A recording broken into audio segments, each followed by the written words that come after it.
Good afternoon, dear friends. I am happy to welcome all who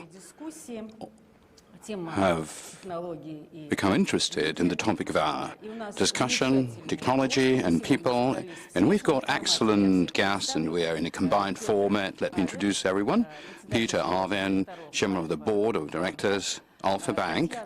Tatiana Bokalchuk, she's the founder and the General Director of Wildberries. Herman Graf, President and the Chairman of the Management Board of Bank. Andrei Kostin, the President and the Chairman of the Board of VTB Bank. And Ramesh Shmirivasa, Professor of the University of California in Los Angeles, and the author of bestsellers about the impact of technologies upon economics, politics, and culture.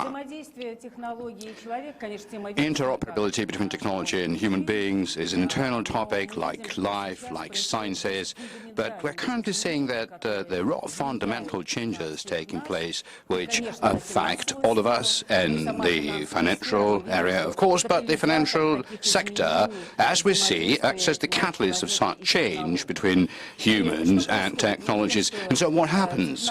We do observe that technologies do not only act as intermediaries between the supplies of goods and services between humans, but effectively technologies have woven a whole network around us, have embraced us into cocoon. And in one click, you can get what you want and even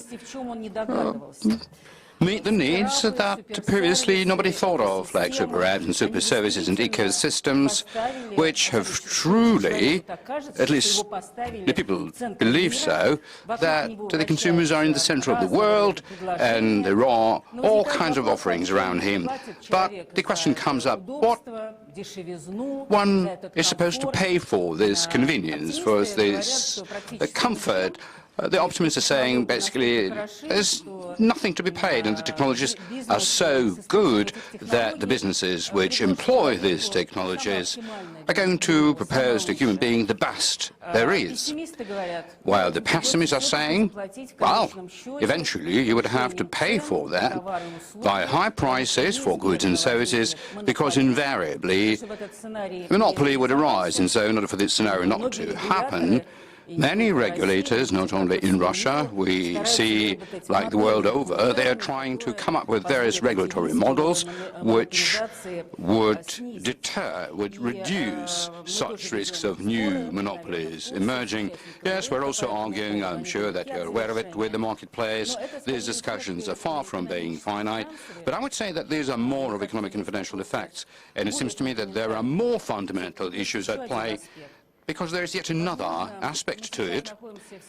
We are possibly in a situation right now that, like the Aborigines, we're ready to sell for the beads necklace something incomparably much more valuable, some sort of data, and with that data the right of choice. As soon as we wish for something, immediately this something appears right in front of us. But shall we be able, in such an abundance of things, to keep our common sense? And I would like to ask the participants of our discussion a question. Which of these models, because you are developing different ones, which of them, to a larger extent or to a less extent, would enable us to keep up a certain symmetry in terms of the relationship with a human being as a customer, as a consumer, allowing him to think twice, to look around, and which of such models is more customer-centric? So the participants of today's discussion, as I said, represent different models of developing their businesses relying upon technologies. Sber is ready to gobble up all of the best suppliers and offer to its customer an ideal world. I mean, it's a well-known principle. We've known it for a long time. If you want to do something, well, do it yourself. While VTB is attempting, at least has proclaimed so, to establish partnership with the best suppliers of goods and services and become something of a link between the suppliers and consumers. Alpha Bank believes that one shouldn't spread oneself too thin and go and work in somebody else's specialty. Do something better and offer different, diverse financial super services.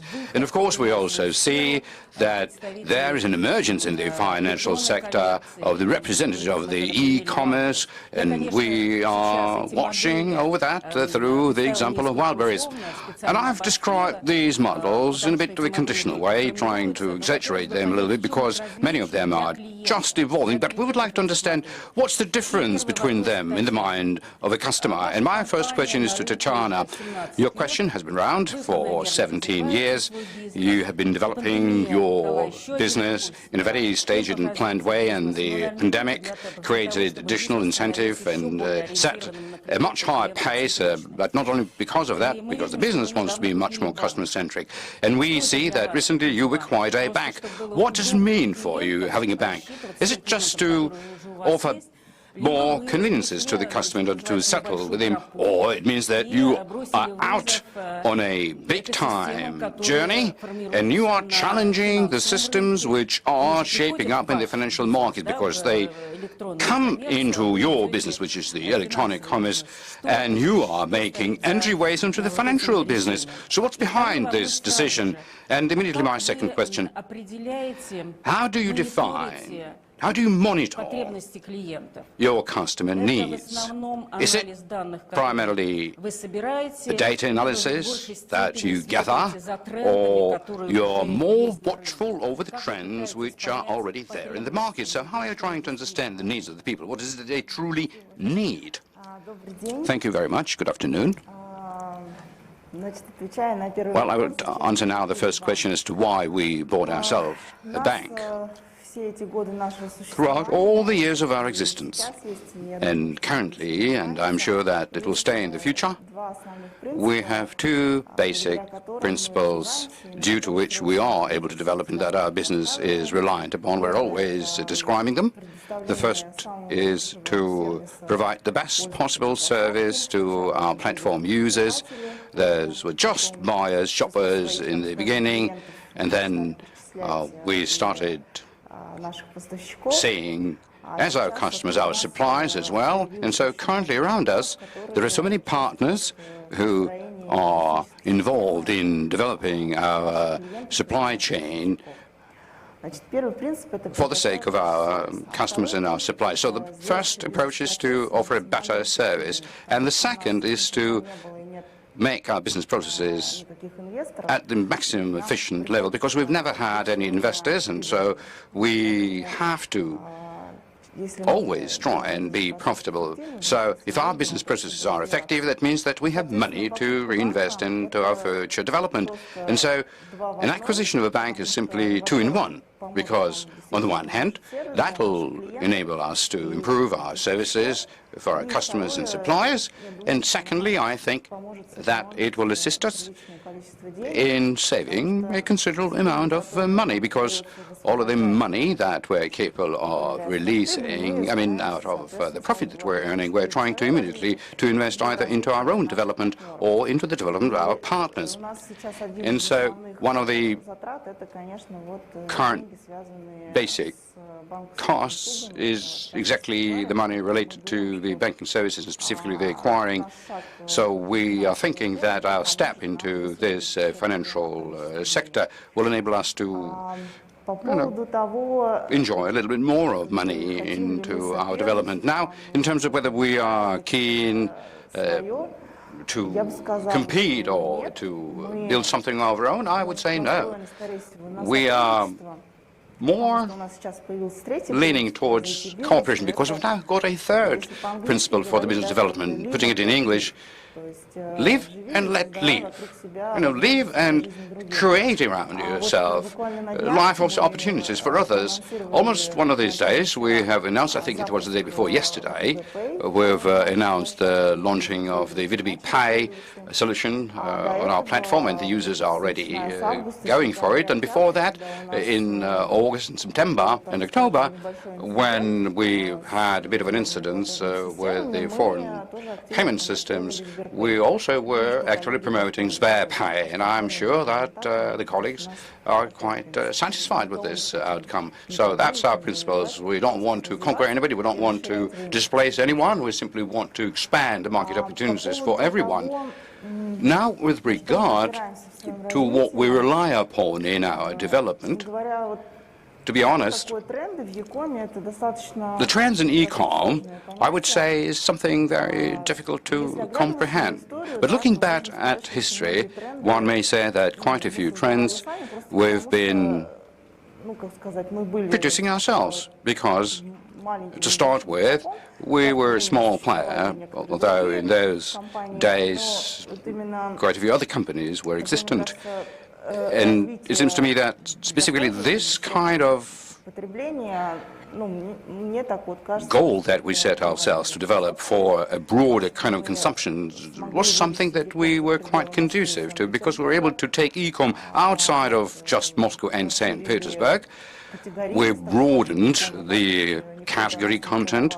Nobody was trying to sell shoes or clothes before us, and simply because currently we are talking about what's in store for us in the future, this new world that is going to be the place where all of us are going to have your own avatars.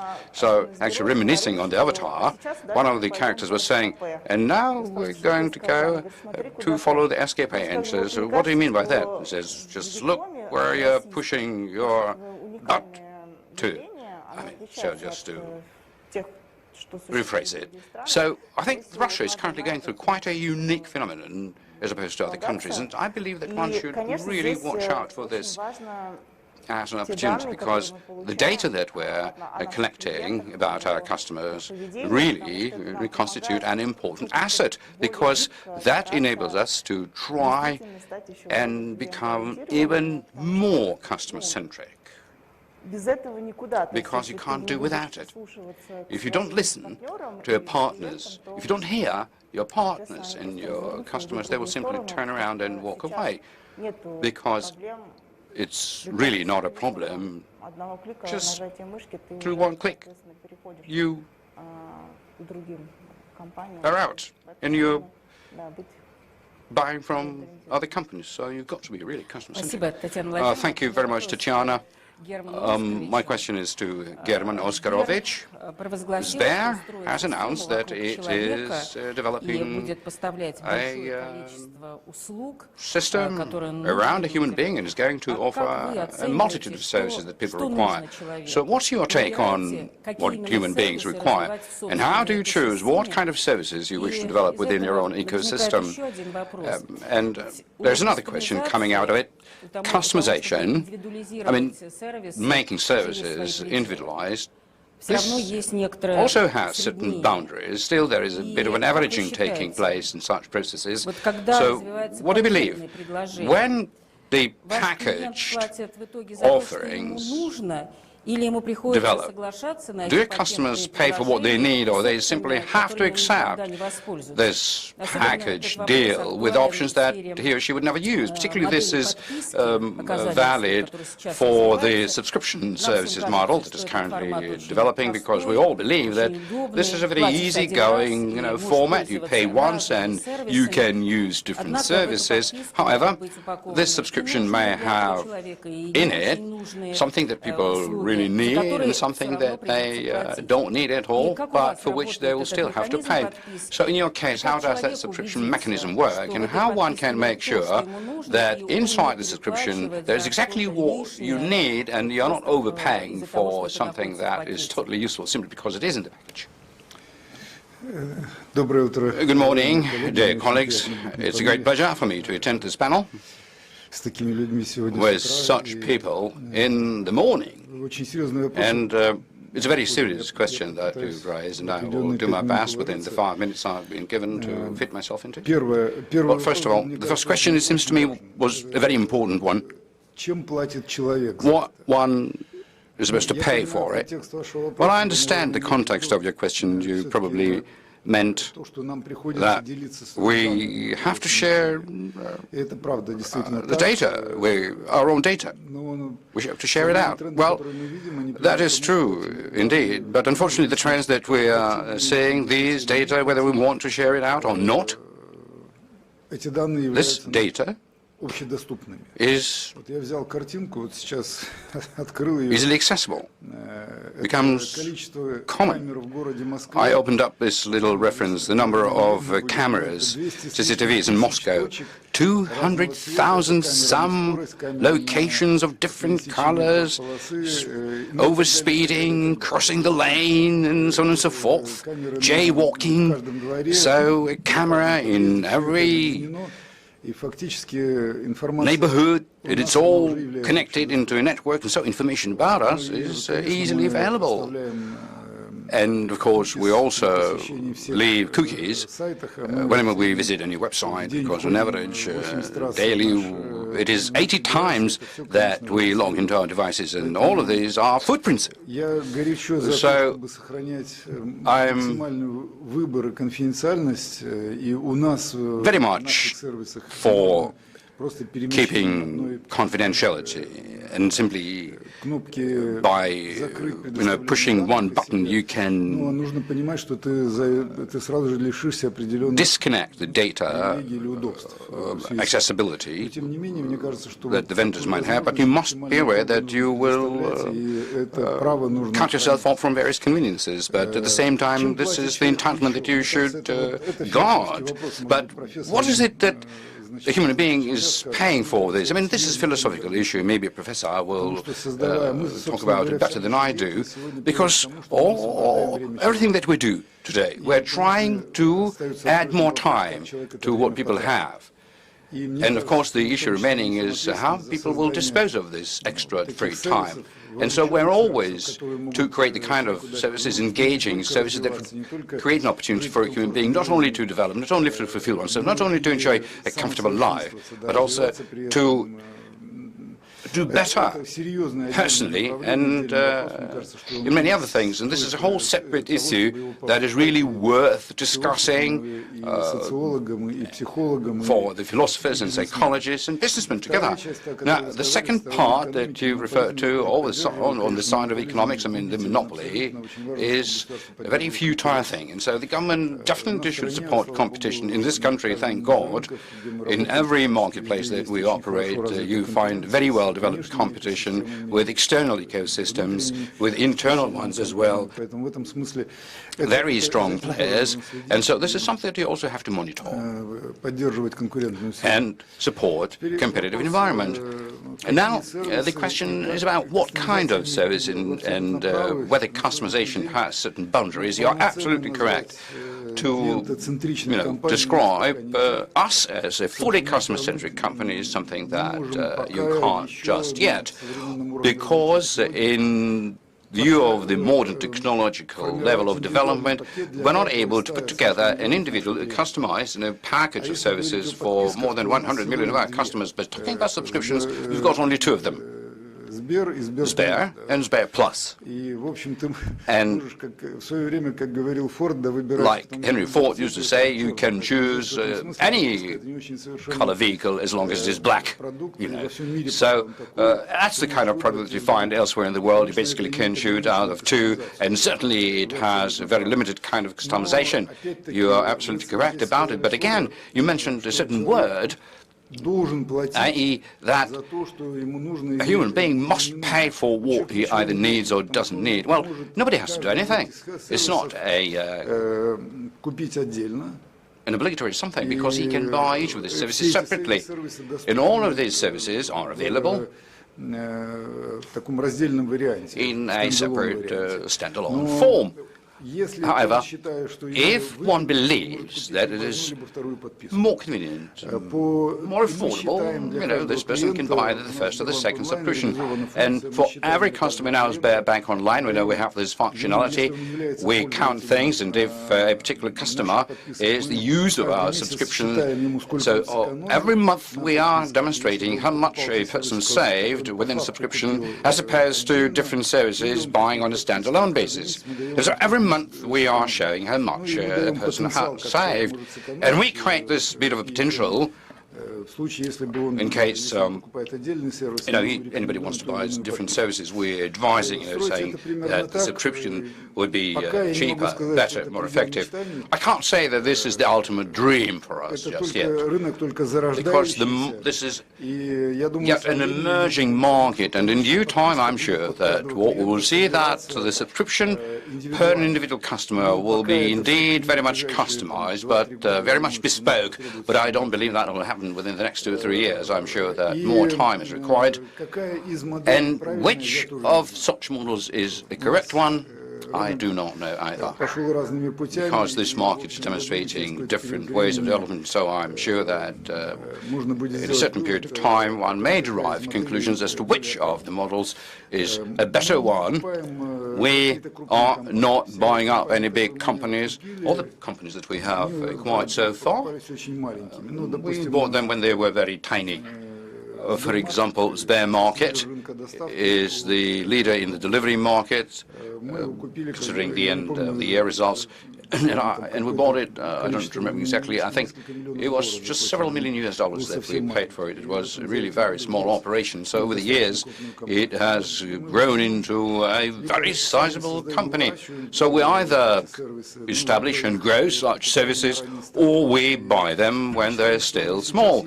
And so we believe that there is a very good potential for such companies to grow. There is a lot of good future for them.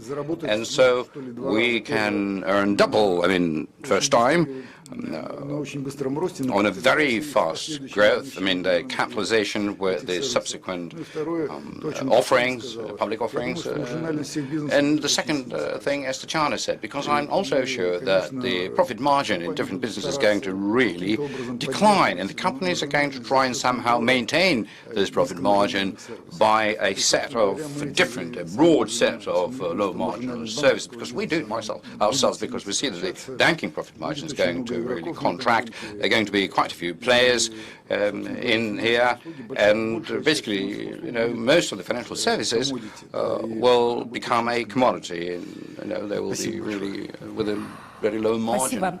Thank you. Thank you. My question is to Andrei Leonidovich.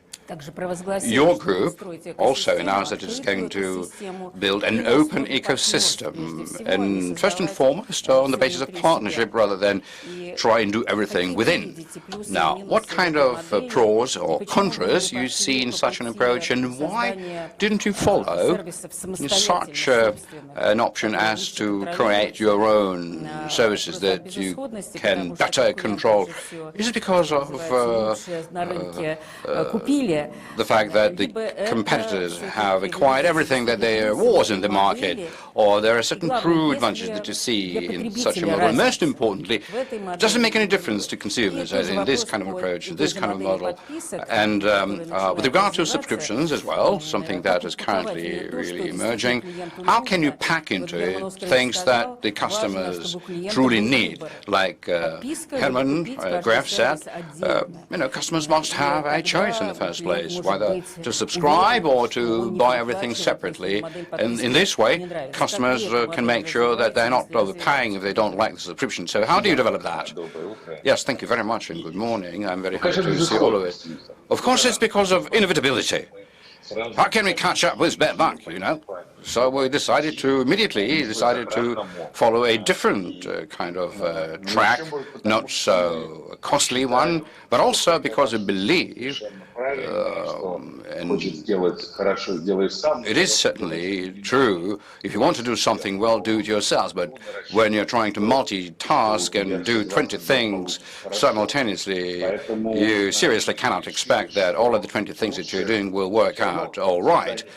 So we thought that ecosystems basically is the way of life currently, and we're being pushed towards it by the customers and by the current reality. But most importantly, you should establish a partnership with the market leaders, with the ones that know how to do it best in their sector, and we believe that this is a much more effective way to do it when you won't overspend here. And another correct thing that you're saying, that certainly doesn't restrict competition in other industries and sectors in the first place, which otherwise the banks have to enter into and displace out of their other players. And thirdly, it seems to us that even customers to push anybody into some sort of a ghetto, no matter how comfortable it may feel, consumers must have a choice. And exactly this is the kind of choice that they are provided for through such an open model. And I believe so all of these factors do point to us having chosen certain priority areas like internet, commerce, media, logistics. So we are partnering ourselves with a number of market leaders, and in the first place we are offering financial and payment products, and in this sense I wouldn't really try and dig deep into the Alpha Bank ideology. I would simply say that this is a similar thing. But there is a bit of additional function, a financial partner, a payment partner, which is exactly what we're trying to promote with our current partners, without monopolizing these companies, like, for example, with Yandex. The most well-known product is the cheap customer inbuilt investment platform, and we also have the payment system as part of the partnership with a magnet chain of groceries. So that enables customers to use the services of these providers, and we are offering our services in the first place by putting more weight onto our financial services and offerings, focusing within the areas where we believe ourselves to be expert. So, this is the kind of thing that is maybe wrought with certain difficulties if you try and do it otherwise. In terms of the saving time, a bit of a comment that I want to offer, because I'm one of the few people who are thinking that digitalization not led to savings but to a lot of wasted time, because if you open up the government chat, which is having a discussion what they should give to kids as gifts for the Christmas, even if parents agree, I'm sure that they would spend 2 or 3 times more on that than simply going to a store and buying some sort of a gift off the shelf, because this discussion of everything on the web, starting from the piece of a garment owned by some sort of a diva, and all the way to the everyday school issues, they steal from us a unique amount of time. If you take a look at the messages and information that comes to a smartphone and how much time you waste on that, you will simply be horrified by the amount of time that you're spending responding to all of the calls. Now, in terms of the package services, I'm definitely sure that that would continue developing, because we believe that customers do have a choice to either have a set menu or a la carte, but there is an intermediate option as well, when a customer may choose a set of services himself or herself. when you're given a certain list of alternatives, you can select what you want, what you like, out of that list of services, the ones that you find most appealing, and create your own package. And I would tend to think that this is, although being an intermediate kind of an option, but the one that would enable us to reflect the needs of people to a better extent, so to say. Thank you. Thank you. My question is to Peter Arvin. Alpha Bank, in its strategy, announced its focus upon developing financial super services. Tell me, in my capacity as a consumer, super services and super apps, what's the difference between them? And the basic thing, why is it that you decided to concentrate upon financial super services? Is it because you've been late jumping on the train of developing super services? And don't you fear that that might not be enough? Is it true that the customers have grown so much used to convenience so as to wish through one click out of one place to get everything they want, be it financial services or non-financial services? So concentrating upon what you know better, I mean financial services, don't you expect that you may simply just fail in this competitive race of different ecosystems that are much more diverse? While developing our own ways of developing, we are acting upon our own experience, first of all, and secondly, upon our own capacities, because considering our life's experience, we always believe that, and I fully support Mr. Kostin, that we should do that you know well, what you can do well, and that will then be good. And simply, in the financial sector, there are so many challenges the banks are facing. You see, in financial services and super services, that definitely is the super quality thing, and so many difficulties in the banks, and you have to face so many issues and try to deal with everything that is flowing by you, all the way down to, calling cabs. That would be spreading thin your financial resources, and that is very difficult. Oh, so sorry for interrupting. Super services, you mean not about the quantity of services, but about the quality, right? Yes. Super quality, super quality. That isn't the quality. And there is a big Soviet experience from the old days when a big industrial enterprise owned collective farms and was feeding its employees, and that was an incentive for them to go and work at this factory because they would buy better sausage. But you can buy now sausage in different places, and so the availability of different services also, different services, it doesn't seem to me that today that would strongly attract customers into the bank, because people very easily run from a place to a place, and they will continue running from a place to a place. And so the idea of coming to a bank because you having, like what you said, so many diverse things, I believe is quite arguable, at least. So I would think that people would continue running. I may be mistaken, because it seems to me that the customers will be running very fast from a service into a service, and I don't have no faith in the loyalty to super brands and the ecosystems. I think they would be loyalty to a specific service, to a specific bank, but so as to have, loyalty to a big system. You see, I don't believe in mega projects because they're rarely very successful. Usually, it happens, but not so often. That comes at a lot of cost, and so it's not really worth the candles. So you see, that is the first thing that we decided as to why we decided to do what we're doing right now. Second most important thing, because as opposed to my esteemed banking colleagues, our money is not from the government, our own money, and we haven't got as much, you see.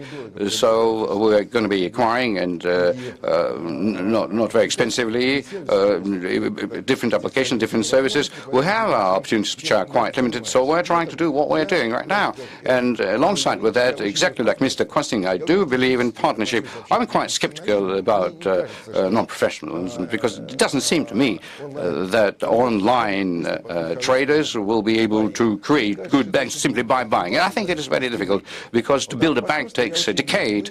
And so, although we are trying to do basically things that we believe in, but we're open to partnerships. Although this is not a very Russian tradition, because in the partnership nobody trusts anybody, and that's a traditional thing, so everybody wants to do something of their own, but using the advantages that the group of our organizations have, because within our group we have trading and telecom and commerce. Yes, we want to establish partnerships, and we're able to offer very effective partnerships. For example, Alpha Bank and Pechorishka with another food chains of stores. We also have a big project with a telecom company, Alpha Bank and Vimpelcom, which is Beeline. So basically in every country where we work with, there are telecoms and banks. That's what we do. So partnership is something that I really trust and believe in. And so ecosystem, a bit of an arguable thing. But I believe that we're not too far away ideologically from Mr. Kostin, because maybe they have more opportunities in a certain sense. But overall, I believe that our rationale is not strongly different from what VTB does. I mean, logically thinking about it, it's just that it's more concentrated, more restricted considering our resources. But nevertheless, it's ideology of partnership, open systems, and being oriented towards that specifically. Well, yes, interestingly, how you're saying it, because in many ways there could be such a very fast-paced development in case you are wanting to develop an ecosystem, and that may come from us exaggerating the significance of a convenience of buying everything in one spot. If there is an easiness of switching from one system into another without any barriers, that's exactly what it's going to be, because I'm confident that's what will happen. Moreover, you mentioned that you might lose customers because our recent story shows that basically we're not really losing our customers, on the contrary, but most importantly, that it seems to me that an unhappy customer experience in a super app may really scare the customers away from a bank rather than win them over. If somebody uses a big app and this is a bad one and it's related to the bank, I mean, the customer loyalty to a bank, if the bank is offering a poor experience and other services, you may lose it. Yeah, exactly, because the downside might be much stronger than the upside, like you said, because, doing everything out of one spot. So this value of this one spot, it is arguable for me. All right, another question to you. You are putting your bets, like many, upon artificial intelligence, and clearly when you've got big data, there is also a wish to have AI in it, for example, in scoring. Don't you believe that this might send shivers down the spine of the consumers, because, AI is something new in terms of technology, but there is a bit of a sensitivity to dealing with AI.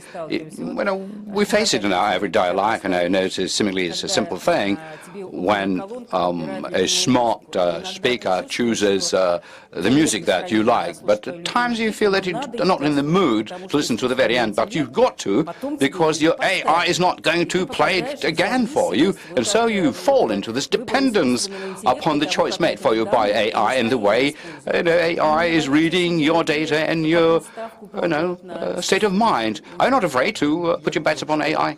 Well, I think that whether we want it or not, AI is going to penetrate deeper and deeper into everything that we do. The whole story of the past decade is where AI, generally speaking, is working with big data, data, different, and the scoring in it as well. And I don't think that you can stop this process. And it is true that there's quite often that is in the way, that is scary, and people still are afraid of robotics and so on and so forth.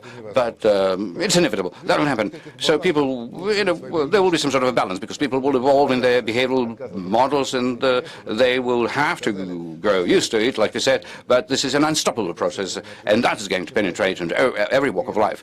The more, and that would include the social scoring, like I said, this is going to develop. That is an inevitable process. Thank you. And I'm going to question to Mr. Sharkivasan. Let's discuss a little bit of the overseas practices, how customer needs are being met within ecosystems or other business models. On the one hand, we see that there's more of an emphasis shifting towards satisfying customer needs, identifying what these needs are.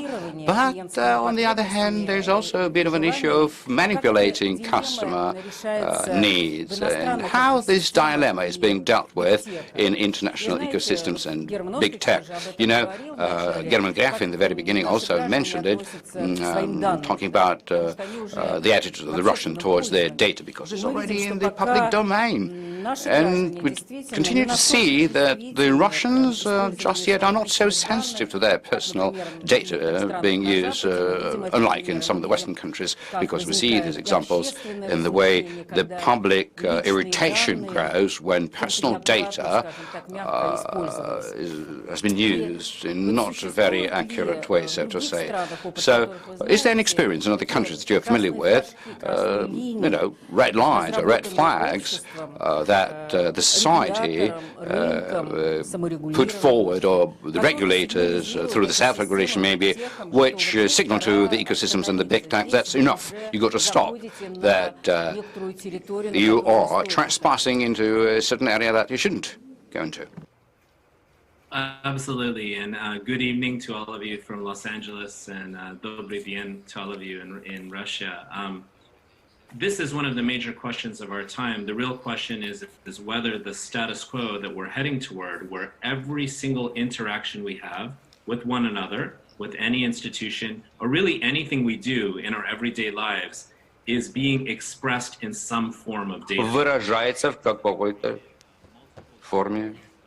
Industries, right? When we're talking about the biggest technology companies that are no longer technology companies, we're talking about the biggest retailer in the world, biggest e-commerce in the world, that is a technology company, and Amazon, right? The biggest media company in the history of the world, that is Facebook, right? So we're talking about companies with billions of users that are all monetizing the mediation and monetization, therefore, of our personal data.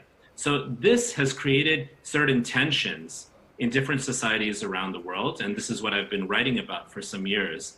Obviously, here in the United States, there's a lot of concern that the kind of data that is coming to people through algorithms is biased in certain ways. It's polarizing, it's unequal, it's discriminatory in some way.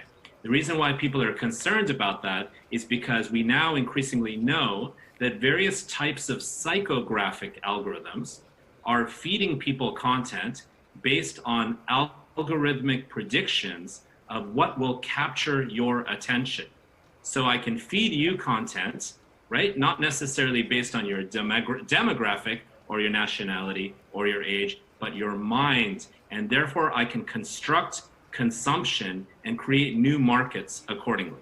So this has created certain types of systemic challenges, not just in the West, but in other countries around the world. So for example, in the European Union, we have the GDPR, the General Data Protection Regulations, which basically says, hey, anything you do in terms of your credit card data cannot be triangulated or brought together with other data like your social media data. They're trying to curtail that. That's an industry that we call data brokers. They're also trying to curtail some of the artificial intelligence and facial recognition systems and make decisions around, because some of those systems are tending to violate issues of privacy. Here in the United States, I think you all know, we're a pretty divided country right now, but pretty much everybody in the country thinks, including Biden's Federal Trade Commission, which is being headed by several people who are extremely critical regulators, including Lina Khan from Columbia Law School, who has called for the breakup of Amazon before.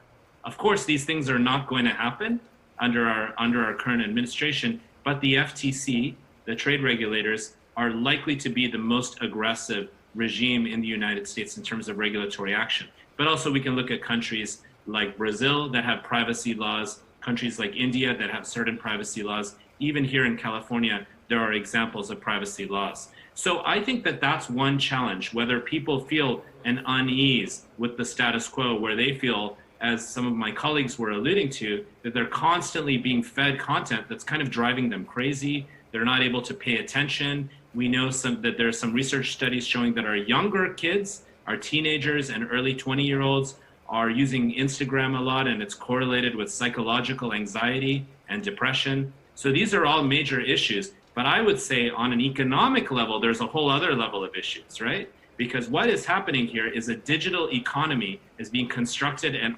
architected that is likely to extract and create even greater Gini coefficient macroeconomic inequalities, right? So right now in the United States, it's more economically unequal than it's ever been. And in the world, it's more economically unequal than it's ever been.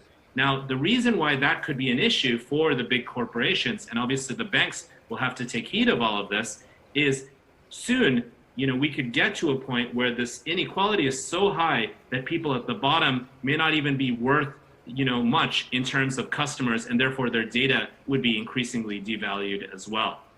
And that's why there are certain proposals that are popular here in the US and in many other countries in the world. I've done my research in my last book, Beyond the Valley, in about 20 different countries in the world, looking at these issues. And one of these proposals is what we call universal basic income, giving everybody some more money so they can then engage with the market economically, or paying people for their data, or giving people various types of equity so they know when they exchange their data what they're getting back, like more of an exchange-based model.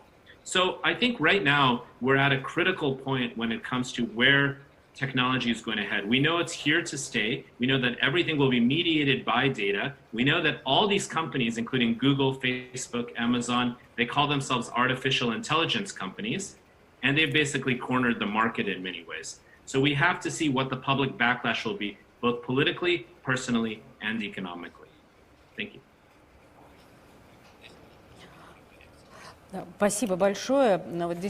Thank you very much. It is true that what we are seeing is that the development of new technologies raises the awareness on the part of the society, as well as concern over the use and application of data. And here in this country, we've got to think more about the privacy protection. I think that you're absolutely correct, that no matter what kind of advantages technology development may entail, convenience, accessibility, it may exacerbate inequalities, and the society must be closely monitoring these elements. We've been speaking a lot about ecosystems some time ago. It just seemed as something imaginary, but currently what we're observing is that this ecosystem is really taking off. In the first part of our discussion points to there being different models of such ecosystem. Time will show what will be the advantages and disadvantages, but there might be right now a much more powerful trend, which also will impact us all, is metaverses appearing, or our real-life reality being augmented. There are different definitions in these metaverses, but of course this is something that forces us to think harder about where we're going, what we'll have to pay for it, what we'll get out of it. And so my question to Ramesh, let me begin with you. What makes metaverse principally different from virtual reality? And in what way ecosystems, the tech companies, the banks, may be fitted into or built into metaverses, and how the development of metaverses may affect our life? And when should we wait for its appearance, so that it will be an inextricable part of our lives? So this is a very important question. And actually one thing that we saw occur is, I know all of you were following the news, and we saw the big scandal about Facebook that was breaking out, and there was a lot of issues with Facebook's identity, their public relations, and so on. And just literally 2 days after that, Facebook came out and said, we're renaming our company Meta. Right? Facebook is approximately $1 trillion+ valuated company that owns Instagram, that owns WhatsApp, that owns Oculus. Very, very important, the point about them owning Oculus. Okay, Oculus are a set of goggles.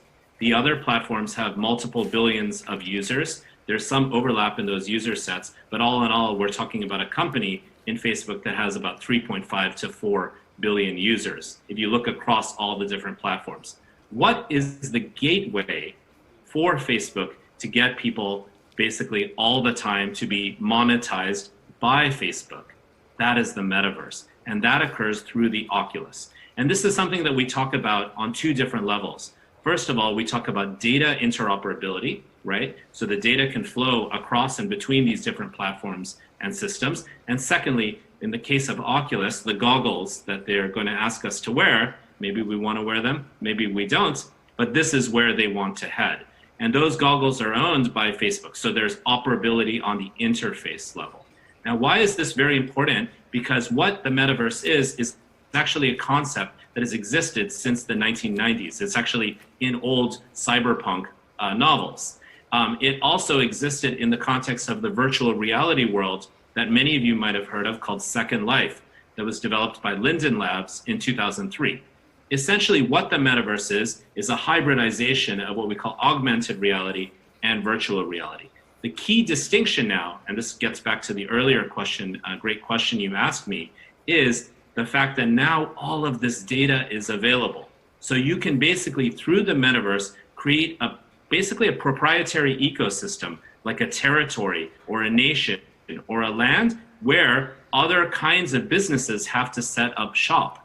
And those businesses obviously have to include banks. Now, you might ask the question, maybe people won't want to do this metaverse thing, but the idea is really critical, because if all of the services of the future are going to be increasingly offered in the metaverse, or they're going to be advantageous services that are very useful, very efficient for people to do on the metaverse, that's where people are going to go. Already we see a huge dovetailing between cryptocurrencies and non-fungible tokens, NFTs, in relation to the metaverse. We're also seeing a huge flock toward metaverse type engagement, and obviously crypto and NFT engagement by youth cultures. Now we're talking about people who are 20-something, 30-something, and so on. That has hugely boomed in many different ways. So basically, you can imagine that the metaverse is sort of like a place where all of these interfaces and all of this data can be integrated. And what they are essentially attempting to do, all of these different companies, is create kind of proprietary systems for other people who have to pay to play, right? Which is essentially how Amazon functions. If you want to put your stuff up on Amazon as an e-commerce retail site, you have to kind of pay to play. You're subject invisibly to their algorithms. Similarly, with the metaverse, it comes to this. Now, the metaverse is kind of it's almost a science fiction concept, but it's now coming into reality in very specific ways. So Facebook has Meta, and that's a kind of basically designed to be this new world. Google is also experimenting in this area. Remember, they're not tech companies. The goal is to expand into all domains. And when we look at a company like Microsoft, Satya Nadella, the CEO, recently said basically what they're going to do with the metaverse is engage in a lot of distributed work. And you can imagine that there's a lot of very efficient things that can be done for companies here. We see customer training. We see distributed retail banking occur. Bank of America here in the United States has been using metaverse technology both for training and customer service. Their name, Kukim Bank in Korea, has literally created a virtual town, which includes a social space, a leisure space, and a space for commerce. BNP Paribas and the Bank of Kuwait are investing in the metaverse. It's a $1.5 trillion plus industry, and it was $47 billion in 2019. So this is the new domain. It's a new landscape that all commercial action and activity is going to have to engage with and interact with. Спасибо большое. Thank you very much. My question now, after such a description about our future with metaverse to the rest of participants, because in this or that way are all developing ecosystem, well, you're riding this new trend, but this wave of metaverses, is it about you, or it is not? Do you believe this is something serious? And what do you think about it? Because we see that there are different attitudes towards it. The tech companies, they're being inspired by the virtual realities and gaming. They're trying to basically to put the whole of the human life into it. For the financial entities, we also see that there is a possibility to offer financial services in the virtual environment. For e-commerce, that may be an opportunity to sell products that is required not only in the real world, but in the virtual digital world as well. I'm trying to simplify. Clearly, you know, metaverse is much more complex, much more complicated. But where this big bang might happen, to think, out of which metaverse will start expanding in Russia. And will it happen? And will this big bang come from the financial sector, from e-commerce, from big tech?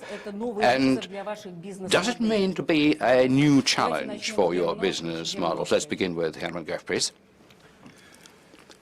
Well, you know, it's exactly like in the question about ecosystem. Likewise, in the metaverse area, there are two big limitations. The first one I would describe as a technology limitation, because far from every company will be in a position to do something about it simply because the entry barrier, tech entry barrier, is too high. You need to have a platform with all of the attributes. Let me refrain from going into details about it, but as we are seeing, this platform barrier is something that very few organizations in the world were able to overcome. This is not easy. And of course, a platform is a key driver in order for you to be able to build a metaverse. And as long, I mean, like you said, that there are true trends. Ecosystems and metaverse, well, ecosystem, one may say, is an already existing reality throughout the world, while metaverse is the kind of a trend that we see. But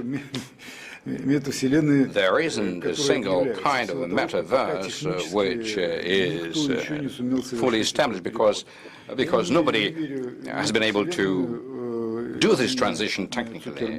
I don't have any faith in the metaverse named after Zuckerberg, because after his presentation I looked at all of his products and I spent more than 1 hour in his Oculuses for the first time in my life, because I couldn't do it more than 10 minutes previously. So I spent more than 1 hour where the Oculus is on, and I realized that maybe you should spend there 1 month, and you will get used to it. But this is so inconvenient, even for an adult person.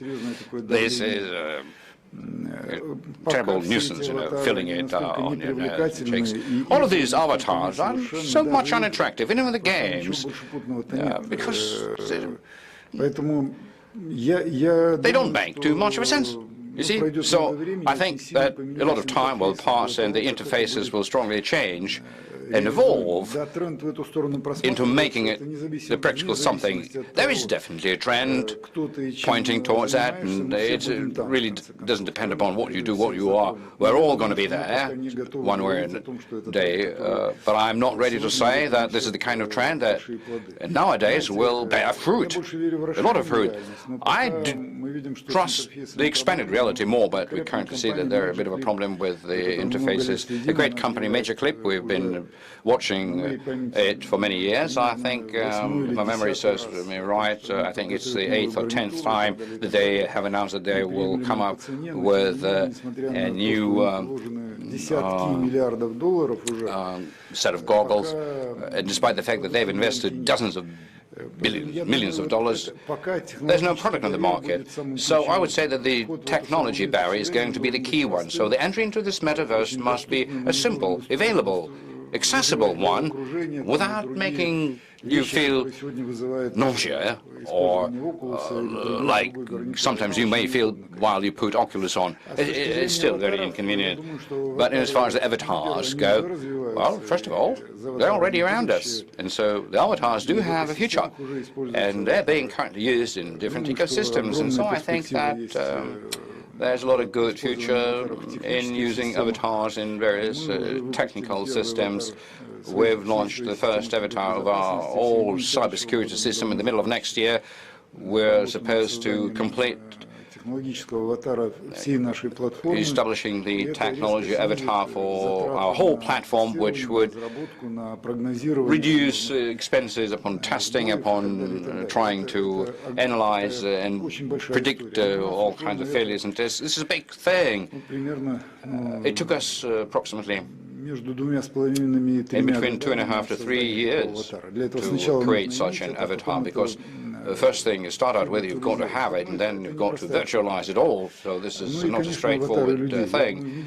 And the human avatars, I think that in healthcare it will be extremely popular to have such digital avatars that you can basically grant your GP or a healthcare professional to give an access to this avatar to get yourself a second opinion. I'm sure that in some near future we're all going to be all patched up with different kind of devices and sensors, and that will be also going into the metaverse and trying to maintain a good health, and through virtual reality you get predictive analytics about the works of your body. That will be a great advantage, and I'm sure that that's what people would eagerly agree to, rather than just allowing personal data to be used for whatever purposes. Now, we're looking at healthcare in a physician's avatar, a patient's avatar, a healthcare institution avatar.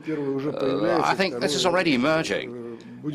And secondly, this is something that will really become popular shortly. And I believe that's the way it will develop. First, as part of an already existing technology solution, as part of different businesses. But once the interfaces become mature, I don't think that will happen over the next few years. I would say that it'll take in between 5 to 10 years when we will seriously be able to talk about metaverses. And thank God, because as far as I'm concerned, the more we deal with AI, the more I'm inclined to think that we don't have enough consciousness and time to deal with what we're trying to do.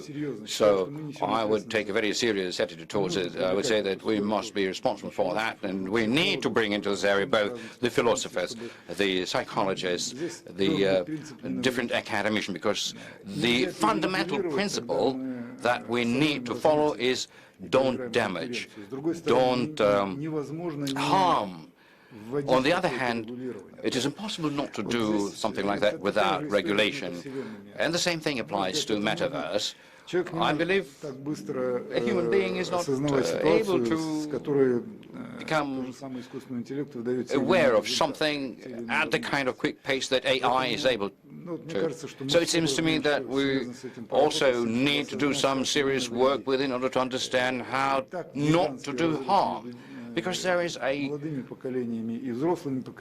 gigantic gap between the current generations and between the younger generation. We never had such a gap, that dimension in the past, and we never had anything that would claim to, displace a human being, because we've been through all kinds of industrial revolutions. I mean, human beings were quite, capable of adjusting to them. But the AI is a very specific technology, and it seems to me that to wave it away, or not to think seriously about it. So we need to maintain this balance between maintaining the development pace and developing an awareness of all the consequences, and introducing all kinds of public and government regulations. Thank you.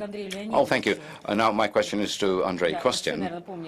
I guess many recall your approach when you were talking about the ecosystem, that those who are marching in the vanguard step on all kinds of wires and do all kinds of mistakes, and you will watch and learn the lessons. And what we're seeing, that even Herman Gref expressed a bit of a skepticism about megaverses, despite the fact that all kinds of technical innovations that we remember, he's been trying to include into this business development model. And I felt a bit of a skepticism. Does it mean that you are even more skeptical about metaverses, and that this is not what a bank should talk about, even the one that is developing an ecosystem, that this is not about the current reality, this is something in a very distant future, and yet again somebody will try and you will simply follow in the footsteps. Well, I'm not against the noses or the ears of the avatars, though, there is also an important thing that you might imagine advertisers should be having, like a tail, because it may constitute a lot of good things and help you maintain a balance. But speaking about the concepts such as a metaverse, this is a very young one, and I think this is the Facebook's initiative, simply to, reactivate itself, to rejuvenate its dynamics. But on the other hand, it seems to me that there is still an element of the future. For example, I agree that there is going to be a certain movement towards it, but how quickly? That's the question. You see, 10 years ago, I visited Silicon Valley, maybe a little bit more than that. And, amongst 10 startup presentations, 8 of them were dedicated to blockchain. And everybody was saying that within the next 6, 7 years maximum, there's not going to be any banking institutions or banking transfers. The banks would hardly going to be imagined as remaining. Nothing of that happened, seriously. And so I believe that as far as the metaverse is concerned, this is not a fast process. And there are more questions than answers. Ramesh, made a reference to the digital settlement systems, and I'm sure that you would agree with me that not a single central bank, principally speaking, won't accept a broad existence of such non-sanctioned digital systems which may play any tangible role in a national financial system. So it's a question about what kind of digital system there will be. So I would tend to agree with you. Of course, we're trying to be mindful of everything, but I'm always trying to, hold my technological developers back because they always want to do something new, do something better, do something this or that which nobody did before. And I'm telling them, hey, we've got customers that we need to attend to. We've got, banking processes that we need to digitalize. You work on that, and then you think about metaverses or whatever verses. Of course, the payment mechanism and other such things will definitely be necessary, like in the gaming industry, so meta systems right now. Well, we'll see. I think it's premature just yet to talk about it seriously. Although the financial element, financial settlements, financial services will definitely be there, but unfortunately I really don't like this virtual reality much because it's distractful. Maybe if you want to forget yourselves, maybe that would be a good tool to use, but we've got kids at 5 who are so masterful about TikTok, and when they're dead another 5 years, so they play the calamari game or they watch porn. So, it requires regulation. Sometimes regulation is lagging behind, maybe with the exception of China. Thank you very much. Thank you, Peter. Would you agree, yet again?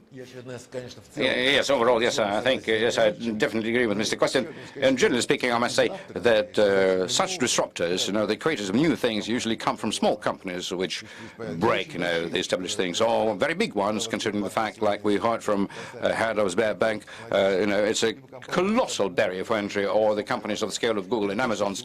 This is what is not our task today, because we've got very specific things, and I totally agree with Mr. Question.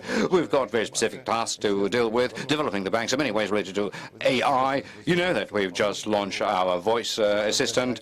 We created Alpha Research Center, which is basically speaking through AI, trying to understand, as I say, what customers like or dislike based upon certain their mimics, when they're giving the card or something. Yes, of course, we're going to try and make certain inways there, but if one is to believe that moving towards metaverses is something means moving into the virtual reality, of course, the gaming industry is going to develop as well, amongst other things, and the customer servicing. But overall, I would say that today this is a certain fantastic story, and this is, I do agree with Kostin that this is a bit too soon to talk about it.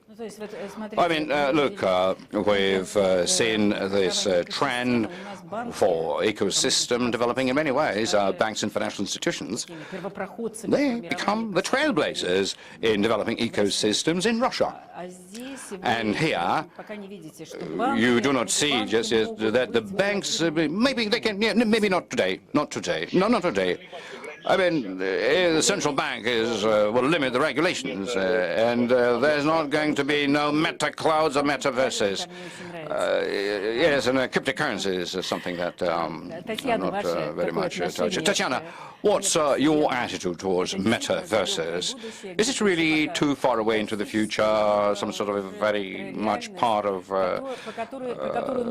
fiction, or a bit of a reality that one should think about by altering your business model approach? Or this is the factor that you may be completely disregarding, so this is not yet about us, so let's simply sit and watch like an ordinary person. Well, I would agree with Herman Greff and with all of the previous speakers with that, meaning to say that in this country we're too far away from metaverses, and most of the world is as well, and thank God, because we should move slowly but surely, and our current reality offers to us not even just challenges, but I would say real problems and issues, amongst other things related to personal data security or the cyber frauds. And for example, this year we had several cases in our business of an outward fraud that you can imagine in internet business. In what we've been able to see, that the regulators, the government, is not fast enough to come up with the methods of how to deal with it, how to stop it, how to regulate it. So if we leap into this metaverse, I think that before you run there, you need to get ready to prepare. And this is not just that I'm calling everybody to not get ready for that. I would say that the tech world is not just ready to make this step, because every big bang before it happens requires the critical mass to be there. Maybe in the Silicon Valley, maybe it has reached this minimum critical mass, but I would say that there's no critical mass yet in Russia. I mean, it is accumulating, and this additional reality, because we also continuously are saying that a human being, I mean, the younger this human being is, the simpler it is. There's no difference that in the mind of this human being between offline and online. So you have communications going on in one place. He can easily transfer himself or herself into a different one. So, for example, like in fitness, if you want to get out and enjoy doing it outdoors, you do it. If you can't, then you do it at home. You have this additional reality. You can connect with your friends in other places, and all of your data is stored. I mean, that is simplest transition. So I believe that some time will pass, and it will become the necessity, not even a necessity, it will become an ordinary something in our lives. And all of a sudden we will find ourselves right there, but not now. I would rather not now. Okay. Yes, I think that practically all of our speakers have agreed to the metaverse being something that will come, but not the current challenge. But it is very important for us to talk about it. Why? Because we do see the speed of the innovations taking place in our lives, including in the Russian financial sector, because, Tatiana, you're also moving into the financial sector, and this speed is quite high. And so the присваивать эти новые тренды очень большая, да, поэтому мегавселенная, формирование этих трендов, это, наверное, то, что тоже get used to this trend. And the metaverse is a bit of a trend that this country's financial market must not let pass by. So we need to watch how it is all developing, although quite clearly these are the problems of a totally different level as compared to the ecosystems where the boundaries between the reality and the virtual reality disappear, and so on and so forth. I've got one more question, which practically always comes up whenever we talk about ecosystems, mentioning metaverses, and it comes from working with data, because we understand that data, big data, the ways of working with big data, they constitute the foundation of the ecosystems, and that is social scoring becoming a much more acute issue, because Ramesh made reference to it. And so moving from data gathering in order to come up with a better offering, what are we telling people, right? I mean, businesses in the banks, whatever they're telling people, but we gather your data in order to better respond to your needs, to meet your needs, in order to come up with a better offering, as well as to using data in order to profile seems to be natural. But this is the kind of a digital trap that human beings might find difficult to get out of, and so this digital determination, the scoring, is a bit, fearful. What do you think about it? Maybe it is exaggerated, maybe it is not a problem at all, but if it is, what are to do with it? Ramesh, maybe we shall begin with you. Absolutely. So when we think about scoring systems, or generally when we think about what we call specialized AI or specialized machine learning systems, they are always contingent on three factors. First of all is, what are the algorithms that you are building that make determinations around scoring? So for example, in certain societies or certain kinds of institutions or certain companies might make decisions that certain types of behavior that they're gathering data around should be more highly scored than not scored. So any algorithm is just basically a set of rules. That's what an algorithm is. It's a set of instructions. So it doesn't have to be something crazy and out of the world and robotic. Even if I just alphabetize all of our last names, I use an algorithm. So that's point one. Point two is the data sets that these algorithms are learning from, because machine learning systems are recursive. They engage with data and they feed back into themselves to make determinations about how to engage with that data. So we have many issues here in the United States, but there are issues all around the world where certain people who might be lower on the macroeconomic level, but actually could represent aggregately a huge windfall for banks or development agencies or institutions more widely, are not necessarily being represented in those data that are being gathered. So that can create a huge issue.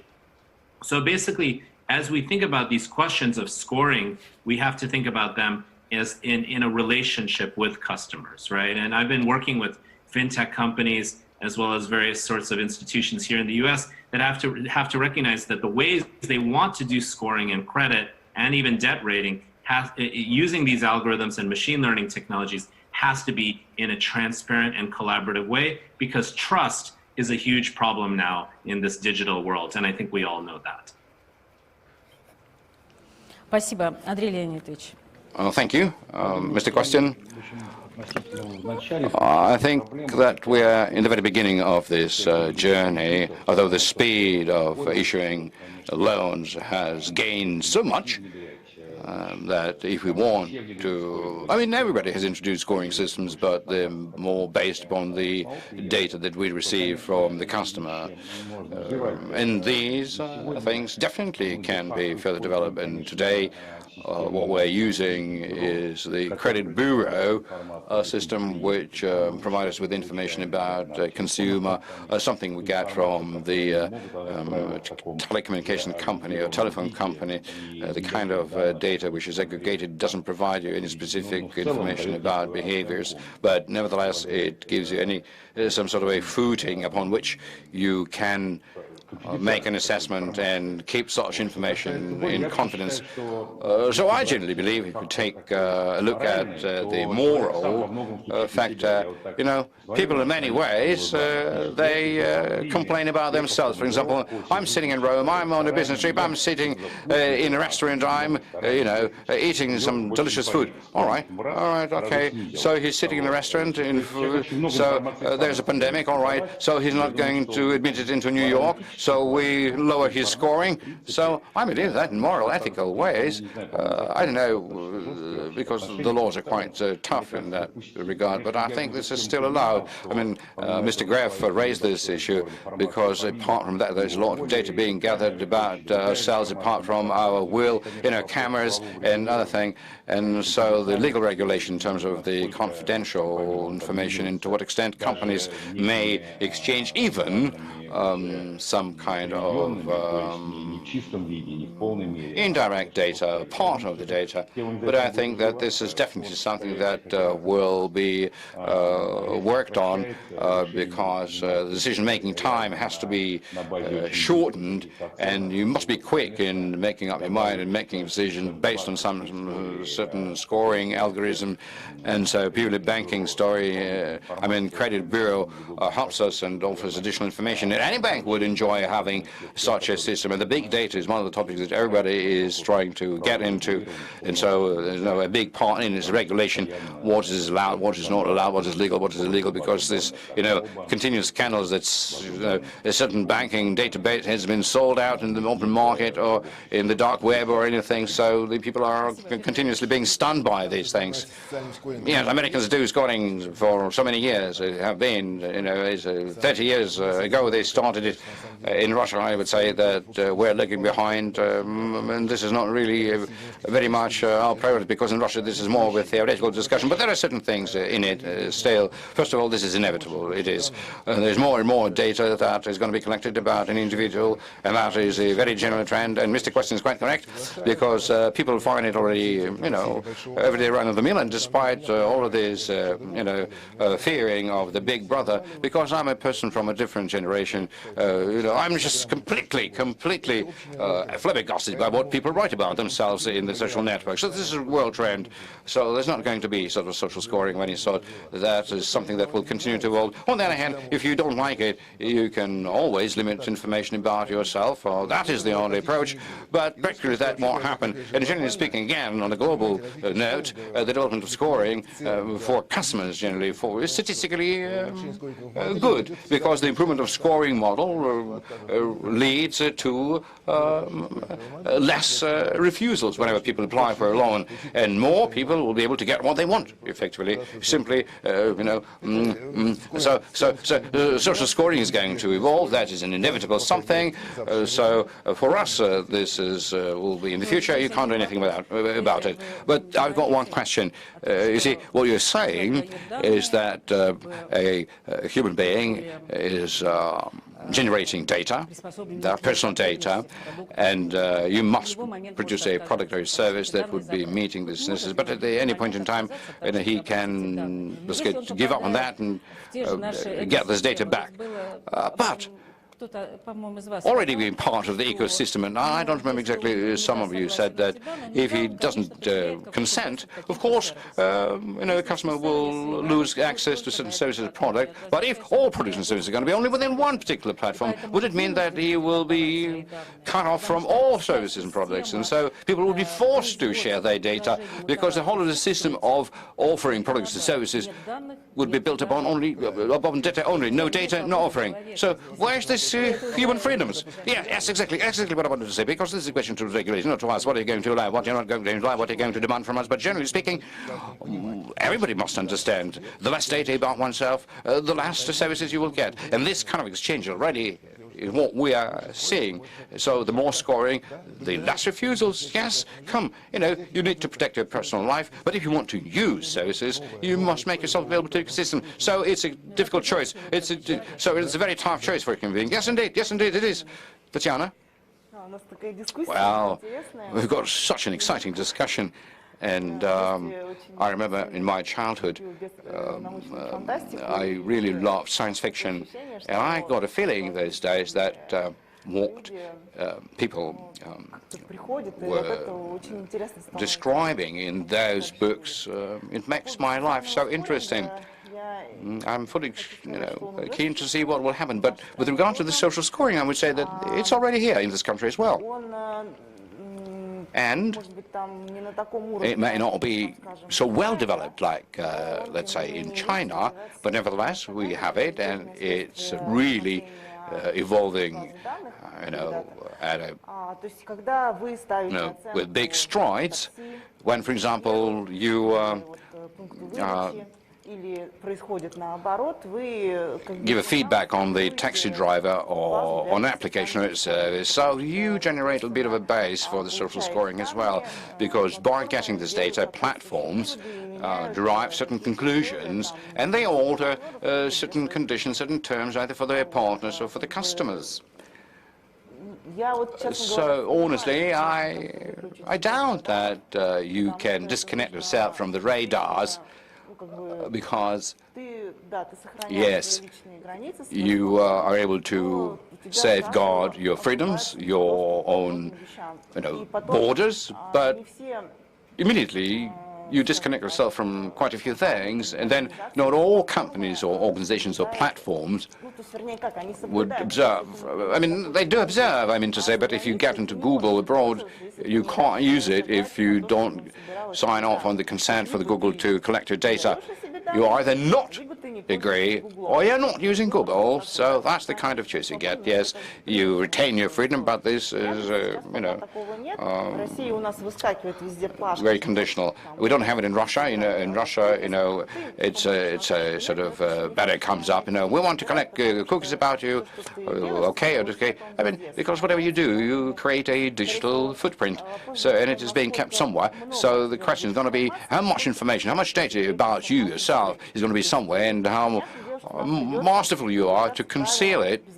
So definitely we need to learn the safety rules of living or existing in the internet. If you don't want anybody to watch over you, don't put out into the national network that you are right now, you're sitting at a certain place, you're doing this or that.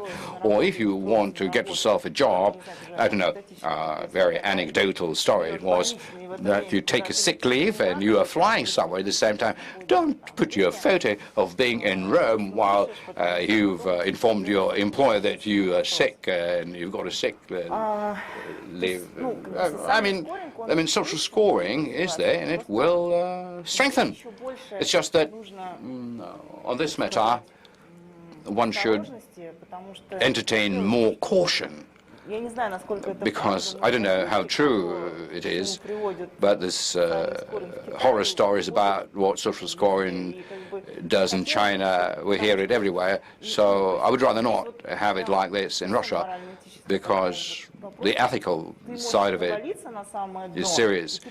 You may really fall to the very bottom, and then you disappear for your society, for your friends, because if somebody who is communicating with you starts shedding your social status, you become a pariah. It's not the kind of future that I would imagine. So whatever is currently being devised and invented and further improved, I would like it to create more good for the human beings. Yes, I agree, yes. That's exactly what all of us want. So in order for the technologies which really emerge to do more good for the human beings. But there are certain things which do frighten. And you've got to talk about it. Most other things, apart from the social scoring, like you said, that if someone, according to such a scoring, gains access, loses access to certain staple products and services and many things in this life, that really is frightening. But on the other hand, we're not thinking much of, giving our data to somebody and getting an additional service. It is convenient. But if the data exchange, if you provide data in exchange for access to basic goods and services, not to additional comfort, then this will raise more issues in the minds of the people. If we're going to live in the world of ecosystems and metaverses, which would respond to you only in exchange for your data to meet basic needs and requirements, that would mean that humans would no longer be the masters of their lives. So there are so many issues and questions. Well, seemingly, we've gathered here. Well, I want to say something. Yes, Andrei Kostin, you wanted to say something? Yes, please go ahead. Yes, concluding story. I've got a friend. She is quite an elderly woman. Twice she had an argument with a taxi driver because she disliked the way he was driving her. And she was disconnected from being a Yandex taxi customer.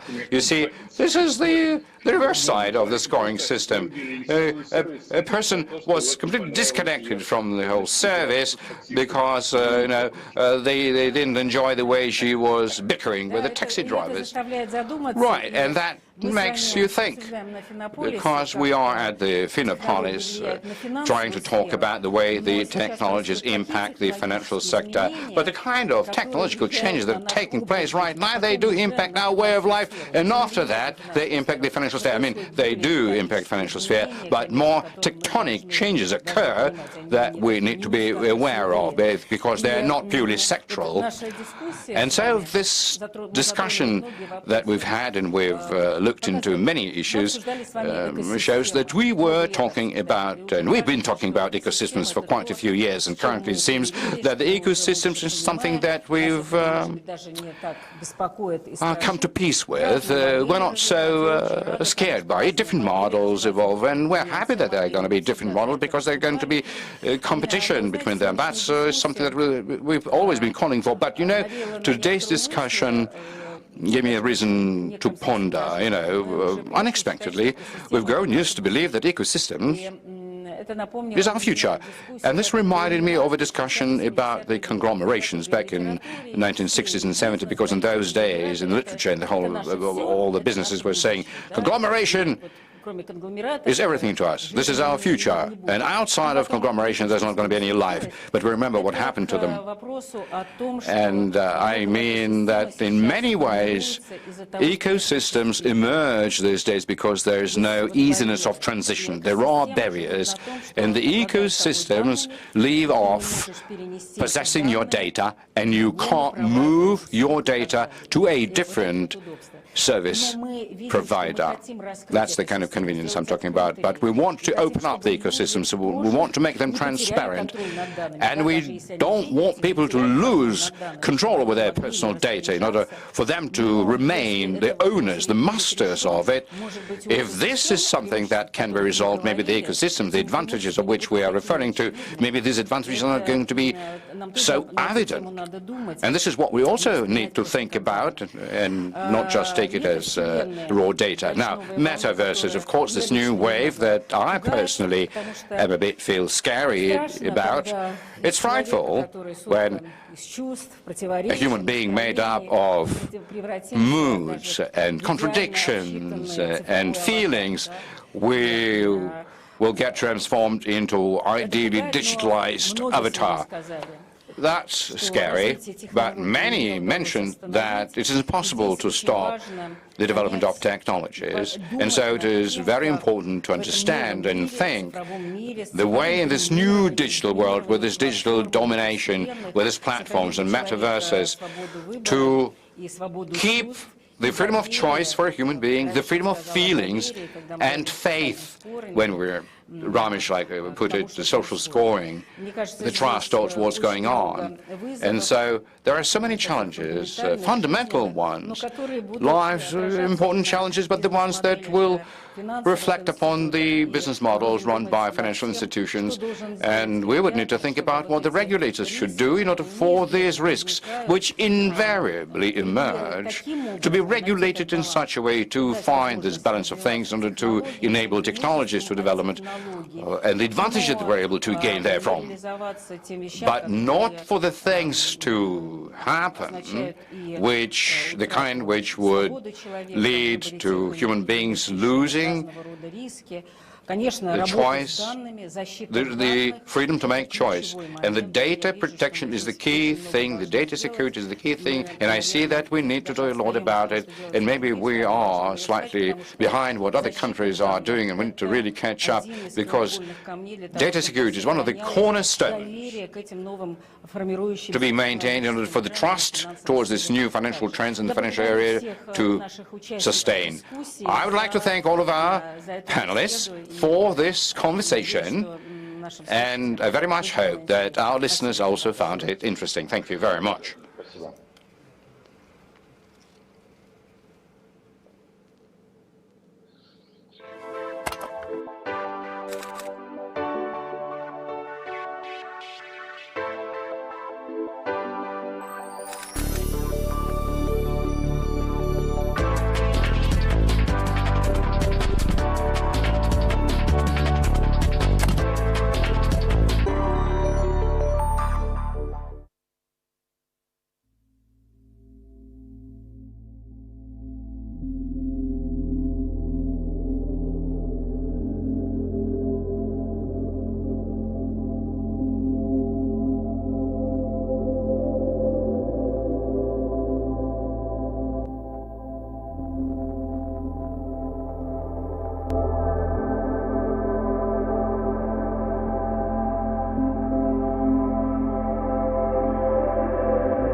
Добрый день, уважаемые коллеги. Good afternoon and уважаемые друзья. welcome, dear Наша colleagues, dear сегодняшняя friends. сессия посвящена Our теме today's session бесшовной рельсы цифровизации, will возможно be ли это. dedicated to Конечно, seamless после той дискуссии, digitalization. We're которая going to discuss была whether it is на пленарной possible. сессии, была посвящена After the метавселенной, plenary достаточно session, сложно where говорить о panelists рельсах, потому discussed что рельсы — это из matter прошлого. universe, it's difficult to even С другой стороны, discuss если мы не something as поймем, obsolete как нам as строить the beaten настоящее, track, вряд because ли this is the мы metaphor that is окажемся в used той in Russian. метавселенной или в But тех unless we figure метавселенных, this в out, которых мы, unless как we люди, understand хотели whether бы оказаться seamless через 3, 5, digitalization 10, is possible, 15 it is лет. unlikely we'll end up Поэтому in a мы matter сегодня с universe нашими in 5, 10, maybe уважаемыми 15 years. коллегами поговорим о Therefore, том, today, что we're going to мы уже discuss как with our государство outstanding и как финансовая panelists отрасль the following subject. сделали What в is it плане that we as a state инфраструктуры и тех and as a решений, financial которыми мы sector have already пользуемся, achieved что in нам не terms of удалось, infrastructure, in terms of и digital что мы хотим solutions, сделать where are для we того, still чтобы falling behind, and what is жизнь yet to be метавселенных done была для to нас make sure счастливой, that we'll а не live просто happily ever цифровой. after in matter Я universes. представлю своих коллег, So allow me которые to вместе start со by мной сегодня будут introducing вести эту сессию.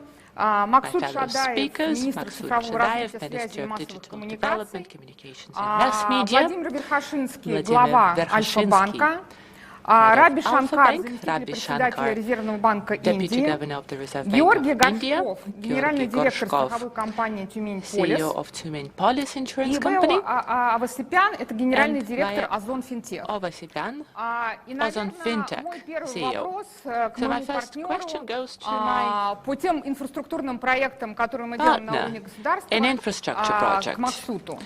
Maksud. We Мы work много together at the state level, декларировали and последние we 5 лет. And over the past 5 years, we as government, as the Central Bank of Russia, делаем для разных отраслей, финансовых и нефинансовых, где мы видим участие непосредственно государства, почему мы делаем государственные платформы. При этом мы уже находимся в 2021 году, и нам точно есть возможность ввести итоги. Но самое главное, я хочу акцентировать свой вопрос на том, а что министерство видит как первоочередные задачи в ближайшие 3 года? Если говорить, например, о таких проектах, которые мы задумали и сделали, как цифровой профиль физического лица, как НСПК, как СБП, рынок, люди и бизнес доказали, что это востребовано и нужно. Тем не менее, у нас, например, в 2018 году был начат проект «Единая биометрическая система». Мы возлагали огромные надежды, и мы, и бизнес, потому что идентификация упрощалась, и мы бы имели возможность онлайн представлять финансовые facilitated identification, and we could provide online financial and non-financial services. But this project's been slow in implementation.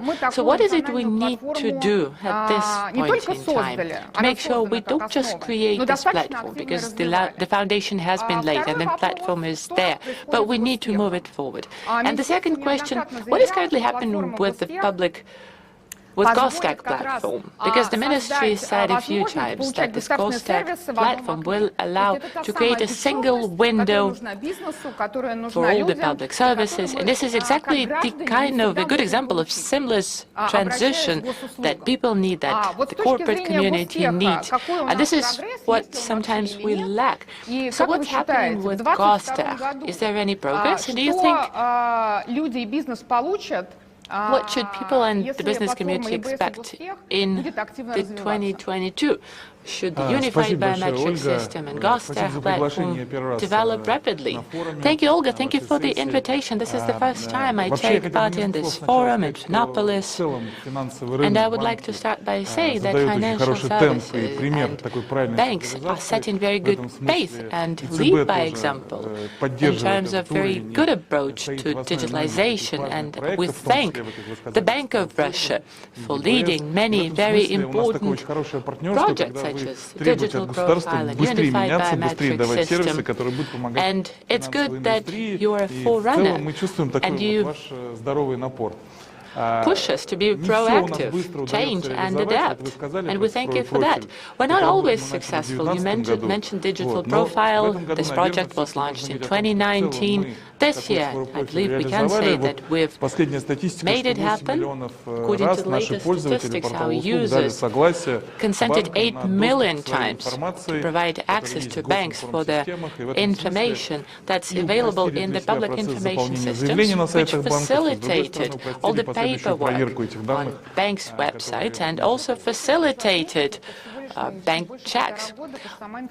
And this statistics relate to only 18 months because the system was launched in 2020.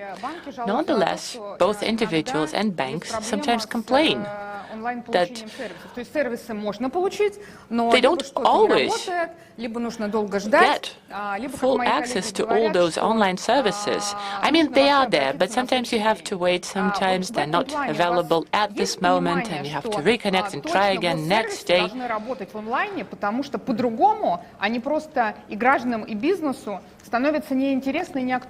I mean, do you understand that access should be rapid and seamless? Otherwise, individuals and legal entities will not be interested. Like I said, fintech is really leading by example.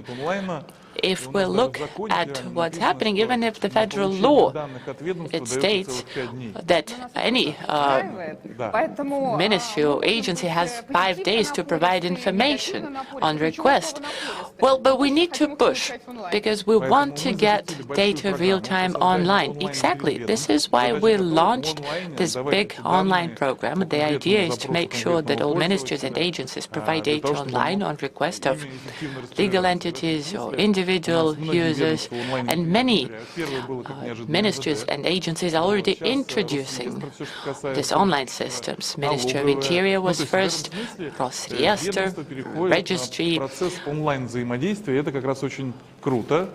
ownership rights is going digital. So are we likely to see any results in 2022? Yes, indeed. In the first quarter, Rosreestr will be launching their online platform, and they will provide all information to users on ownership rights, to users that have digital signatures. So it already makes life easier for people, because the information that is available on the public information services can be obtained and shared in a very user-friendly format. But this is not the end of it. You asked a very good very good question about unified biometric system. It's a very ambitious project, which has already been launched, and right now we are reconsidering it because we have the technical platform in place, and last year a law was passed under which biometric identification in the system is equivalent to an ID of a citizen, which is unique in many ways.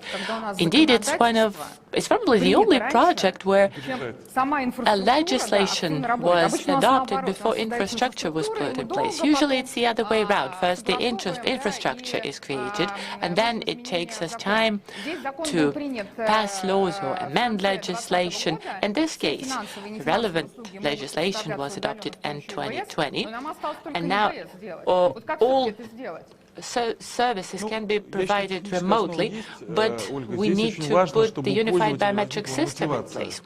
Well, the technical infrastructure is in place. Now users need to be encouraged to provide their biometric data. Now we need to make sure that we encourage citizens to register and provide their biometric data. As of June 1st, we've launched electronic SIM cards, and we see that people are interested, and the interest is growing. Second is we need to simplify the procedure of submitting biometric data. We've discussed it with banks, and now we've come up with a set of amendments that would allow users to submit the biometric data through an app without physically visiting a branch. Only limited scope of services will be provided to users that have submitted the biometric data electronically, but you can also get authorized through public services website, and a lot of discussion is happening that we need to protect individual records better. So we're considering a two-factor authentication, so a combination of biometric data and authentication through public services. Another option is QR codes. There's a lot of debate going on right now.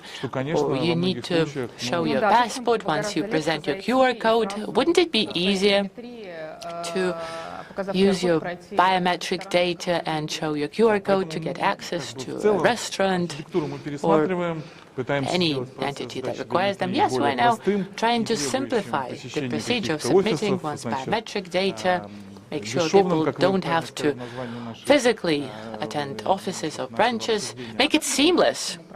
But how will we manage this project? I mean, it's no secret to anyone that a prerequisite for success of any project is a good team and proper management. We've had a lot of discussion on that matter. So did you come to any solution? Well, biometric is becoming a key identification technology, the most relevant these days. So this project is currently implemented by Rostelecom.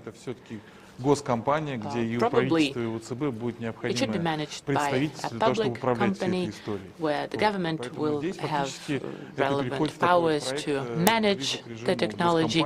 So we're shifting towards a more public system, or maybe through a public company. One of the key functions of the state is to identify authenticate individuals.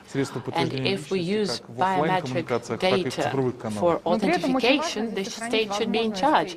But it's also very important to make sure that banks and other stakeholders are still able to use various elements of the system for their own systems, to use technological solutions, because this sector is growing really rapidly, and we need to keep track of all developments. This is what our president mentioned in his speech during a forum dedicated to artificial intelligence. He said that the state should be in control, but at the same time we need to make sure that users have full control of the private data, to consent or provoke consent to use this data, whether it's a bank or an insurance company or a public institution. It doesn't matter. Users should be in control, and we need to make sure that this procedure is seamless. So all initial data should be stored on one platform and be properly protected. And all services should be provided seamlessly without any threats. So this is our priority task. A few words about publicly owned platforms such as Gostech. We've been discussing it for 2 years now. What has been achieved so far, and what are the plans for 2020? Gostech has a platform. There's a large project in the pipeline. 3 agencies are implementing their own projects on Gostech platform.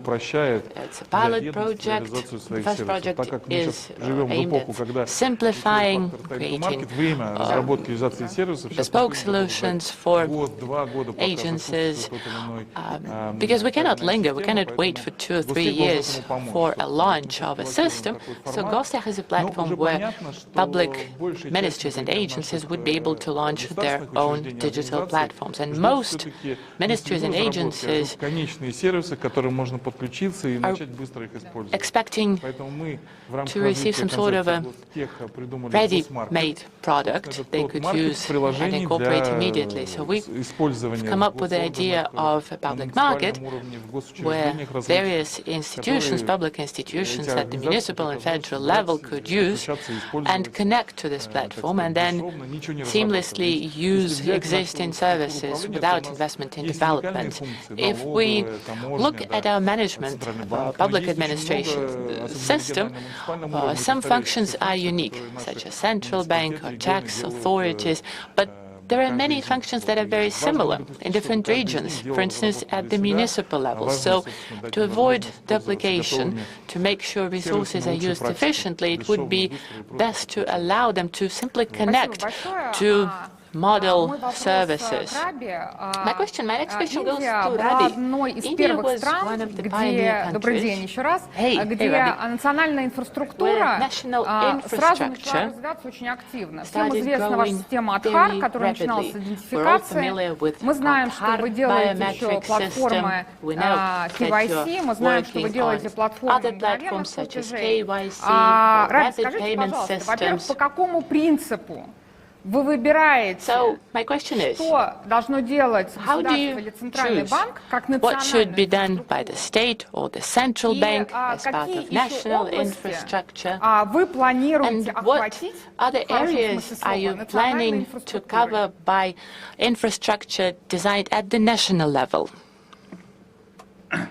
Okay, let me try and answer that briefly, Olga.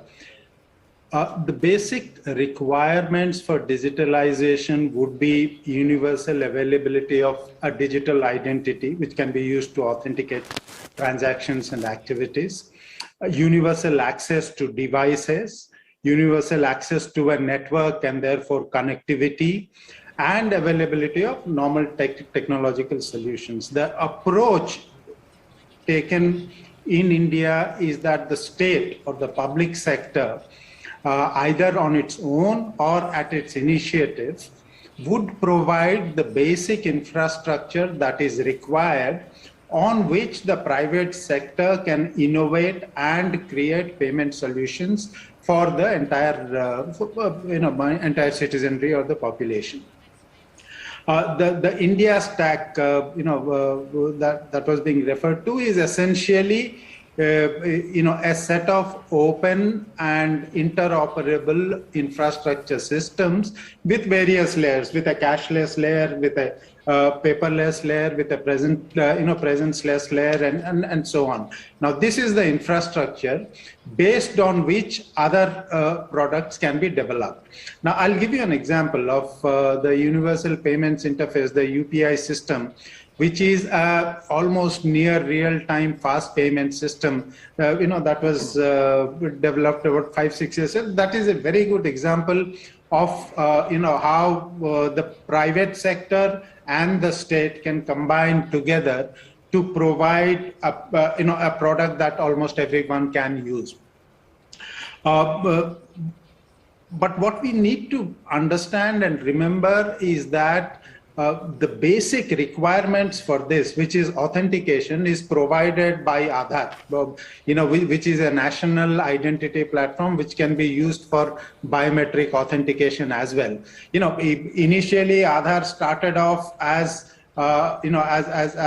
something that will help in making government payments smooth and targeted and without any leakages. Now, over the years, while that use has always, that use is being met, it has actually evolved into something much bigger than that for the entire payment ecosystem. So that is an initiative where virtually the entire population, about 1.3 billion odd accounts exist. So almost everyone can be identified.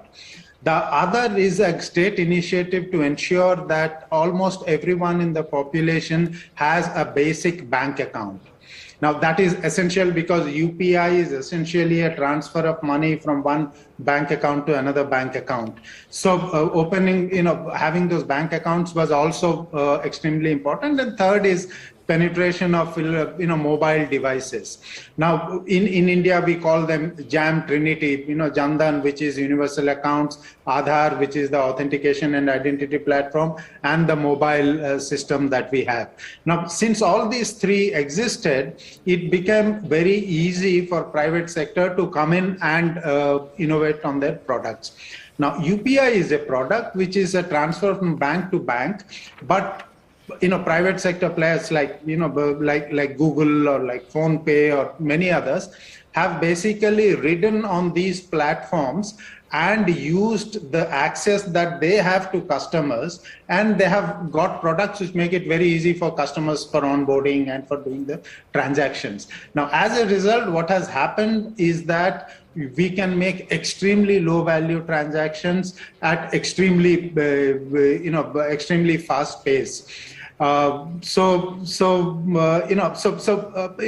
would probably end by saying that while the state is required to provide the infrastructure for any digitalization to proceed in an organized manner, the innovation in terms of products and innovation in terms of efficiency and reduction of cost largely must come from the private sector. Thank you. Спасибо большое. Thank you. На самом деле всегда отрадно видеть, что It's always a pleasure мы, to see that делая свои проекты, as we launch our project, even when we don't coordinate, we find the same priorities for the state and for the business community. Judging by what you say, it looks like we're on the same page. You've created this rapid payment system, the state is in charge of identification. We don't have a mobile payment system yet, but probably we will need to put that in place, and Shadaev will think of that. As for mobile devices, in our country, many people have more than one mobile device, but I think we need to again consider creating our national mobile devices. Равный доступ всем участникам, это ключевое. And in terms of priorities, equal access is very important. And more availability for individuals and corporates. And I think they are indeed priorities, and this is precisely why we need to work on national projects. My next question goes to Vladimir. Alfa-Bank is one of the most innovative in Russia. Нестандартных сервисов, ориентированных именно на желание и чувствование человека.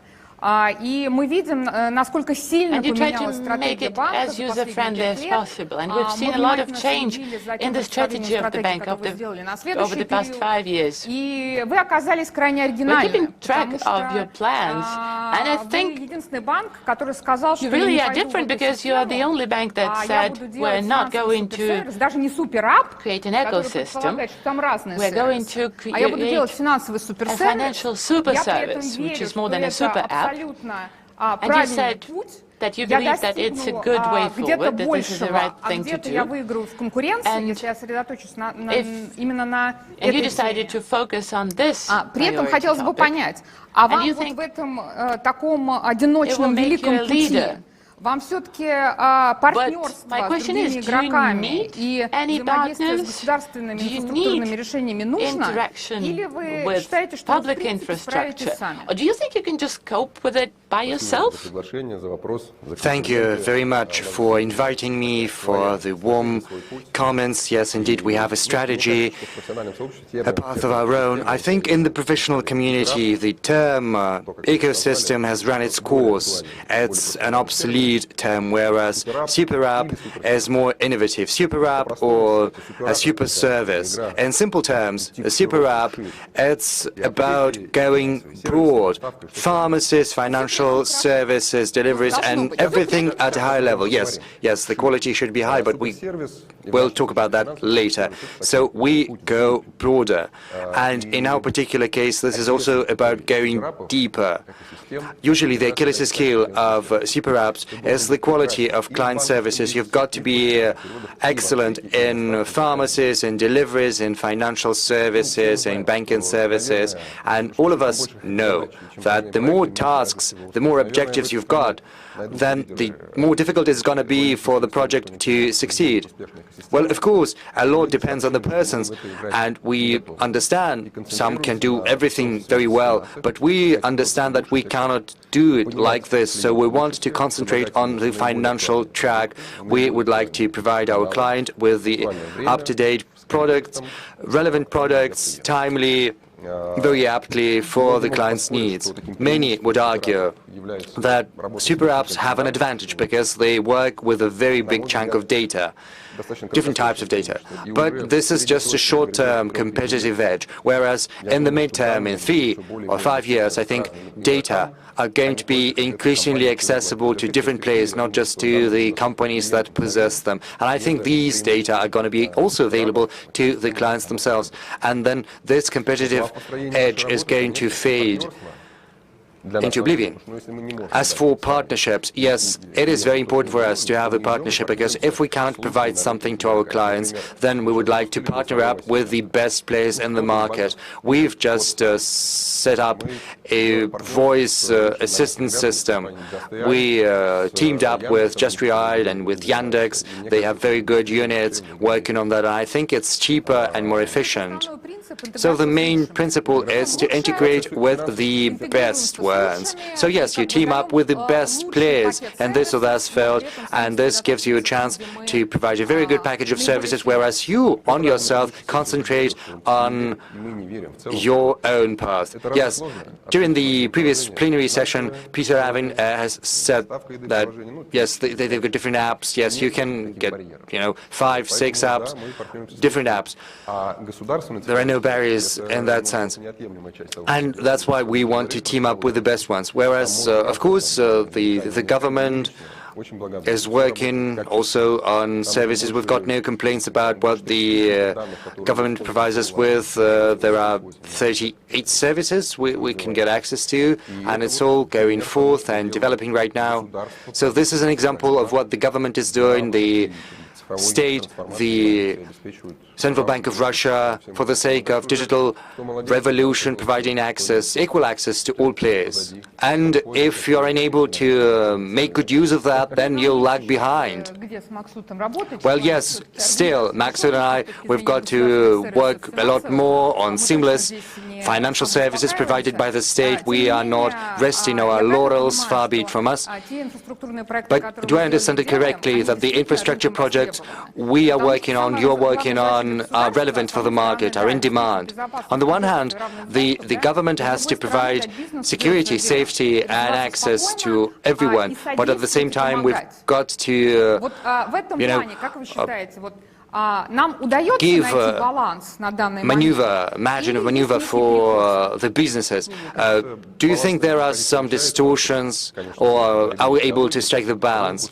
I think, yes, you are doing that. I think Rabbi has mentioned that today. So the government is setting up a platform, and then the citizens and private companies can hook up to this platform and find out how to use that more efficiently, use the rapid payment system, the authentication system, and others. And I think what you're doing, the unified biometric system in particular, constitutes a very good platform to push forth the digital development. My next question goes to you. I want to ask you about data. Historically, either companies or banks are in possession of data, so they compile data on the customer, on his or her behavior, on what's happening, and the question is whether the data should belong to the company or to the bank. Usually it's done with our consent. We sign off this consent document, but we do not know how these data are used, and we cannot withdraw our consent, and de facto we do not manage, we do not handle our own data, whereas this is a value, this is my property, and I would like to have control over that. You are one of the biggest players in e-commerce, and incidentally, as far as I understand, you've decided to venture into the financial sphere as well. You've recently acquired a bank, as far as I know. So what do you think? How should we go about these data about a person from the point of view of the citizen and from the point of view of the business. And my second question, why did you decide to buy a bank? You could wait for the regulation we are planning to introduce, new agents, non-banking providers of financial services. Well, we would provide you with a license, put you on the register, started to oversee your activities. Only thing you had to do was wait a little bit more. Why buy a bank? How do you plan to compete with the well-established players in this field? Let me start from your second question. Yes, it's the easiest one. My first reason is as follows. The main reason, time. Because time is the most valuable resource, and we are always trying to optimize the use of time. As you have pointed out, the regulation is not yet there, whereas we've already acquired a bank, so we've managed to address the issue of time. Secondly, we understand how the ecosystem works. The more responsibilities you assume, the more rights you have.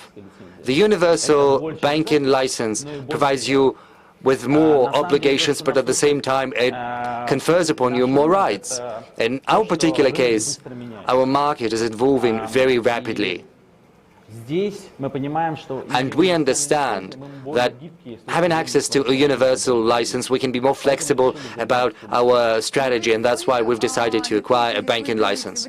So it's not just time that you get and you benefit from, but also because you want to provide payment services, you have broader plans. You believe that having such a big database of clients, you can provide more services, payment services, of course.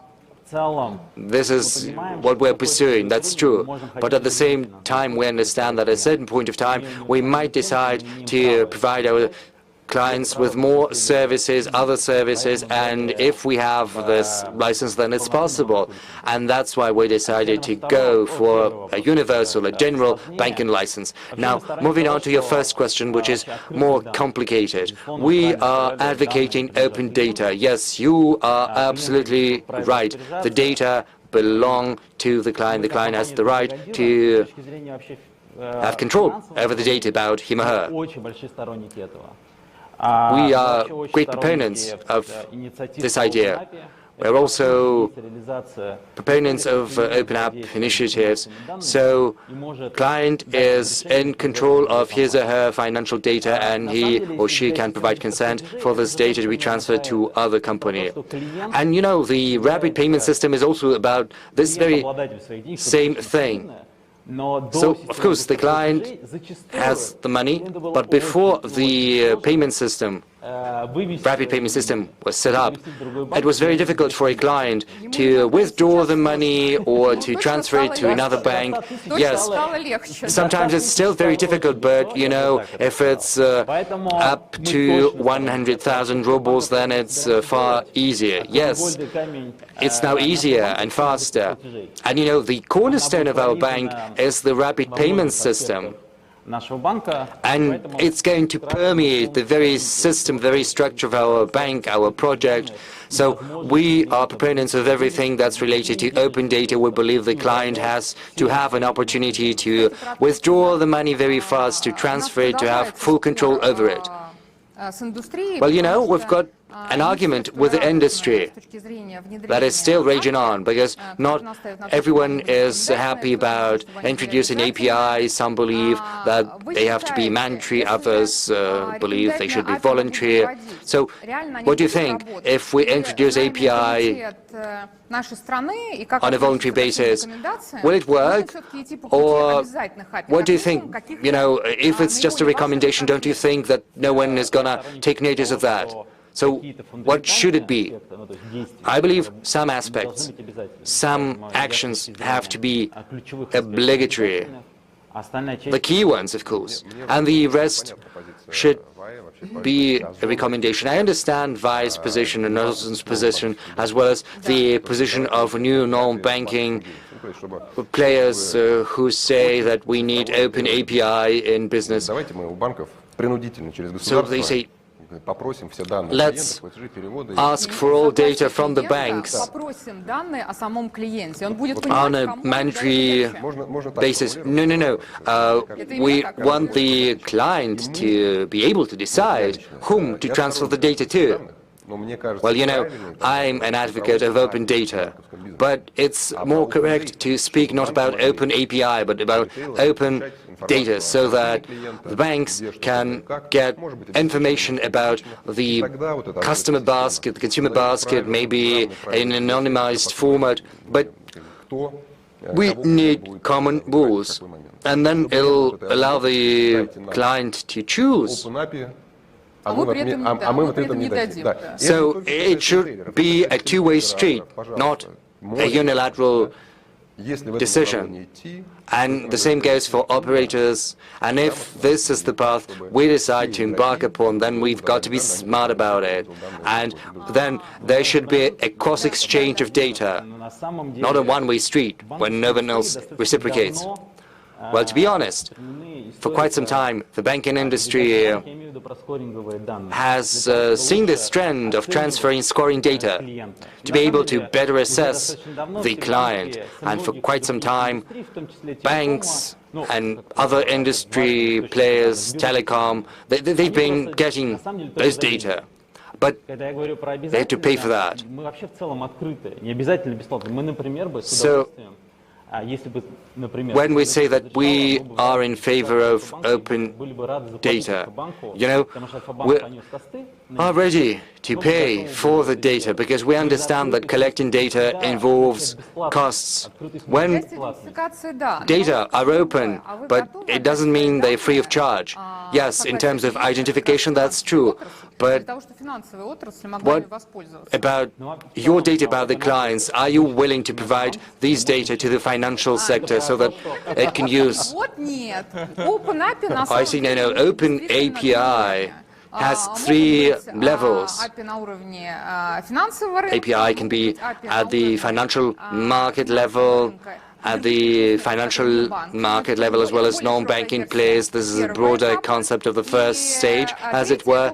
And the third layer is open data. It's when you've got open standards and they provide a two-way street. The digital profile, you know, it's open API. Yes, what we discuss with Maxit right now is as follows. We believe that the right way to proceed is to open data, not just from the financial market, but also from the non-financial ones. But the question is what the pace should be, the speed, and whom to start from.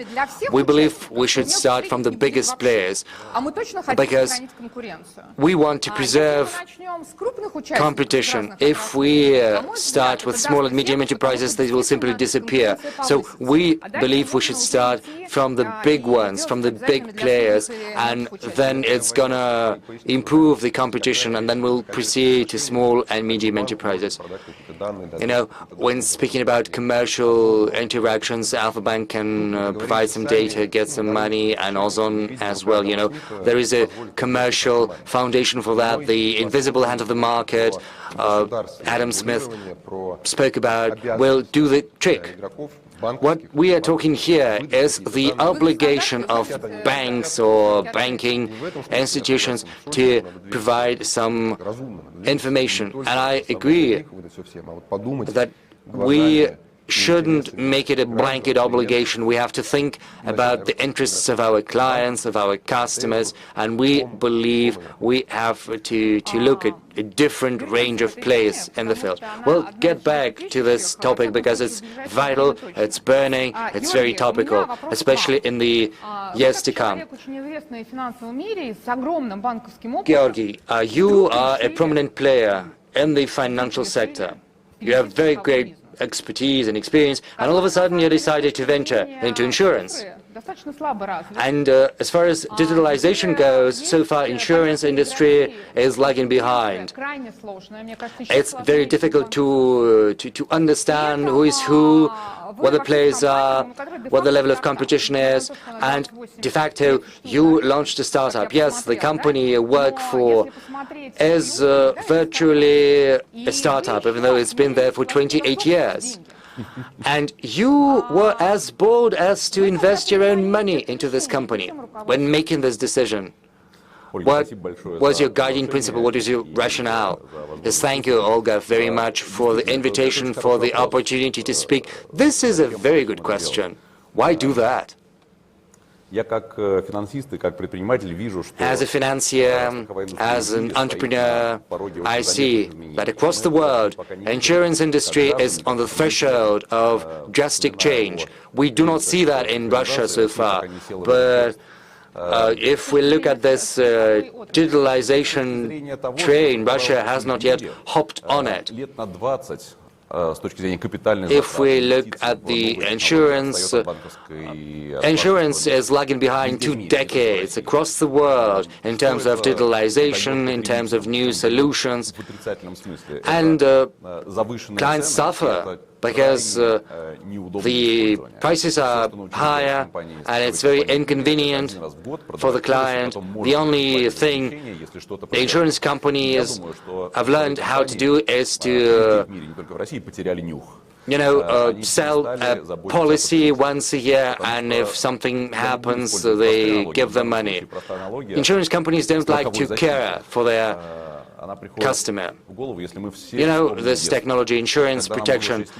Let's remember our childhood. When we were 6-year-old, our mother told us before we went outdoors to put on a hat because mother was trying to prevent us from catching a cold. When we were 16, father told us to be back home by 10 p.m. not because he's just a bore, but because father is afraid that we're gonna go through a dark street, through dark alley, and all companies, insurance companies, are trying to sell as many policies as possible and to pay as little money as possible. That's the rationale. Yes, you're absolutely right. When we carried out the analysis of the reaction of our citizens, we found out that usually our citizens are content with financial services because financial accessibility inclusion is very high in our country, especially in comparison to other countries. Yes, in terms of fintech, Russia ranks among the first 3 pioneers in terms of fintech, financial technologies, whereas in insurance, almost all citizens claim that they are not content, they're dissatisfied. The insurance companies are still confident they can do all their business on Excel. If your client comes once a year to you, you have to find the line in the Excel table and, just extend the policy. But that's not the case. 60% of big city dwellers buy something online, 25% do that on a daily basis, and if you look at the statistics, only 20% of insurance clients are content with how the app of the insurance companies their clients of works. So 60% of big city dwellers buy something through their portable device, whereas just only 20% are satisfied with insurance apps, mobile apps. And you believe that if you venture into the market as a small company, you'll be able to change the market, to overhaul it. Our agenda is very simple. Let's remember the theme of our panel. It's very simple. The banks have, walked the walk. Over the last 2 decades, they've managed to take off the fraud risk from your banking products. But the Bureau of History is still not working. Over the last year it was launched, but no, it's not functional. I think it should be introduced, and we have to increase the thresholds for low-risk insurance as property insurance. Just think, citizens, in particularly vulnerable citizens, have their deposits in banks protected. Even investment is insured right now, whereas the main financial assets of households, namely the apartment, is not protected in 90% of cases. In Russia, less than 8% of houses and apartments of individuals are insured.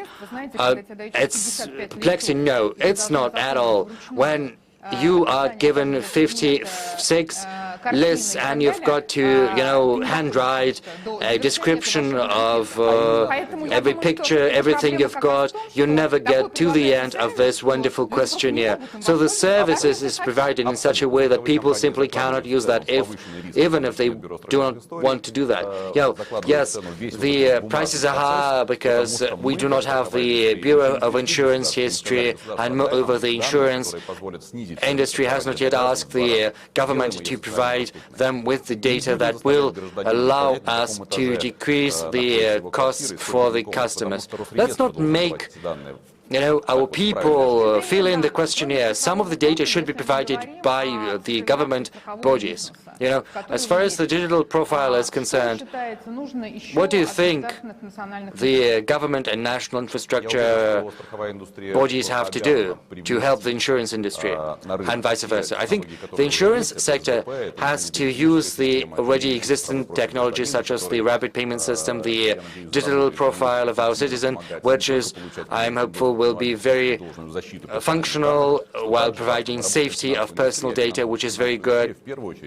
We are in the financial sector, as Mr. Kostin said during the first panel. The financial sector is about trust. People have to put trust in the institutions they give their data to. And I certainly believe in an efficient integration of platforms, technological platforms, data platforms, conducted by the government and by the private system. As Vladimir has said, these data are transactional, and you can already get these data through the operators of fiscal data, through other sources. I refer to data on property. So far, insurance companies do not have access to these property data, let alone the issue of reconfiguring your apartment space, something very often not registered. This is just reasonable request. You need to have access to a minimum of data. And the citizen has to get the right to provide as much data as he or she wants to whomever they want. We want to manage what the outside world knows of us and about us. Maksut Igorevich, I think this is the new task ahead of us, to have a closer look at the digital profile, not just from the point of view of the financial sector that is already an active user. We have other participants on the market, insurance companies in particular. And, providing digital services to the citizen, that's a very relevant issue. Georgi, so what is the model you will follow? I wish you all success. I do hope your company is going to turn into a big company that will pioneer digitalization in insurance. And what path are you going to take? Will you follow in the footsteps of Vladimir, focusing on your super app, super service? Or will you pursue a broader career? What is your vision in 5 years? Yes, thank you very much for your kind wishes. We work with VTB. This is a startup we have been working on together. I don't think that in a year or in 3 years any one of us is going to wake up in the morning and dream of buying an insurance policy, because this is not a priority. Yes, as customers, we would like to be protected, but we do not want to think about that on an everyday basis. We want someone to do that for us. So speaking about super apps, super services, I think insurance has to become very accessible, very convenient. And moreover, it should be intertwined into the fabric of our life, in our everyday life, through digital services. We will not break our routine, hailing a cab, or reading a newspaper, but if we can get an insurance for our car for when we use that, and if you get access to this service through your banking app or through the government portal, then it's going to be very convenient. And I think insurance has to become socially accessible and as widespread as possible, and only in the digital form, done with papers. Well, you know, I'm very concerned about you and Vladimir. Yes, thank you for your concern. Yes, I think you've chosen your own path, and I would very much like you to succeed. Yes, and Vladimir and I, we help one another. Yes, for 4 years, Alpha Bank has been growing the fastest. We had 200,000 legal entities. Right now, we've got 700,000. Right now, the growth this year is 20–25%. You know, in terms of our legal clients and also individual clients, the growth is very good. So far, I think we are succeeding. It's great, and it's great that you do not have like a mantra, and you are happy to venture into the unknown, to think about alternative solutions. You know, some big players have already shown that their model is good and successful, whereas you have to find something new, something that big tech companies cannot provide you with. Therefore, we, as the Bank of Russia, believe, and I guess I could speak on behalf of the ministry as well, that we want to take on board all the stakeholders. And this would be the prerequisite for the development of a country. Oh, Olga, I'm dreaming that not 1 out of 10, but 5 out of 10 apartments would be insured. So talking about competition, obviously existing insurers were unable to convince potential customers that they're offering good services at a fair price. I mean, the market is open. 99% of clients have no faith in insurance right now, but I'm sure they will change their minds, and they will not only protect their property, their health, or health of their loved ones. By the way, we've insured over 50,000 kids from cancer, and it's part of our social responsibility project. But I think this industry is very likely to grow a few-fold in the upcoming 3 to 5 years, and this will create additional tax revenues for the state, and this will give a boost to digitalization and fintech development, and it's generally very promising. Colleagues, we did not agree in advance, but we keep talking about 2 very important topics during this discussion. First, we reaffirmed that infrastructure projects we're working on at the state level, together with you, are very much in demand. E-signature, unified biometric system, rapid payment system, they're all in demand. So it looks like we've been going in the right direction for the past 5 years. We didn't miss anything, and we've achieved a lot. There's good progress. But clearly, the existing infrastructure needs to deal with a number of important issues: customer consent and customer data. There are 2 ways I see, 2 ways forward. First would be to task the state to come up with some sort of an infrastructure solution, which will define API standards, that will keep consent registry for the benefit of all market players. The second option would be to let the private sector take the lead, and the regulator, the ministry, will introduce legal regulation, legal framework that will be mandatory.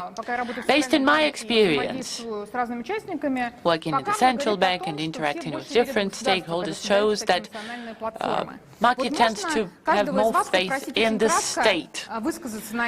Could you briefly comment which path do you think would be best, one of the 2? Maybe you can think of a third option, because it's really relevant for Maksud and I, and your opinion is really important. Well, in terms of data and data availability, the state should be involved, because we're talking about extremely sensitive data, and the state will need to control this data, will need to control the flow of data.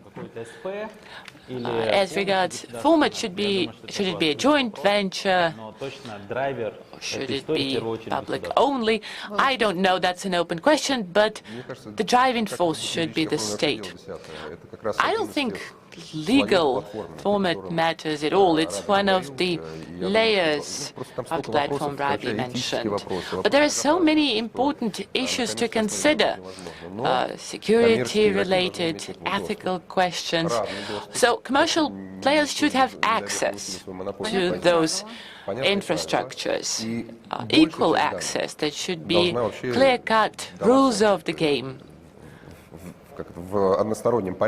And I think most data should be provided unilaterally. Imagine Google Maps. If they try to collect data from their customers that share data, I mean, we wouldn't use Google traffic. Imagine making banks and insurance companies collect consent from all their users. This will not work. So the data, the most important, the most sensitive data, need to be better protected. There should be obstacles to sharing this data. But anonymized data, data that is not sensitive, should be more openly available, and private companies should be able to create creative, interesting services and products for the benefit of their customers. Georgi, what do you think? Well, I'm always in favor of level playing field, and I myself, as a customer, would like to be able to manage access to my data. I want my data to be properly protected, especially if someone is collecting my data from different sources. I want the state to be involved. As a businessman, I want to have high-quality online access to data I need to create value for end users, to raise efficiency and offer better products, because my customers want to get high-quality products at reasonable price and good data protection. I want the same. But at the same time, we're not only talking about public data, and digital profile covers all the issues you've raised. Another thing is that we need to come up with certain rules of the game through open API that would contain not just public data, but also commercial data. And then the big question is, who will be keeping the registry of consent? I don't want to ask the same question to Maksut, because I figured that Maksut and I will be pretty much in charge of dealing with this task, based on your answers. And I think the main outcome of this session is that not only did we discuss the existing platforms and issues that we know, now there's a new task ahead of us, to create a new platform, to deal with consent, to decide on how we're going to deal with APIs at the public level, to guarantee equal access to participants, and make sure we provide security of data of our citizens. And this is yet another exceptionally important task. So I have a different question for you, Maksut. Do you think we'll manage? Do you think we will be able to put in place this infrastructure? Because the market needs it now, not in 10 years. I think the market expects this to happen in 12 months max. Well, I'm confident, Olga, that the year 2022 will be very much about data and data management and data regulation. There's a bill under consideration regarding big data, commercial use of big data, whether the state will have a monopoly, whether the state will require business to provide anonymized big data. And the second question you've raised, and for good reason too, is whether users should have the right to manage their own data. We see different models.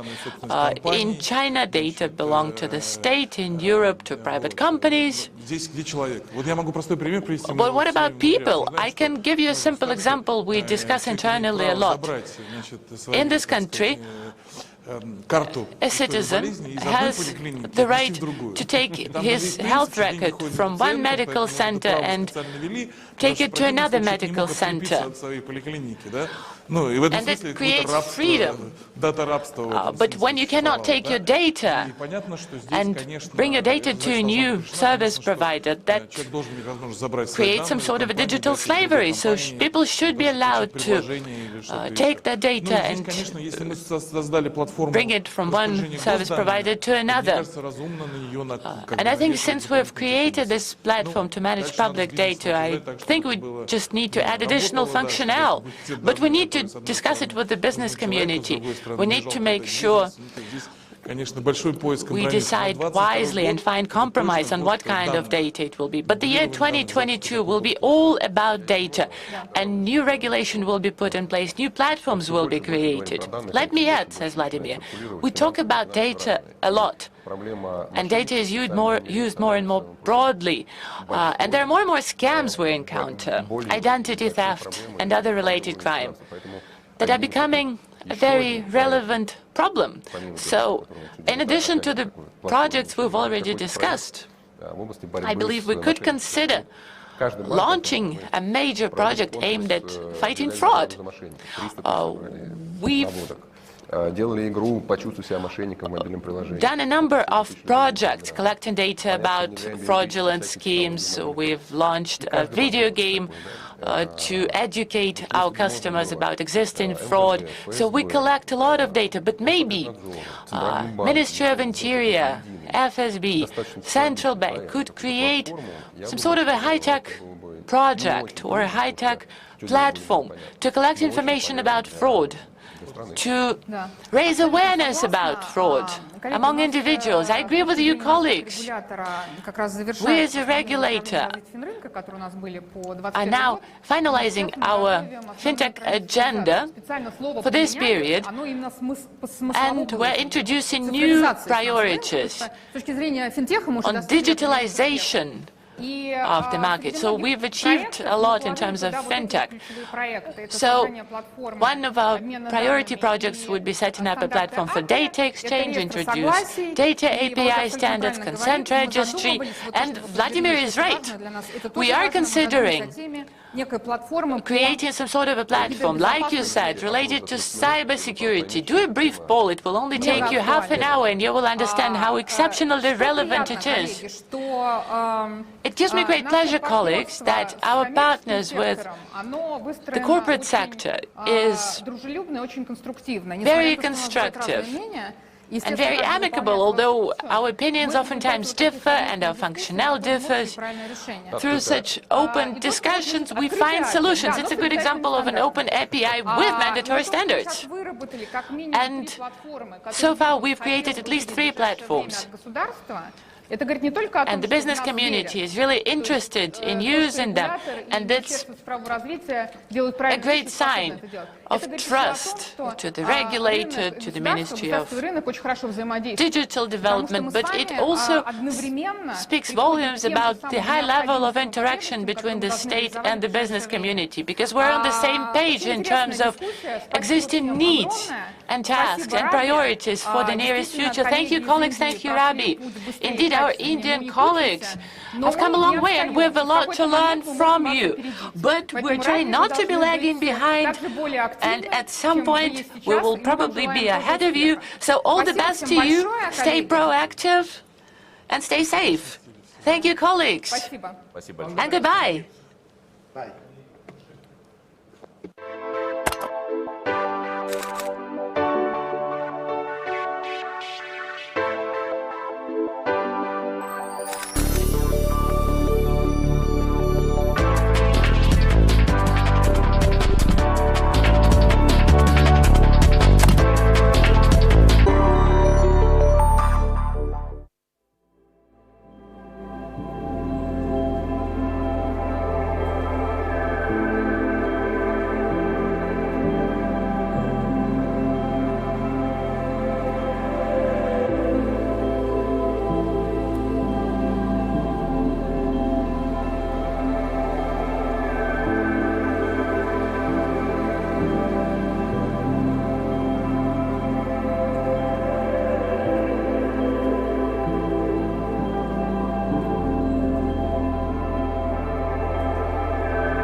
Good afternoon, dear colleagues. Good afternoon, dear friends. We have been waiting for long for such an event as Finopolis to take place because it has been delayed several times because of the pandemic. But finally, we now are able to get together and discuss all of the vital issues about technologies that are taking place in the financial market. And today's panel is about the coming of a retail investor into the securities market, the exchanges. And I would like to begin by introducing a panel of very esteemed speakers who are gathered here today as well as connected remotely. And let me begin. Oleg Vyugin, chairman of the Council of Trustees of the Moscow Exchange. Oleg Vyacheslavovic has a great number of other very respectable titles and regalia, and I'm very happy to see him joining us. Natalia Smirnova, the investment advisor, number 124 in the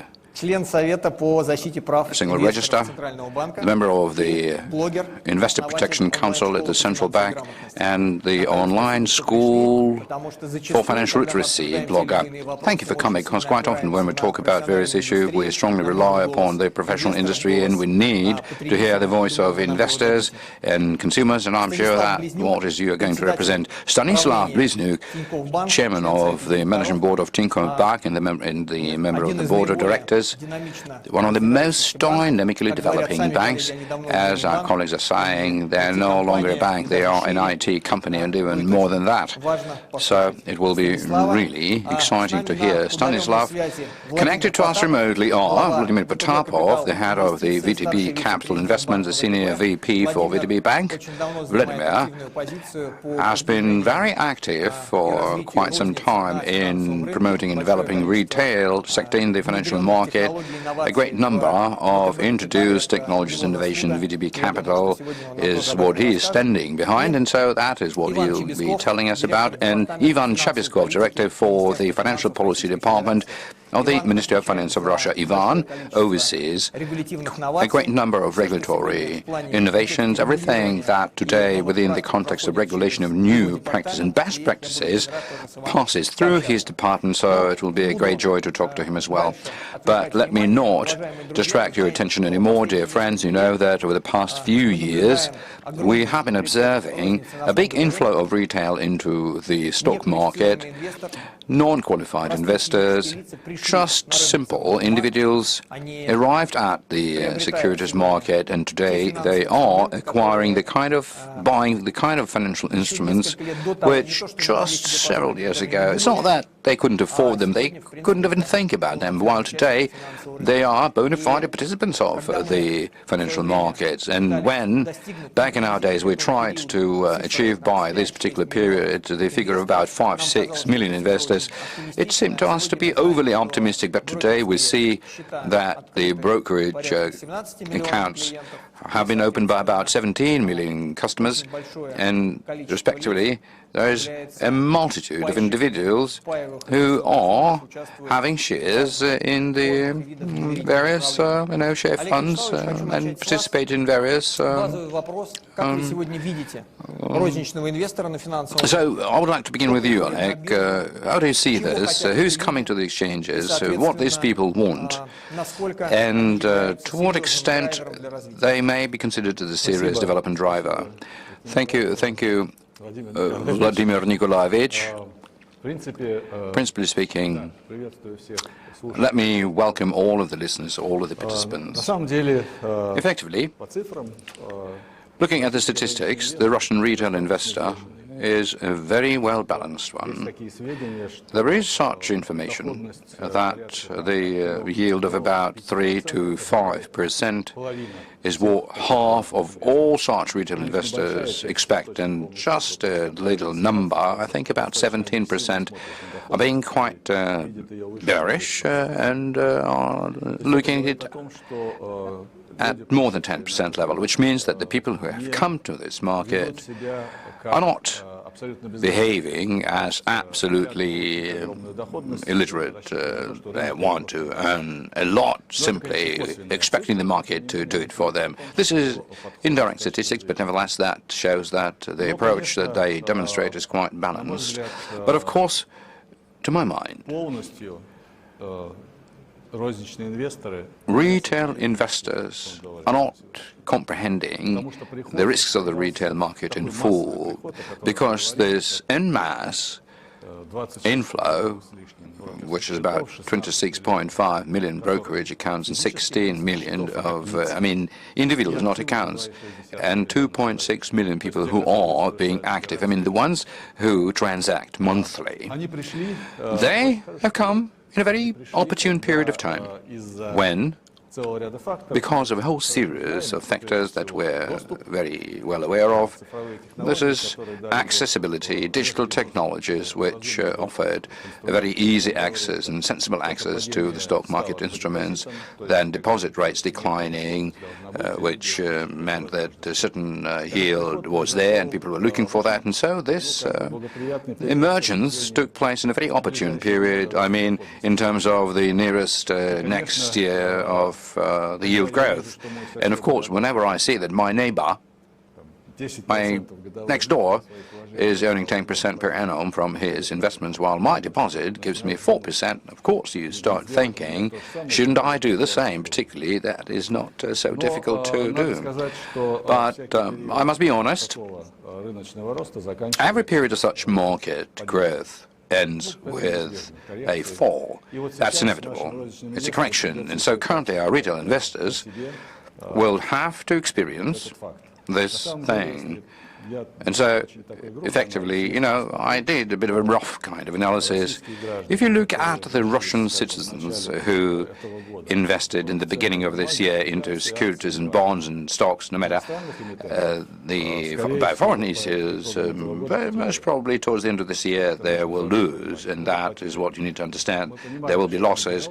Of course, we understand that this is just accounting, the paper kind of losses, but that means freezing liquidity. Now, those of them who invested into the Russian papers may possibly gain a little, but again, this most probably will lead to the kind of expectations that they had not coming true. And that is going to be their first trial, for the Russian retail investor, who, as I tried to underscore, they're behaving themselves quite rationally, despite the fact that the financial literacy that we're always talking about continues to remain yet the task to achieve. But I must underscore that you must understand quite well who are we talking about. These are the people with not a sizable check. Because even before this hype, as is a fashionable way to describe it, there used to be high net, ultra high nets, people with a decent amount of money who were present in that market. They were investing, they remained there. But the important new thing that happened, that a lot of people came with a small check, and that is who I'm talking about. But as far as the ultra-high net worth individuals are concerned, everything's okay, because they understand the risks very well. They have more information to them about their investments and generally about the market, and this is who we may not really take care of. Of course, we should take care of them as customers, but just as regulators, as somebody who is really trying to care for the securities market, and you can stay relaxed. That's a bit of a description. All right, thank you very much. I heard a few things. So, en masse emergence took place during the growth period. Nobody felt any shock. Second thing. Third point, possibly the investment horizon hasn't been estimated ideally. Maybe the annual one is not what such an investor should peg himself to, particularly, like you said, an investor with a small check, which is the kind of investor who may need liquidity for something else entirely. With that in mind, a question to you. Is it true? I mean, quite a lot of consumers, they relate to you, and in your blog, they may seek your advice as an investment advisor.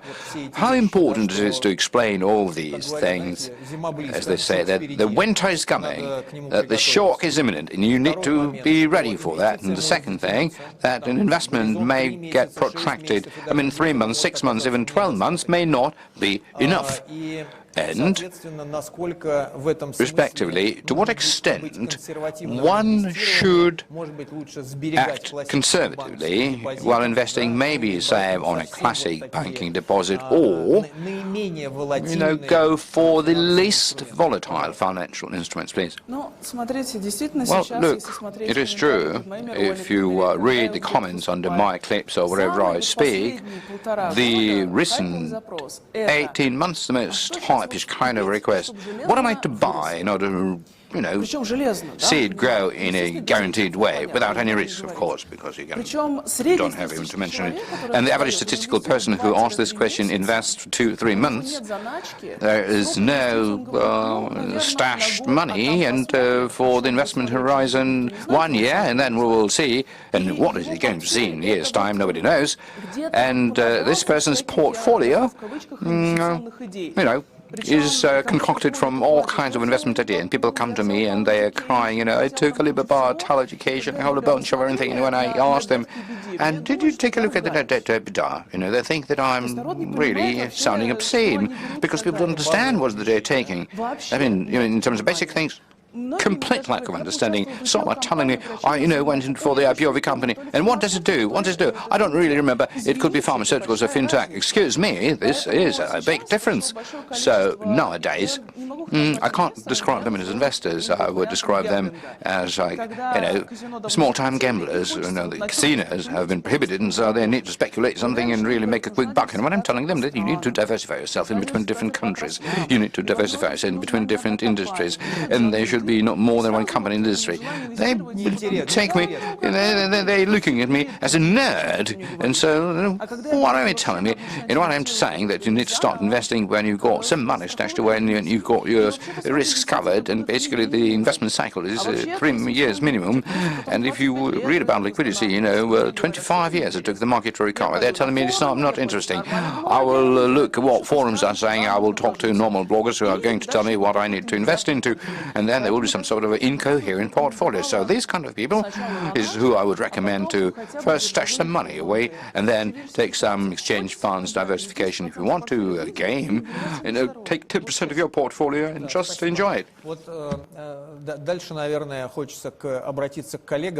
All right, and next I would like to speak to the colleagues who are financial intermediaries themselves and are helping the men in the street to either save or invest. And it may seem that they are largely interested in only having a customer come and buy, and whatever happens then they don't care. But speaking to Vladimir and Stanislav on more than one occasion, I definitely know that this is a long-term strategy for them, and what's important is for a customer who comes not to get disappointed, for his level of trust to only grow, and so for these people to come for long. Now, bearing in mind the start of this conversation, Stanislav, can you tell us, what do you think about retail investors? What are these people are being guided by, and how, you incentivize these people, and on the other hand, how do you safeguard them?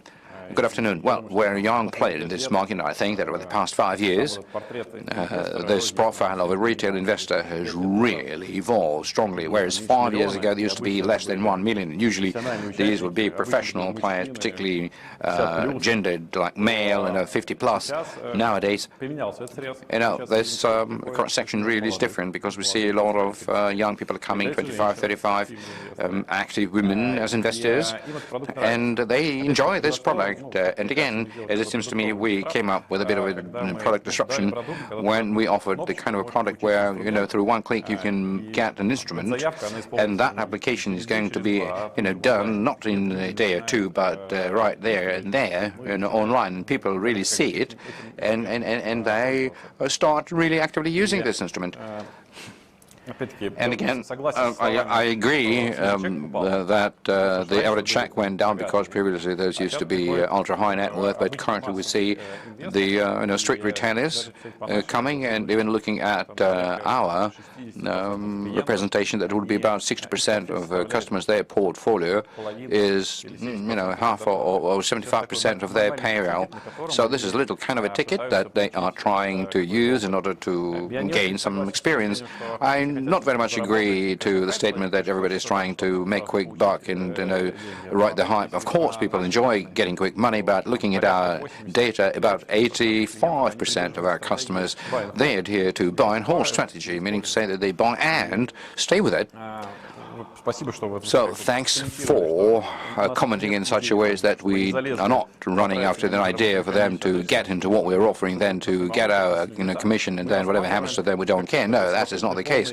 We're looking at it as an aggregate, comprehensive kind of a product. For example, we have a customer, Tinkoff. Tinkoff has an account in a Tinkoff Black, and this is just for an everyday spending. There's also a certain term account for some future plans, and there is a broad line of deposit funds, bonds, shares, and the customers need to learn to understand these products, and so our task is to provide such products to the customers to raise their awareness and give them learnings and achieve diversification. I mean, 10% for high paying, okay, but apart from that, you need to distribute your money into more conservative instruments and achieve diversification, both in instruments and currencies and sectors and countries. And we are pushing our customers a little bit towards it, because small checks and convenient products, I think that these customers are very fast in terms of taking up on this learning, and that would be very different in a year or two. In a year or two, there's going to be quite mature and experienced investors who, in terms of portfolio diversification, would understand it, the notion, and would adhere to it, and our job will be to give them more instruments, more advices. A additional micro question, Natalia said, and that was quite a common point of view, about the fact that it would be good to start with some sort of a passive collective investment, because the broker for tomorrow, and we support this point of view in a way, but what's your take on this? Well, again, we are for offering whatever we are able to offer most, because we invest into financial textbooks and advisors and blogs. And as far as this is concerned, you learn from mistakes. You should rather try a little bit and feel the instrument, feel the tool, and then you will be much wiser, for the next round of investments. Well, so far your story is quite positive. To use a small check and try it in little ways, that is a bit of a micro money, but okay, we will get back to that topic. Vladimir? Yes, I'm asking you. You heard my questions, haven't you? Yes, thank you, Vadim Viktorovich. Thank you, dear colleagues. Well, look, first of all, what is it that I want to say about this whole theme? It seems to me that the accessibility of investment, this is what really has happened. In the first place, this is a way out towards a rationalization. Investing is a rational thing to do. And I believe that we're all telling each other about the Americans as a raw example, as everything is being so good there in terms of their welfare, and 87% and in the mature economies in the savings basket is represented by investment products. And so whatever is happening now, and actually thanks very much to the central bank for the statistics, because it has really sobered us up from multiple digit growth into the double digit growth, which previously was showing the rated securities and unrated ones, so 17% of savings, which was the raw statistics in the market tools, and about the additional 29 non-quoted tools, so 45% in Russia. On average, in Russia, if you take a look at the overall basket, is represented by securities. So actually, we're not so far away from the mature markets,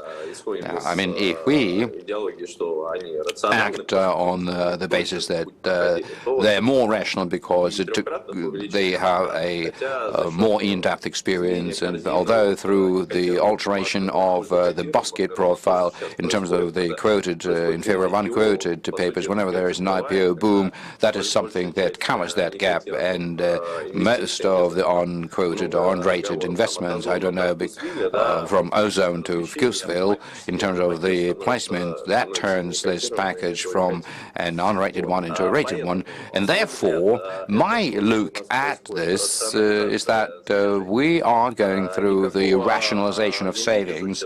I will be honest, I do not see that the younger generation, how shall I put it, is, running head over heels into this because the basic investors are 40 years on average, males, so the average Czech who started saving more through investments, I don't know, is not really going down. So we had the average Czech 2 million in the company, and the number of investments are 4 times less 4 years ago. So that is exactly the number that remains, but we've got 4 times more in terms of the funded accounts.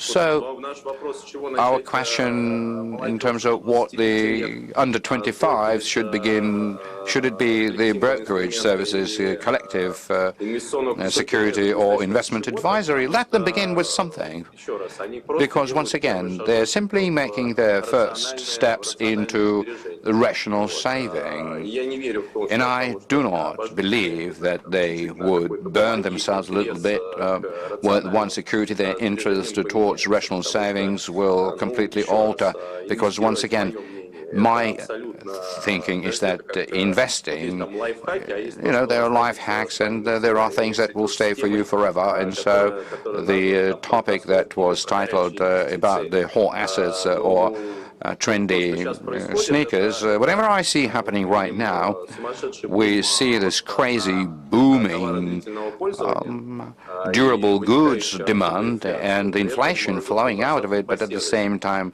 horrible decline in services. And so investments is exactly the kind of a service which slightly compensates for substitutes certain parts of from other services that we used to spend more time on previously. So my position is that this trend somehow will sustain, and the intermediaries should act in a very cautious way, because we're going through a transformative period. And so in this sense the ESG topic becomes very important, because you see, I'm the old millennial generation. I grew in 1990s. In 1998 I went to study in university. If you ask me from my childhood what kind of phrase was best describing my being, so my being was to earn money. So the 25-year-olds who are coming right now, they're very creative, they're young and energetic. Then they came the generation that really enjoyed spending. That was the first thing for them. But those who came after them, they have a different mindset. And if we, through investing, through ESG, can put in more sense, that will become the most important contribution into the development of the young generation. So, in conclusion, Vladimir, my answer to your question, yes, we do see this inflow, we do see rational behavior, which is rational on the systemic side of it as well as on the spontaneous side of it. We don't see any extreme risks. If you take a look at the basket in Russia, the average investor will show that the share of conservative instruments accounts for about 50%. We don't see any percentage increase of leverage compared to the millions that Stanislav referred to. So I shall put it this way.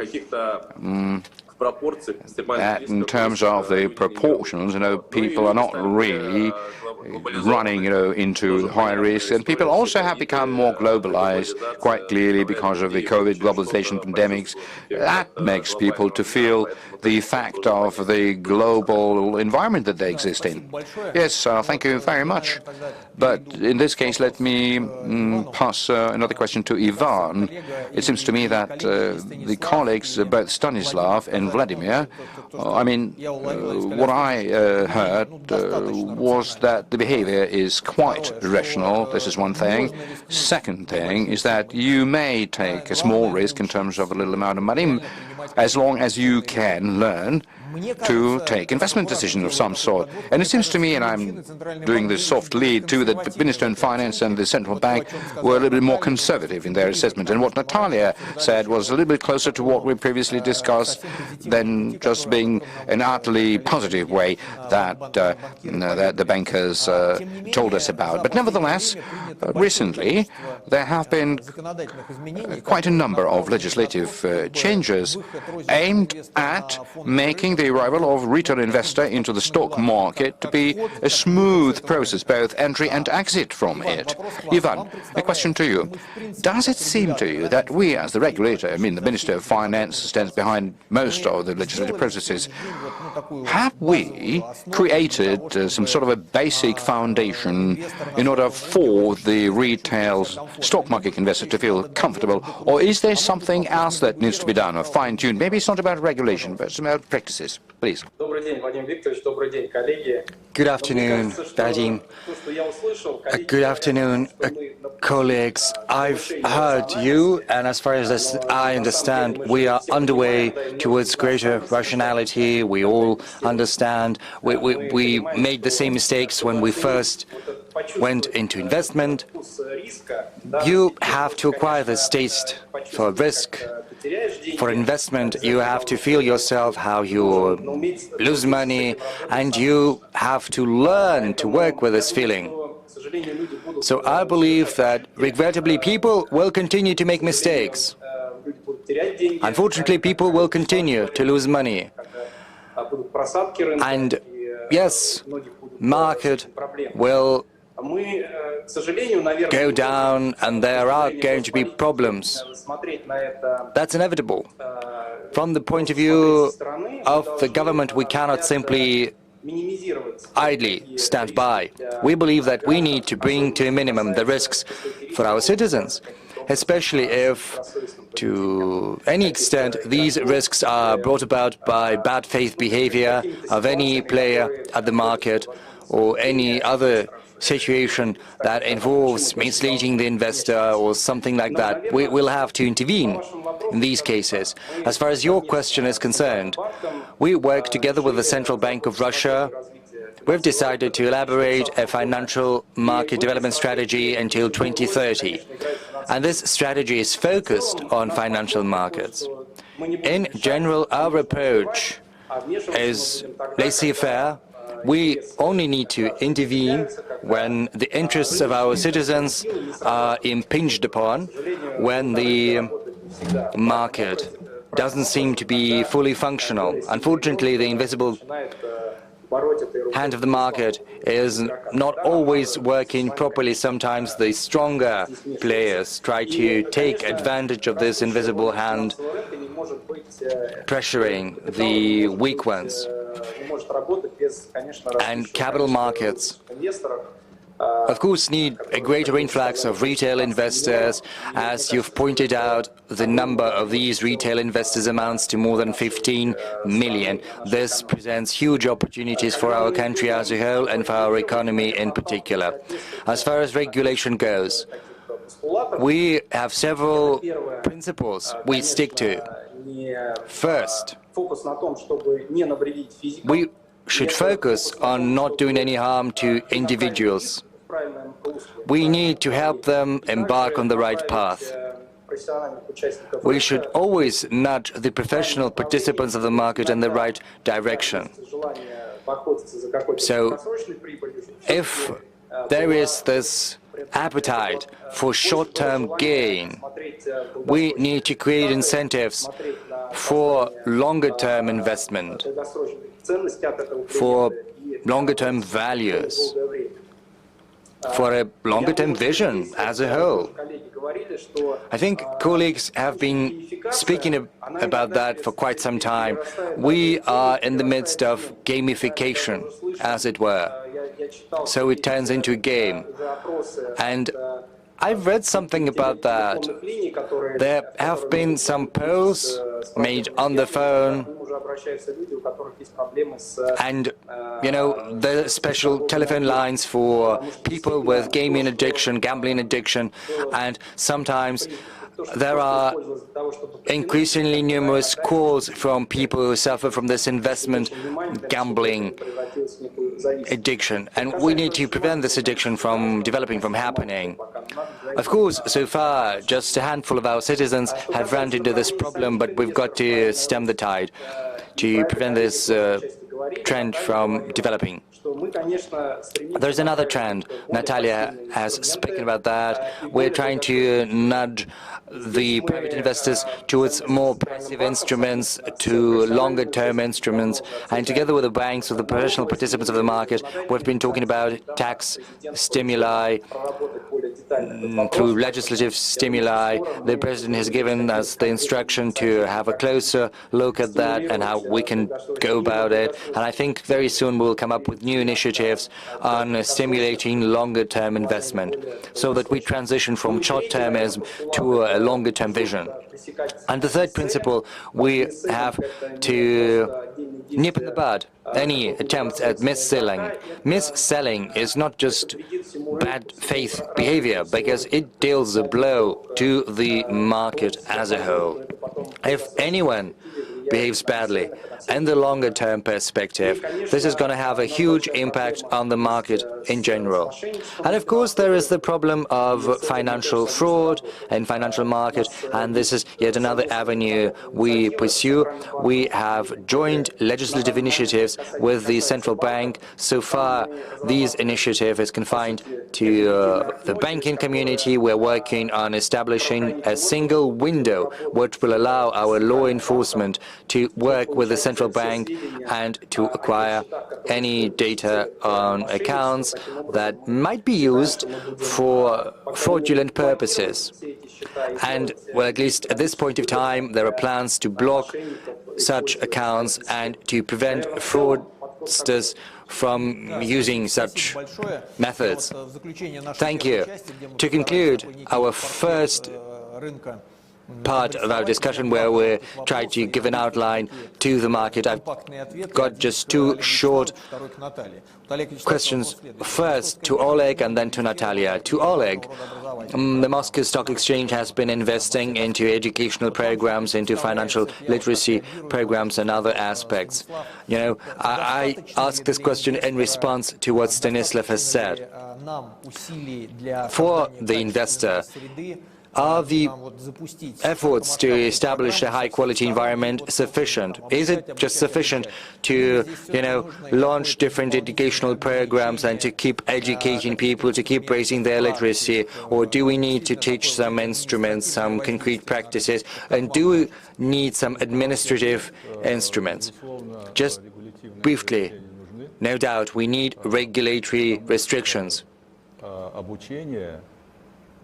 Because education is a very personal process. We cannot have a direct impact on the psychology, on the mindset of a person. We can provide them with high-quality information, with different cases, with the background. If the person is more interested, then they will benefit more from this educational process. Others will benefit less. So we need some restrictions.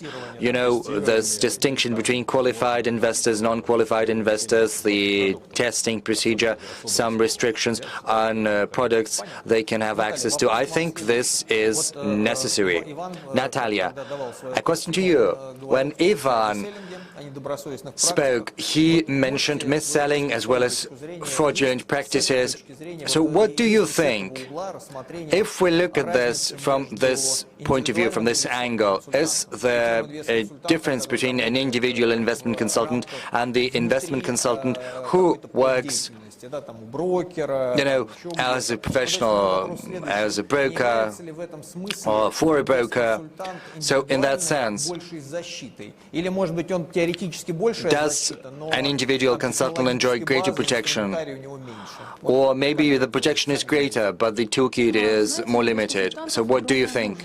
You know, there are different kinds of investment consultants. If you talk about an independent consultant or a company consultant, well, there is a difference. Of course, an independent one, you know, it's better, but in reality, of course, it's not all black and white.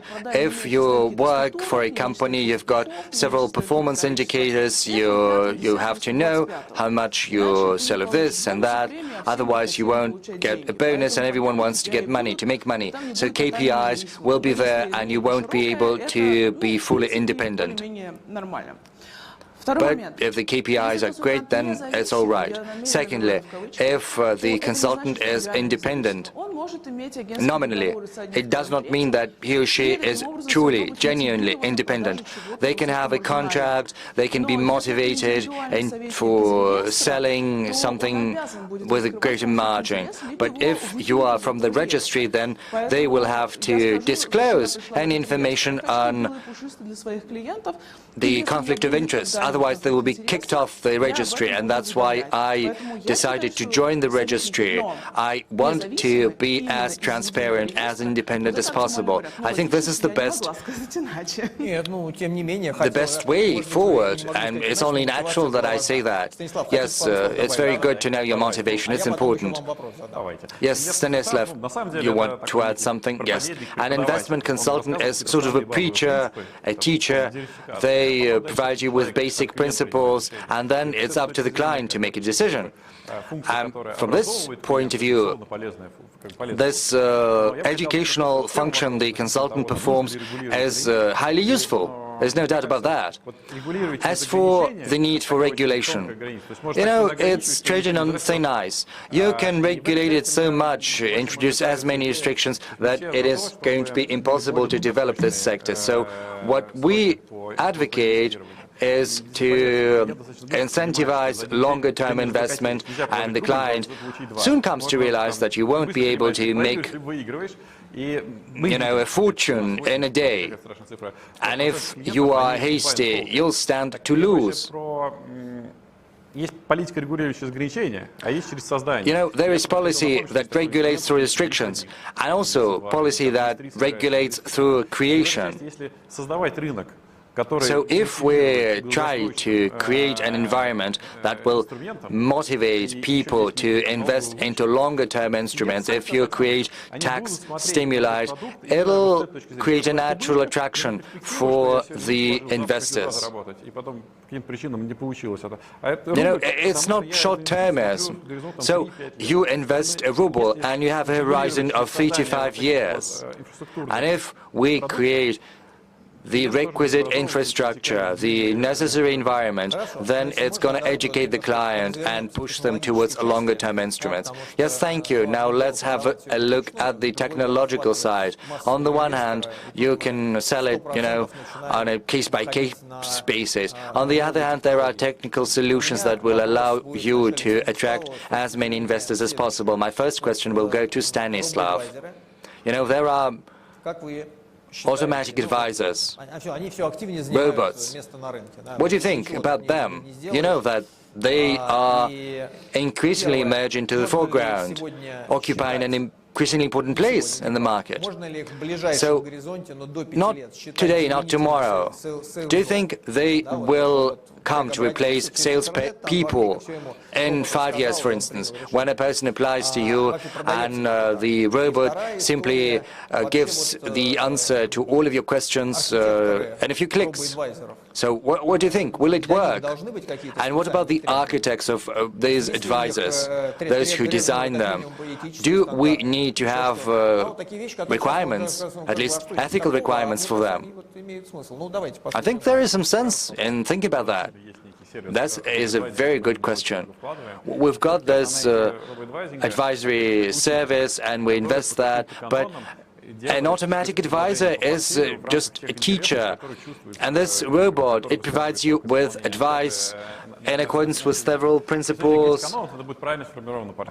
And if you comply with the principles, this is going to be a well-balanced portfolio. And of course, it's up to the person, to the client, to decide where to trim, where to add more, and how to form your portfolio. But we believe in these automatic advisors. But of course, the sums there won't be big, and this is a mass market. If the sum of investment is bigger, then of course consultants come into play. They understand better the risk the person, the client, is ready to assume. They understand better the lifestyle and also the opportunities and the possibilities. So we are not just playing for the mass market. Yes, we do have many services for the mass market. You know, you can join a special channel and follow a human consultant that provides anonymized advice. We also develop open API. Just recently, we've launched Tinkoff Private. So this is a consulting service for bigger investment sums, for better off clients. Now, your second question is trickier. So how much trust do we place in AI, and how do we regulate that? And, you know, this would entail a huge discussion. Thank you. Vladimir, could you also dwell a little bit on automatic advisors, and could you also add something on the standards and strategies? Because, you know, I thought that these standard strategies, pre-designed strategies, are meant for people with smaller sums for investment. But we see recently that there is a trend that it gets increasingly close to brokerage, not to trust management. But I think there's something there. Could you dispel the doubts that I have? Thank you. First, I would like to join my colleague, and I can testify to the fact that you can educate a person for however long you like, but it doesn't mean that you will get the requisite experience. You can go to the school or to the university, but this doesn't mean that you will acquire all the knowledge that is offered there. So I have my personal assessment. I think a person needs to spend around 3 years or so in this investment environment before you learn how to not to make big mistakes. So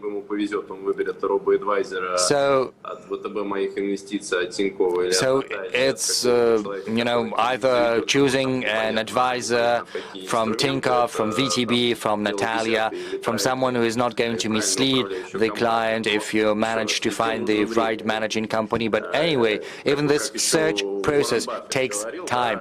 As Warren Buffett used to say, investment takes a whole life.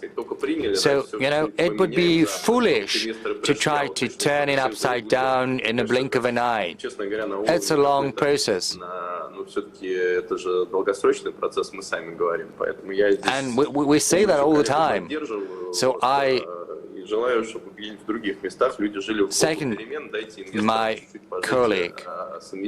You need to give investors time to adjust. Yes, I think we all support that. So give us some calm, some time. We are investors too, and we need time to adjust to this broader market, to be able to come up with a portfolio of investment tools on our own.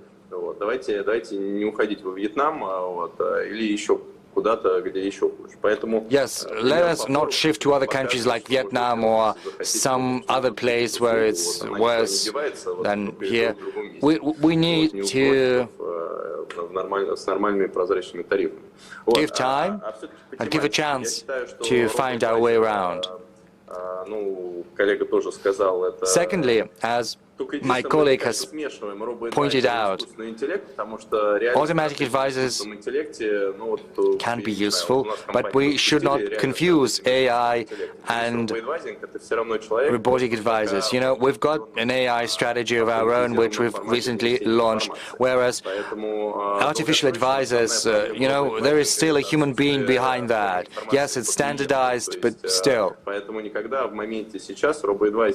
And usually, advisors do not have access to the data on the client, so they will never be able to replace a living person.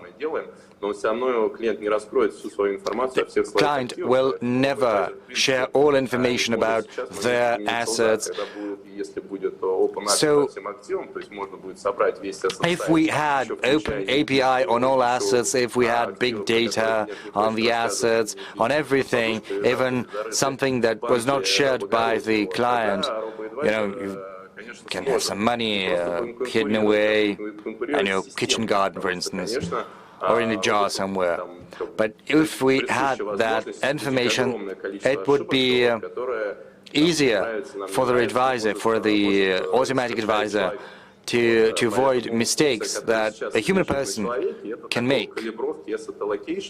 So far, we need to calibrate this asset allocation, the distribution of assets, something that is impossible for the automatic advisor to do simply in the absence of information. But if we change that, if people come to trust more the system, if we find a new approach to personal data, of course, robots will replace investment consultants, but it won't take 4 years, nor will it take 5 years. It'll take several decades. If I judge by the experience of 40-year-olds or something like myself, I can tell you that we won't put trust in a robot. Now, as for the generation of 20-year-olds, 25-year-olds, I don't know, maybe they can. They might. They are more open, they are more susceptible to transparency, but of course, not according to the Chinese scenario. But if 6 years ago someone asked me about the future of fintech, you know, I think Apple said that the future would be app-less. Maybe there are not going to be any apps at all. Everything is going to be calculated for us in advance. You won't have need for investment consultants for any app. You'll wake up in the morning and you'll have, you know, an arrangement of investment. So as long as we lack data, we'll need people, because we use people as activators and as advanced asset allocators.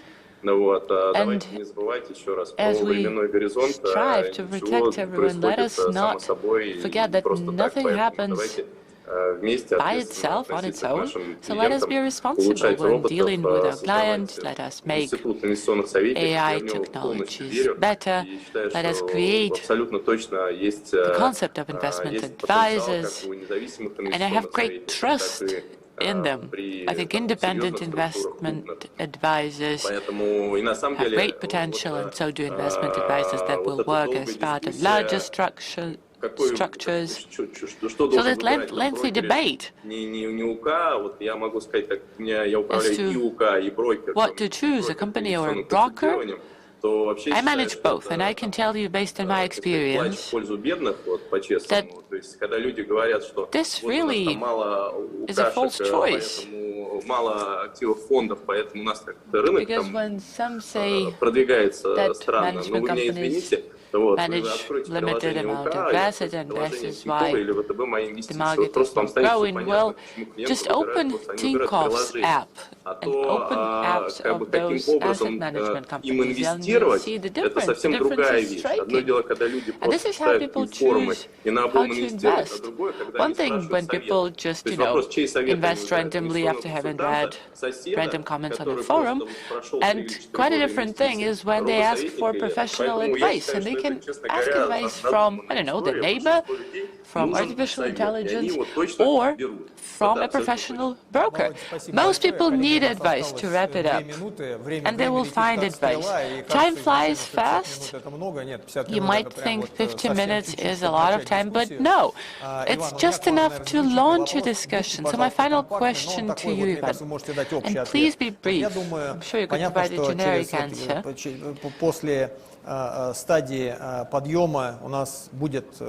It is very likely that at some point the upward trend will end. I don't know when this will happen, but what do you think? Based on today's discussion, can we presume that the market will keep confident when the next shock hits us, and after this potential shock it will recover and build back better? I'm sure this is exactly what is going to happen, because I'm sure investors will have even more confidence and the market should more shocks occur, because we're improving management, and despite all the criticism, our regulatory approach is liberal. As we can see, on our market, investors have access to a large basket of financial instruments. We're adding foreign NTFs, which will be a challenge for management companies. So we're opening up our market to foreign competitors, and this is unique. You don't see that happening in any other financial market globally. So this will be a big stress test. I'm sure the market will develop and will attract more foreign issuers and foreign investors. At least we see that countries of the Eurasian Economic Union are very much interested. And in the next 10 years, I think we'll gradually be returning high net assets, as my colleagues call them, rich individuals. They keep their savings in offshores. We're talking about hundreds of billions. We hope that this money will be coming back as the infrastructure develops. And this will help enforce the market and make it more stable. Well, now is a great moment to stop. I want to thank all participants of the session who took part in the active and interactive debate. Еще большие свершения. Рынок, он на то и рынок, чтобы там были победы и поражения. Единственное, хочется пожелать и регуляторам, и участникам рынка, чтобы sometimes we lose and sometimes we win. It's normal for a market, but my wish to all of you is to make sure that your customers, that are in the center of all your efforts, that they benefit, that they don't end up in the red. And even when volatility happens, you should be able to weather the storm. Thank you, colleagues, and all the best.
Hello, I would like to welcome all of our participants, our speakers, our audience. Today we're going to discuss a very interesting and relevant topic, digital mortgage, reality and prospects.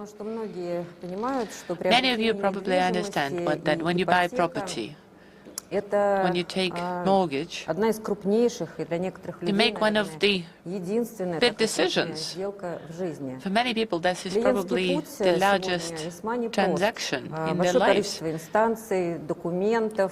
Today, people that take mortgage loans have to go through a difficult path, deal with various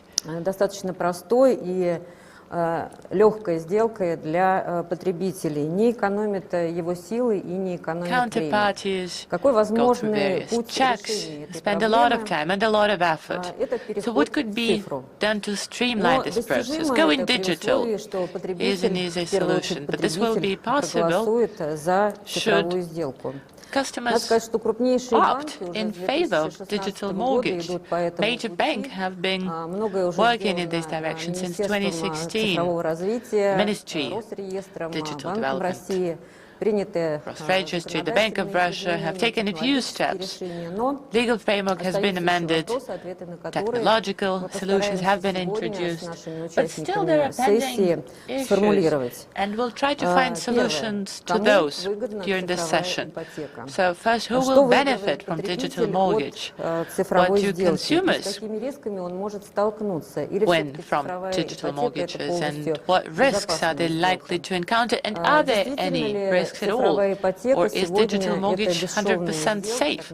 Are digital mortgage seamless these days? Необходимо посещать банк, необходимо идти в удостоверяющий центр за получением усиленной still have to go to a bank's branch to verify your e-signature, барьеры не преодолены, и что нужно доработать. Ну и в конце концов, technical barriers are there still? процесса, в том числе банки, государственные органы, are all готовы переходить на stakeholders, цифровую ипотеку. including banks, publicly owned banks in particular, ready to move towards digital mortgage?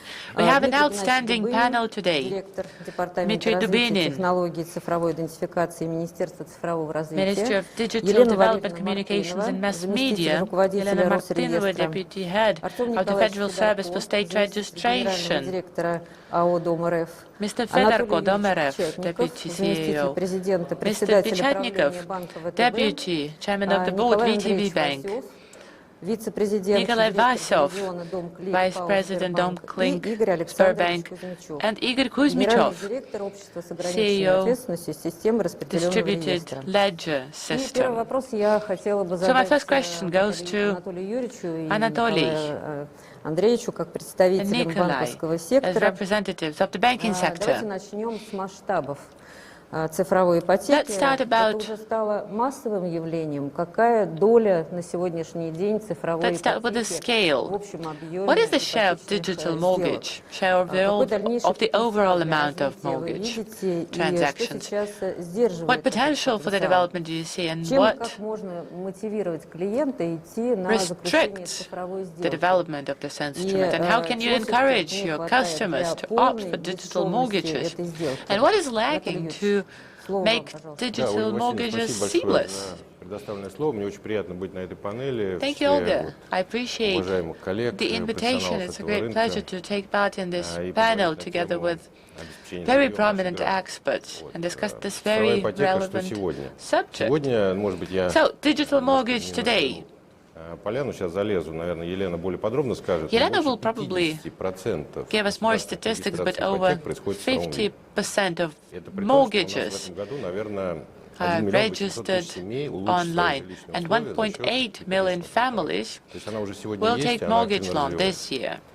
So digital mortgage is a reality and a rapidly growing sector. Your second question was, why do we need to put more effort in digitalization of mortgage loans? Who benefits? Well, primarily consumers. Even before the pandemic, we had a lot of discussion, and the government was very much concerned about mortgage loan prices.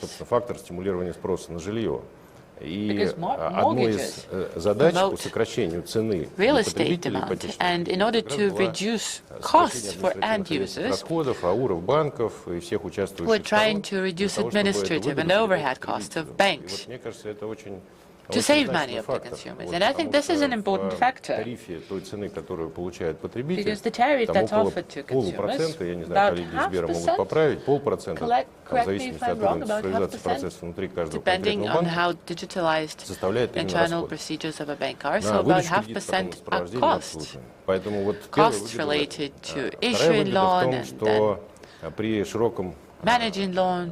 уровне The цифрового second предложения benefit клиент is, всегда больше выбор.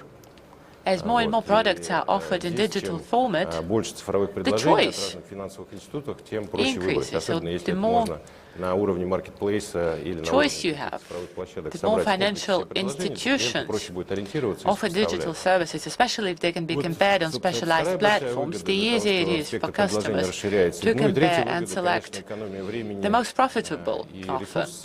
And also people can save their time and money. At the beginning of this forum, there was an interesting discussion on how people spend their time.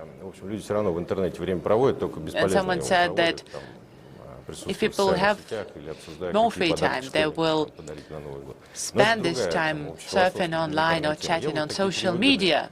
But I see three main benefits I just spoke about. There are also threats, and threats are obvious. There's a flip side to any digitalization, fraud, namely. And the Federal Service for State Registration has undertaken a few initiatives. It requires an independent auditor of any transaction, and banks and other entities can act as such. So the fraud is a problem, but we're taking a lot of effort to counter it. So digital mortgage is a reality. It is beneficial for our customers. But unfortunately, the very process of acquiring real estate, of owning real estate, requires a lot of public services. You need to be allocated a plot of land if we're talking about this hectare in the Far East, then you need to get a construction permit, then you need to register your property rights, then you need to hire a housing management company. So if you look at the entire process, you will need just about 20 public services. Some of them are well automated, such as state registration of ownership rights, of title. And some are not. I can hardly think of, going to the police station to be registered on the basis of an electronic record from the electronic registry of title. This is unlikely happening anytime soon. So if we talk about digitalization of mortgage, we need a more systemic vision, a more systemic architecture. We need better understanding of what types of services need to go digital.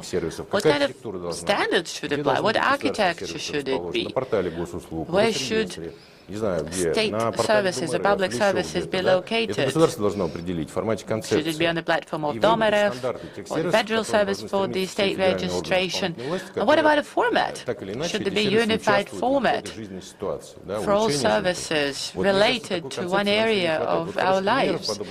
And I think we lack this generic concept. Social treasury is a concept which I think could be a good example. The Ministry of Labor came up with this concept. It coordinated it with all relevant ministries and agencies. It was approved by the decree of government. And now we understand very clearly what standards are there. But unfortunately, similar initiatives are still lacking in the housing sector. There are few initiatives. The Bank of Russia, the Federal Service for the State Registration. The state registration is considering a platform where to set up digital breakout rooms where people could discuss transactions, but they're still deciding on which platform to use to create such breakout sessions. So who should be in charge of coming up with this concept? I think Dom.RF, Artem, over to you, I think is a relevant institution. I think you should be in charge of drafting such a concept, defining standards of service, and then pass it in the form of a decree of government. And then, of course, a number of other matters will arise, such as private services, and we could incorporate them on our platforms. We could use open data exchange technologies with the public services portal, and this will make life of our citizens much easier. Not only is the concept lacking, not only do we not have established standards, but there are a number of restrictions and hurdles. According to standards that are currently in effect, we need 2 offline contacts to identify a client under federal law 115 to open an account in the bank, and another one related to e-signature. Why not unify this point of entry? Because I think from the legal point of view, those 2 types of services are more or less the same in terms of the scope of application, in terms of legal powers. So I think it could be part of the same approach in the housing sector, which Dom.RF is pursuing, and something we need to focus on in the future. I think in the future, legislatures and decision makers, and I want to give you another example, which goes against the overall trend towards digitalization. There was in end 19 that a law was passed. It's a bill that mandates offline authorization to obtain mortgage break. I don't know why that happened, but for some reason it's still done on paper, it's still offline. I think this is something we missed, and I think we need to come up with a comprehensive strategy that would allow to avoid problems that we unfortunately still face. And thank you very much for this very detailed answer and for those conceptual suggestions. We'll discuss that. And Yelena, that sits next to you, she noted your point, and hopefully she will give an answer as to which platform to choose. And a question to Nikolai. Would you please tell us, what's the way Bank is looking at the digital mortgage, being the leader in the banking industry? Is it something that you believe is a seamless kind of a transaction? Because from Anatoly we heard that switching to the digital mortgage, amongst other things, enables the banks to save on their transacting costs, which reduces the price paid for the mortgage. Just tell us, spare, how does it apply, digital mortgage, and what kind of obstacles you currently see, and what are the possible solutions in order to overcome them? Thank you, Olga Vasilevna. Thank you very much for your question. Once again, thank you for inviting me to participate in this panel. Well, Anatoly, practically, whatever statements one could have come out with, and as far as the digital mortgage is concerned, he said them, so I'm simply ready to join it with a bit of a caveats. In terms of the scales, Bank, in terms of digitalizing mortgage, has been doing it since 2016, whereas in 2016 we were doing it every now and then, and the share of deals coming through the electronic registration by that point in time amounted to about 5 to 10%, but right now it's about 89% of the property deals that pass through the electronic registration. Now, with regard to the digital mortgage, I believe the digital mortgage is a bit broader something than electronic registration because the electronic registration is the last mile. And before then, there is a number of additional ones preceding it because remotely you must be capable of having a customer submit an application, then secure a credit decision, then approve the property that has been selected as well as the seller, because before that, usually the seller needs to gather a set of documents that one needs to request from a number of government authorities, and quite often that is something that is paperback in terms of who is registered there. They give information as a statement from the local community centre who is living there actually, so that is not very often digitalized, and so the concept of digital mortgage would cover the whole journey, and whenever the customer would like to buy an apartment before the point in time when he relieves this property from all kind of burdens. So throughout that period and throughout that journey, there are so many phases and stages we undeservedly overlooking, and some of the government authorities, that's basically used to be the way it used to be.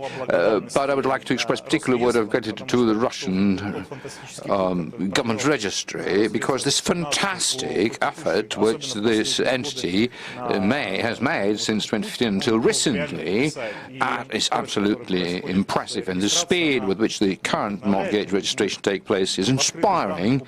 We are publishing the open data. I mean, the speed with which the electronic registration takes place in a number of the Russian regions, the registration takes place approximately, it takes less than 24 hours, and in some of the deals, that is just a few hours.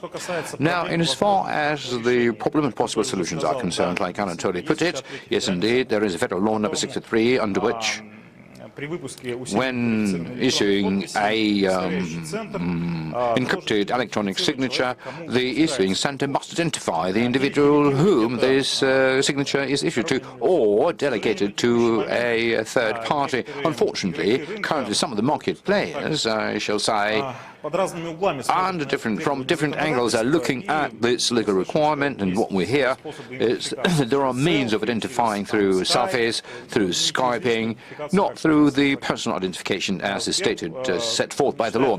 And so Sberbank doesn't believe it possible to afford this kind of corner cutting, and we act strictly in compliance with the law. So there is a proposal to allow legislatively to allow for this encrypted signature without personal identification if the bank before that had identified a customer, because there is a banking mobile app that is being used by the customers to transfer a big amount of money, and quite often initiating transactions worth the amounts that exceed the cost of real estate, and the level of securitization of security in such an instrument is quite high. So we believe it is quite possible to allow to issue encrypted signature by using a simple electronic signature the banks are using for their apps and transactions. Second thing, opening an account, particularly in the real estate construction, the residential housing construction, when buying shares in the property that is being built, because we all know that you need to set up an escrow account, but quite often an escrow account must be set up not in the bank where you take a mortgage loan from. And so there are complexities, because either you have to physically go to that bank to open up an account, although you can do everything remotely in the bank that is giving you the mortgage loan, or call for a courier. Not all the banks are eager to call couriers, because that incurs some spending. But even if one bank can run the whole mortgage process in a smooth way, then it still is a difficulties on the side of the bank where you open up an escrow account. And so in terms of the concept that Anatoly described, I would consider within it something of a cross-banking relationship of trust, when you can entrust yourself, I mean, you being a bank to another bank, for the fact that customer identification had been done previously, and that would simplify the customer journey, because in the primary ordinary market, there are about 20% of the whole volume is taking place after the government program has slightly altered its configuration, but that means a great amount of transactions, and more than half of an escrow accounts are being opened not in the bank where customers get their mortgage loans. And the third thing that I would like to draw attention to, these are additional services related to insurance, because currently the banks, they insure borrowers, insure the real estate, and in order to insure, you need a coverage, because currently, regrettably, not all of the insurance companies are eager to connect themselves to the electronic paperwork. And what it leads to is that one borrower may select one insurance company, another insurance company, most probably they do it through an insurance broker, and to verify that this broker is a real one, practically is either very complex or impossible. And so what it may lead to, because borrowers insure their life in some sort of insurance company, no, I mean, they think that they insure their life. They get a policy coverage. There's a piece of paper that you can print out, and by colored printer, he takes it to the bank, usually a scanned copy of that in an image, and then the banks have to verify it. And is there such an insurance policy that were truly issued by that insurer? And so when there's no integration, there's always a risk that a borrower believes that he's insured, but actually he's not, or she's not. Or there is another thing when a borrower can truly insure his or her life or insure real estate, and then by law, in the course of 14 days, he can cancel that policy. I mean, for example, he decided to save a little bit, and then unpleasant things start happening. So, changing the regulation of the rule whereby insurance companies and banks interact and introducing electronic documentation is another way to digitalize mortgage market, which on the one hand will save costs because everybody is walking around, with the third-party liability in motor vehicles in a digital form. So that would reduce the risks for the borrowers, and that would simplify the whole of the transacting journey. And so I believe that in digitalizing mortgage, a lot has been done so far. And once again, I would like to thank all of our colleagues for having done it together. But I would say that in front of us, there are quite a few interesting goals in order to make the customer journey much more interesting, exciting, and seamless. Thank you, Nikolai Andreevich. You have truly touched upon very important points that I would say we're not always cognizant of, but in order for the digital mortgage to become easy and seamless, you must not rule out these things, starting from what we were talking about, like collecting all kind of affidavits and with respect to the property that either a customer is selling and using the proceeds buys new housing by making the down payment, or some additional documentation needs to be collected. And that is actually very, very important. Now, with respect to identification and verification of insurance coverages, that is also an important topic. Thank you very much. Well, I also heard from you, as well as from Anatoly, in reference to Elena, both the praise and quizzes. Well, of course, Russian Registry is one of the key participants in the process of switching to the digital mortgage, and many things have already been done for that purpose. Could you please tell us what, in your mind, needs to be done additionally? What kind of problems need to be overcome? Because I know that there is a pilot currently going on. Maybe it's not a pilot when the mortgage transaction can be registered within 24 hours. Are there any limits to this speediness? Maybe you would, you have different KPIs. So what's your assessment of the current state of the digital mortgage? Good afternoon, dear colleagues. Yes, like all of the panelists in this excellent meeting, I would like to thank you wholeheartedly for the fact that we have been gathered here together. Although, I have a feeling that we never parted, because we have been in a continuous communication mode with our counterparts in various credit institutions, very closely involved in all of our efforts. And you were talking about how we were able to achieve such results. And I'm extremely grateful to Nikolai and Anatoly for the warm words expressed about us. Oleg Skufinsky, the head of the Russian registry, indeed is paying strong attention to how we interact with our customers, because the credit institutions are also our customers, as well as to the development of the mortgaged housing construction industry in this country. During his meeting with President Putin, he set us very high KPIs to be reached, and today Anatoly Yurievich announced the figure of 50%. I'm starting every morning with this figure, and I'm watching over these dynamics. Today it has reached 60%. And this is the percentage of transactions which are done in the mortgage market electronically. And that is a very high result. But what kind of result would you think we had in January 2020? Just 9% in the digital form. This is a colossal growth, almost 6.5 times. And that wouldn't be possible to achieve without such a partnership with the financial community. So the first thing that we started out with was when we organized a very in-depth analysis of the whole of the process flow.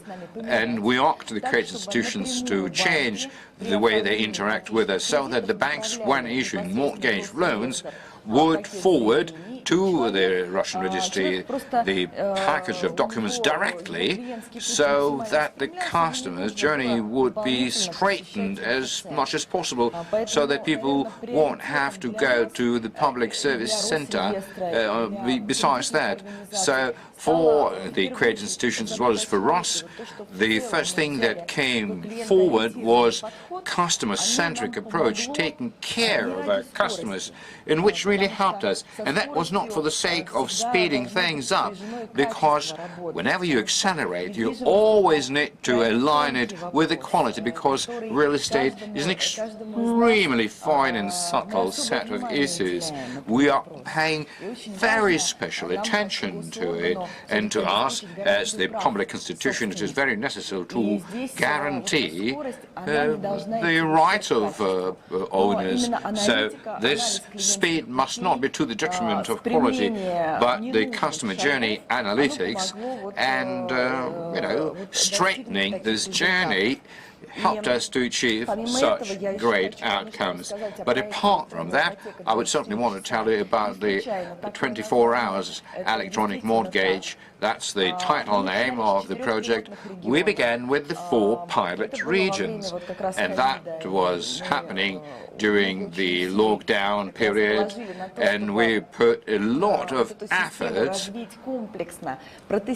on developing this system comprehensively, to test it in the pilot region, to see how the registrars were working, how this interoperability with the banking community was happening. And I can proudly say that 85 Russian regions, within a record period of time, because we couldn't anticipate that we'd be able to do it all so quickly, but nevertheless, several months ago, all of the 85 Russian regions joined the 24-hour mortgage project, and every third transaction in mortgage market specifically was being registered within 24 hours.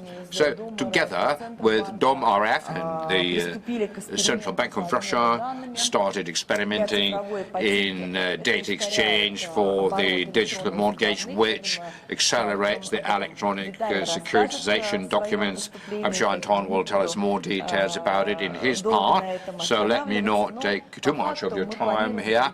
But we are planning to switch completely to online mortgage registration, which would be a great convenience to all customer, the bank and the Russian registration center, because the process of getting a mortgage loan will be easily accessible. And we plan to complete this experiment on September 23rd, 2022. Now, another important thing that together with our colleagues in DomRF and Central Bank, we came up with the electronic pledge, and we are technologically ready for that. Essentially, that helps one to store all documents digitally, very convenient for both banks and the customer, because from any place in this country, one can basically cancel the pledge. And so electronic way is one of the best ways to go about it, because in the Russian registry, we already do it exterritorially. Out of 85 Russian regions, we will finish this re-engineering until the end of 2021, when Andrei Yurievich was asking where it would be best to place, localize this virtual window to be serviced for this digital deal. My thinking is that you need to be guided by individual interest, because practically every service now has a personal account. At the Russian Registration Office website, which we actually updated this year, it has become much more friendly. There is the proprietor's personal account, whereas previously there were 36 steps to be going through to set it up. Now there are 3 steps only. There are 12 fields, and more than half of them are pre-filled. So someone who needs it needs to put in very little information in order to get a service. But apart from not having personal accounts in many services, in the banks, in the public notaries, the Russian registry has initiated a project which is called the Transactions Virtual Room, which in the cloud, in online, from all personal accounts, within the personal virtual transaction, can do it virtually. Invite a notary, invite the legal advisor, a credit institution for a full completion of a deal and the signing of the agreement. Until the end of the first quarter, we plan to finish developing XML formats for such contracts so that people would find it even more convenient. And we are further improving our own processes as well. We're helping the registrars to do their work around the whole country, because they're criminally liable for decision-making. So this is very serious work in terms of the compliance assessment. So we're introducing artificial intelligence. We are training neural networks, creating a digital assistant to the registrars so that they could help avoid specific situations with the fraudsters, and be able to do good assessment of the inflowing documents. But the liability remains with the human being, because AI is just to help. And I guess that there was another question you raised, the problems and challenges. There will always be challenges and problems.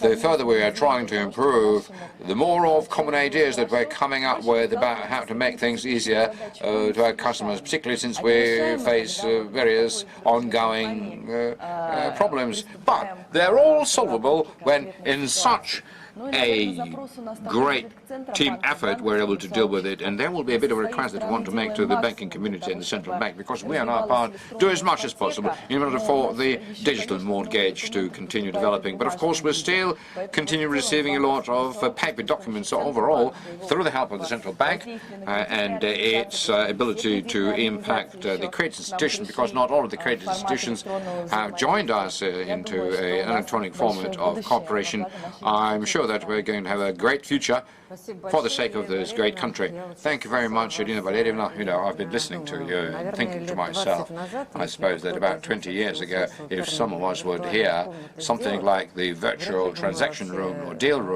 room, we would hardly be able to imagine that something like that could have been possible even 5 years ago. But right now, you know, listening to you, I understand that this is possible. And this is not a distant future. This is a practical reality already. And you were very correct saying that we do all of this in order for a Russian citizen to be able to enjoy not only an available and accessible mortgage in terms of its cost, the speed with which transactions could be done, but also to be confident in the safety of such a deal being concluded. And so our esteemed banking colleagues, we heard them saying on more than one occasion the key question is specifically a reinforced encrypted digital signature, because if we trace this journey, customer journey, that at this point in time people still have to really stand up and get going to receive this signature somewhere.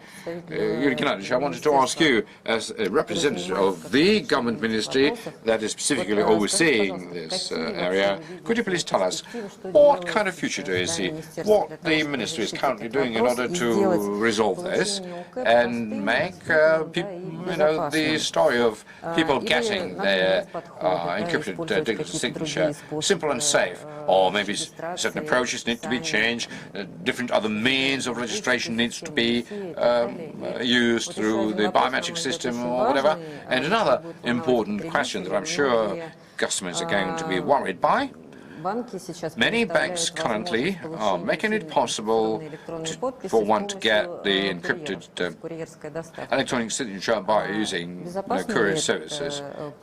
Is it a safe way, and what one can do in order to really prevent illegal participants using this kind of signatures? Well, thank you very much. Well, let me begin first by saying that I agree with every previous speaker in the sense that, indeed, a very convenient and safe service, and the citizens, they grow used to it. When somebody uses a service that you can receive seamlessly end-to-end digitally, and then see other services that require you coming in person, of course, people no longer will be willing to go and get it, and it's a very well-founded dissatisfaction when one has already gone through the digital experience, because mortgage is a very complex product, I shall agree, and it is something that begins not in the bank but in the mind. There's an intention that you need to change something in your life, and at that point in time people start looking for something, choosing something, and that is where this whole mechanics kicks in, and then somebody grabs this customer and takes him through this process. So this is the most ideal way. But with that, in as far as every digital transaction is concerned, the most important three pieces to it, the data, and our colleagues spoke about it more than once, that there must be data available. And in terms of the digital format, that is what you need to have.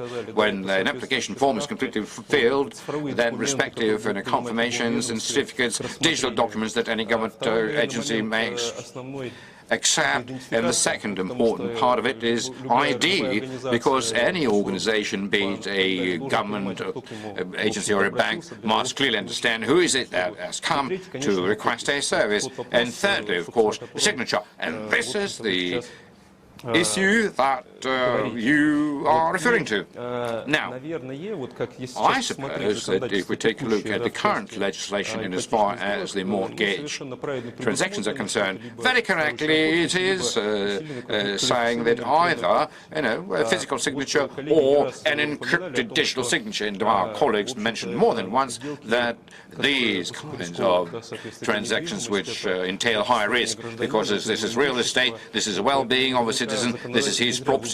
So legislature chose this kind of a signature not for nothing, which ensures the integrity of the document and enables one to define the date of its signing and effectively is connected to the document. And whenever we are talking about the kind of difficulties that specifically one encounters when working with such an instrument, when we talk about the personal presence, and when we're saying that you need to go to the certification center and submit the necessary set of documents. Effectively, this is something that is already being resolved. And the recent changes to the federal legislation number 63 that our Bank colleague referred to effectively envisages not only getting a signature in person or, getting it delivered through an authorized organization. There are additionally 2 ways that allow you to get it remotely. First, you need your foreign passport with biometric data, your Russian foreign passport, and secondly, you can use the authentication procedure through the unified biometric system. And you've got to understand something. These options are already adopted by the authentication centers. There are centers that can resort to this unified biometric system to carry out identification of the citizen.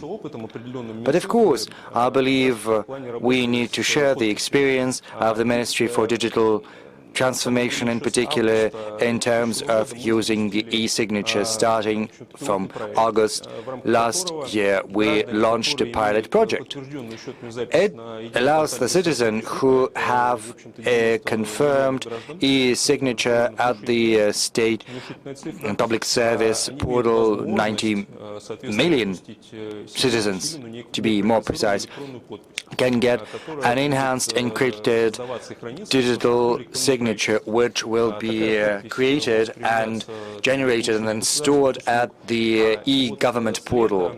It can be used to apply for government services, and we've already piloted using this signature with the telecom operators.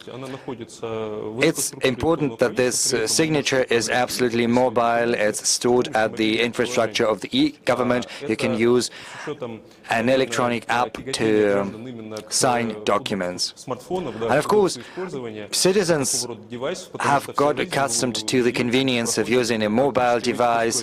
All our life is on a mobile phone. As Mr. Graf said at the very beginning, each citizen looks into the phone 80 times a day, at least. Many people do that more often than that. So we are trying to take into account all of these factors that will allow to ensure the convenience of the process.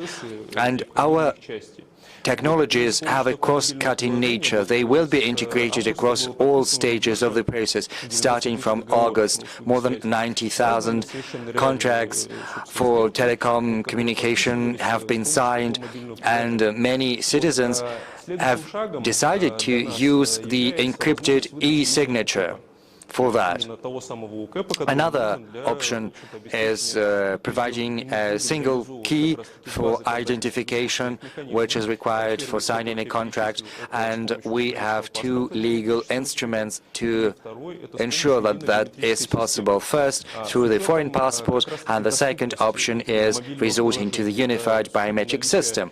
So if you've got a unified app, if you've got a confirmed account at the public services portal, then you can get this e-signature.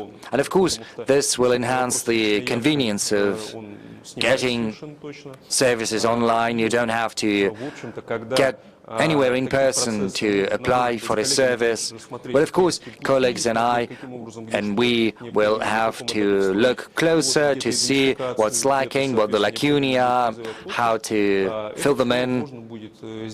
And I think all of these issues can be addressed, which will help transition the mortgage application process into the fully digital form. Yes, as far as the courier delivery service is concerned, I think we've got to have a broader picture. It's not just about delivery services. Well, if you've got this token, kind of a physical carrier, something we're accustomed to, we need to understand that if it falls into someone else's hands, then they can use that for some illegal purposes. Whereas a mobile app is somewhat different. The key is stored in the e-government infrastructure. You don't have that key in your pocket, nor can you leave it on the table, forgetting it. And it's going to be very hard to replicate or to copy from the cloud, from the infrastructure. As for the contracts themselves, we've got this tool, the physical token, which is stipulated by the law. You can get it via a delivery service, or you can get it yourself. If this system exists, then you need to have a certain level of culture for that. You need to be very cautious, very prudent. You have to make sure that your key for e-signature is not compromised. You've got to care for it and keep it safe. And if a contract is signed and you use an electronic signature, you see, in the past, we worked with the Bank of Russia. We were trying to understand whether at this very signing moment, if we could carry out the identification, confirm the identity of the citizen who is using his or her e-signature. And if you use the biometric data, then it can ensure that the citizen is who she or he claims to be. And it would secure the digital market, make it more safe, more reliable. And that is why the Ministry for Technological and Digital Transformation and the Bank of Russia have elaborated a draft law which is currently under consideration. And if we further pursue this track, then I think this process could be even more enhanced. And if we make the right decisions, we take the right measures, we can ensure the safety of even physical tokens for e-signature. Thank you, Dmitry. Of course, I would very much like to ask more questions, and I would like to ask some questions to you, but unfortunately time is flying fast by. I would like to give a question to Alexander Nikolaevich, who is joining us online. We know full well that the housing development instrument, DOM RF, has always been very active in promoting digital mortgage. I think you were one of the first institutions who raised the issue of using digital collateral. So what is this instrument? What is its stage now? Is it a pilot or is it a working project? What's the benefit for the market? What's the consequences for it? And from the point of view of a development institution, what else needs to be done to make sure that digital mortgage is as widespread as possible? Yes, thank you very much. Digital mortgage is indeed a sign of time. We at DOM RF are trying to have a broader picture at all transactions with property. We understand that mortgage deals constitute just a part of the whole market. Right now, the share of mortgage contracts is steadily growing in the primary market and the secondary market. Right now, it stands at about 50%, so half of all transactions involve getting a mortgage. It's important to look at the life cycle of the transaction in its entirety, from the application to approval, to accompanying the transaction, to funding, and you have to take into account all kinds of life situations a person can encounter throughout the mortgage application process.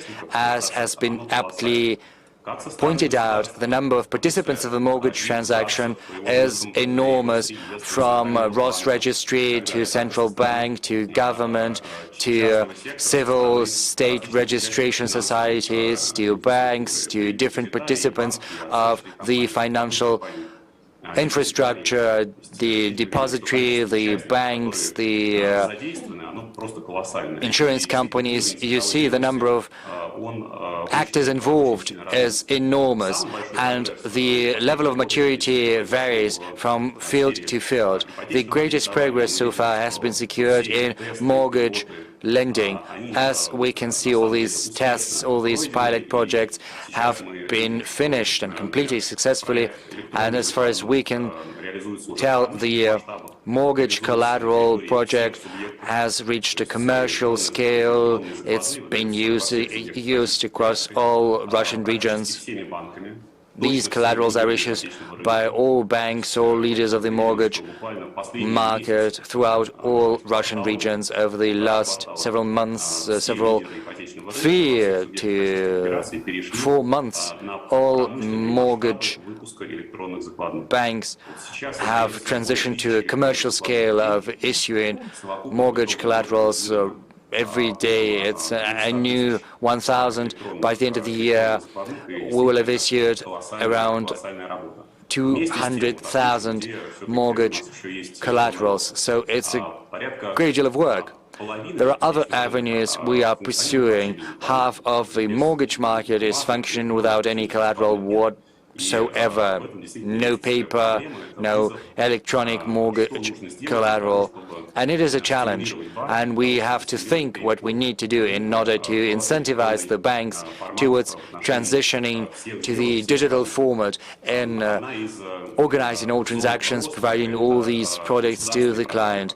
Another avenue to be pursued is government-backed programs. We at DOM RF serve as the operator of all government-run programs in the Russian Far East, in Siberia, around 450,000 people or so. We understand the difficulties involved in carrying out these programs. And we understand why, in terms of these programs, e-mortgage collaterals are almost never issued.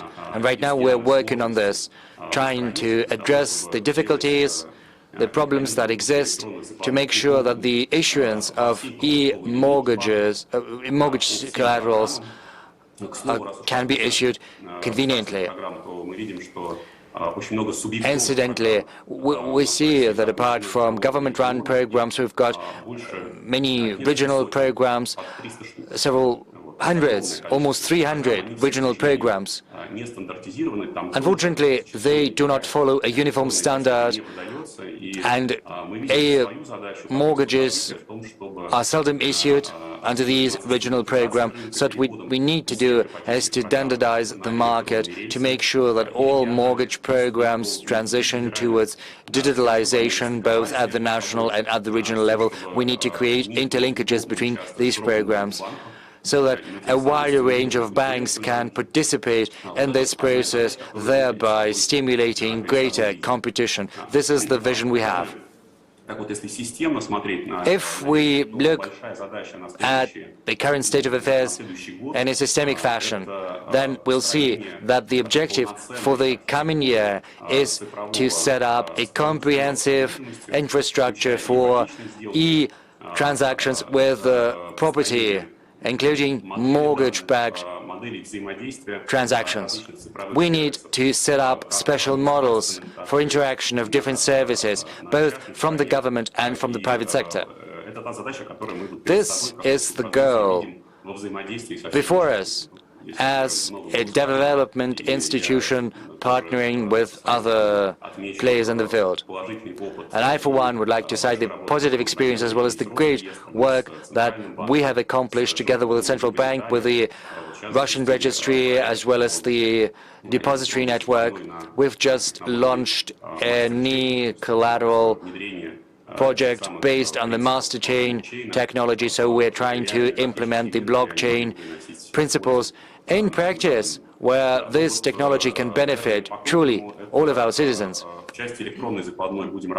So, as for the e-collateral, next year we'll try to bump up the share of e-collaterals in all deals, and another goal is to create a big, large-scale infrastructure for the interaction of different players, so as to digitize all property deals, not just mortgage deals.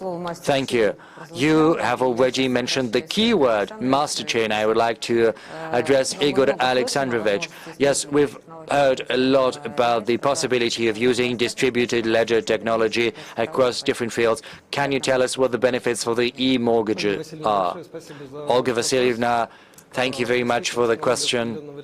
Indeed, DL technology is actively employed to digitize different processes, in particular by the government, and in particular in the field of e-mortgage. This technology has a number of competitive advantages, the first and foremost one being safety, because this is a calamity-resistant solution, because information is stored in geographically distributed nodes of the system, so the risk of losing the information is at a minimum, and no one can retroactively make any adjustments to the data, which increases manifold the transparency of the data involving these transactions.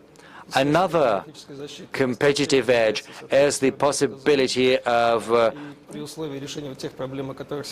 cipher, which can be used for e-service and e-signature. We've already spoken about the certified e-signature, which makes the processes getting different services far easier.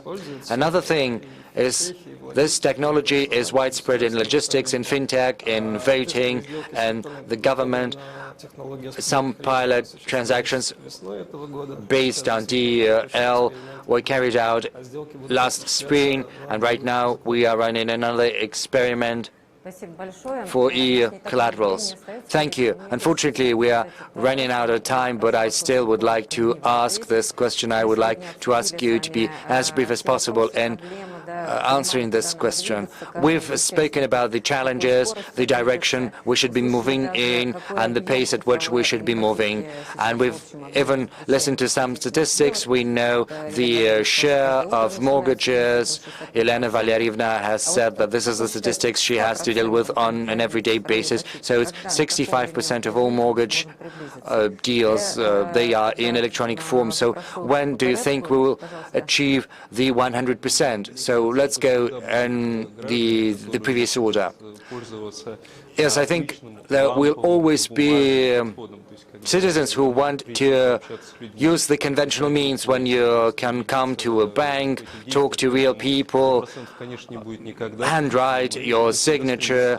So they will never be 100% level, but we will always strive to increase the share of people who trust and put their trust in these services. Elena? Yes, we've spoken a lot about digitalization as well as our successes, and then there was Vox Populi, who said, please give us back the paper certificate of our property rights.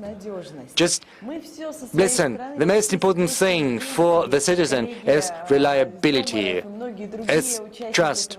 So, yes, there are credit ratings and other companies, and we are going to do everything in our power to ensure the convenience of our customers. So it's not 100% we should be striving for. It's making all our clients happy and making digital processes very convenient to use.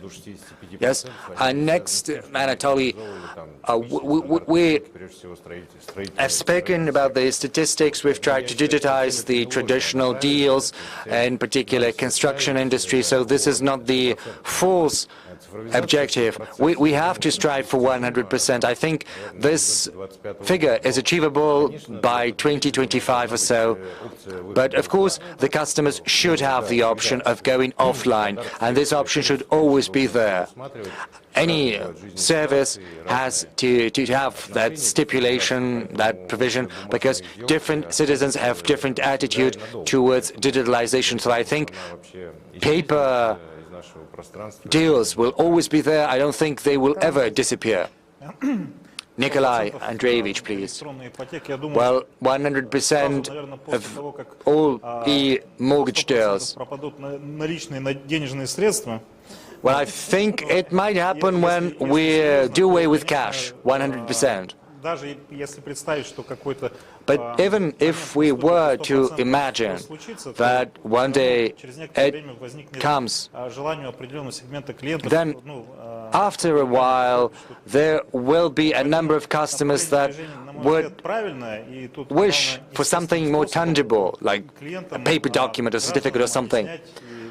So we have to strive for 100%, but we've got to explain to our citizens that the digital way is not just more convenient, but also safer than paper, because paper can be forged. Sometimes it is much easier to forge than many people think.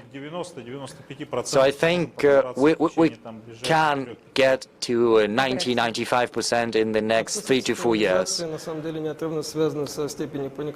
Yes, next please.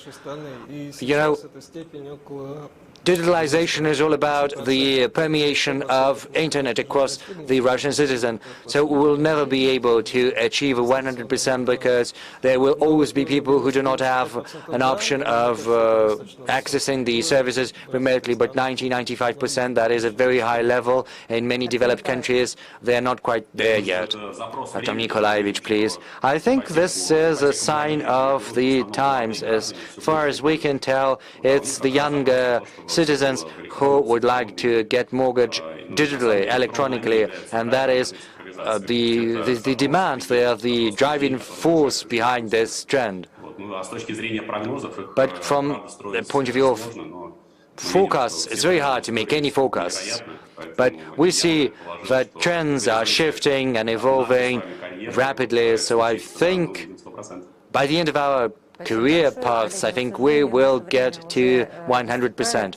Thank you, colleagues. Unfortunately, we've virtually run out of time allocated for our panel. Yes, we're customers too, and we would like the services provided to us to be convenient, to be easy to use, and what's most important, safe. And these are the key principles that we've cited when discussing digital mortgage. I would like to thank the panelists. I would like to wish you all the best. The synergy you have demonstrated today, the attention you have paid to one another will help you secure progress further along the way. Thank you.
Добрый день, уважаемые участники Финополиса. Всем нам не безразлична судьба персональных данных. Большинство из нас неравнодушны к тому, как хранятся и используются наши личные данные, но у кого-то эта тема интересует из профессиональной точки зрения. И сегодня мы собрали на нашу панельную дискуссию таких неравнодушных профессионалов. Сегодня мы с коллегами, представителями финансового рынка, контролирующих органов, собрались, чтобы обсудить назревающую эпоху цифровизации анализа больших данных вопрос. Данные гражданина, которые обращаются на финансовом рынке. Data in financial markets. Do they constitute corporate assets or still private property? Financial organizations and institutions operate with massive amounts of private data. And there are certain restrictions that regulate use of data. Bank secrecy, insurance secrecy, private data secrecy, and a number of others. Lack of regulation creates a number of risks. For all stakeholders involved in this engagement, market participants note that regulation needs to be improved to promote the development of new technology and improve access to data of individuals. So what problems do we encounter today? What are the potential drawbacks and advantages of the new developments? These are the matters we're going to be talking about. And allow me to start by introduce our panelist, Alexei Lukovnik of Bank of Russia, Boris Rabinovich, Sberbank, Sberdata Department Head, Ivan Matveyev, Deputy Head of the Expert Council of Ilman Mihev, Self-Regulatory Organization, Micro-Lending and Development, Bilish Wagner, Federal Service of Supervision in the Sphere of Telecom Information Technologies and News Communication, and Alexei Volikov, Association of Banks of Russia. Alexei, my first question goes to you. A lot of work has been done recently to consolidate publicly owned data. And there's a platform that has been set up, and on this platform a registry of consent is kept. So do you think the service will be developed on this platform, or should a separate platform be set up? Indeed, we did launch a digital profile platform under the decree of the Russian government. It's a pilot project. Many industries and agencies participate. The pilot stage will last until the end of next year, and then we'll draw lessons and conclusions and decide whether it was a success story or not. The idea is that not only we need to consolidate consent given on public services platforms, but also consent given to corporate companies. But we need to understand where we draw the line, because the line between financial and non-financial services are being blurred by all market participants. Are we talking about consent that financial institutions acquire only as they provide financial services? No, probably we need to look at it from a broader perspective.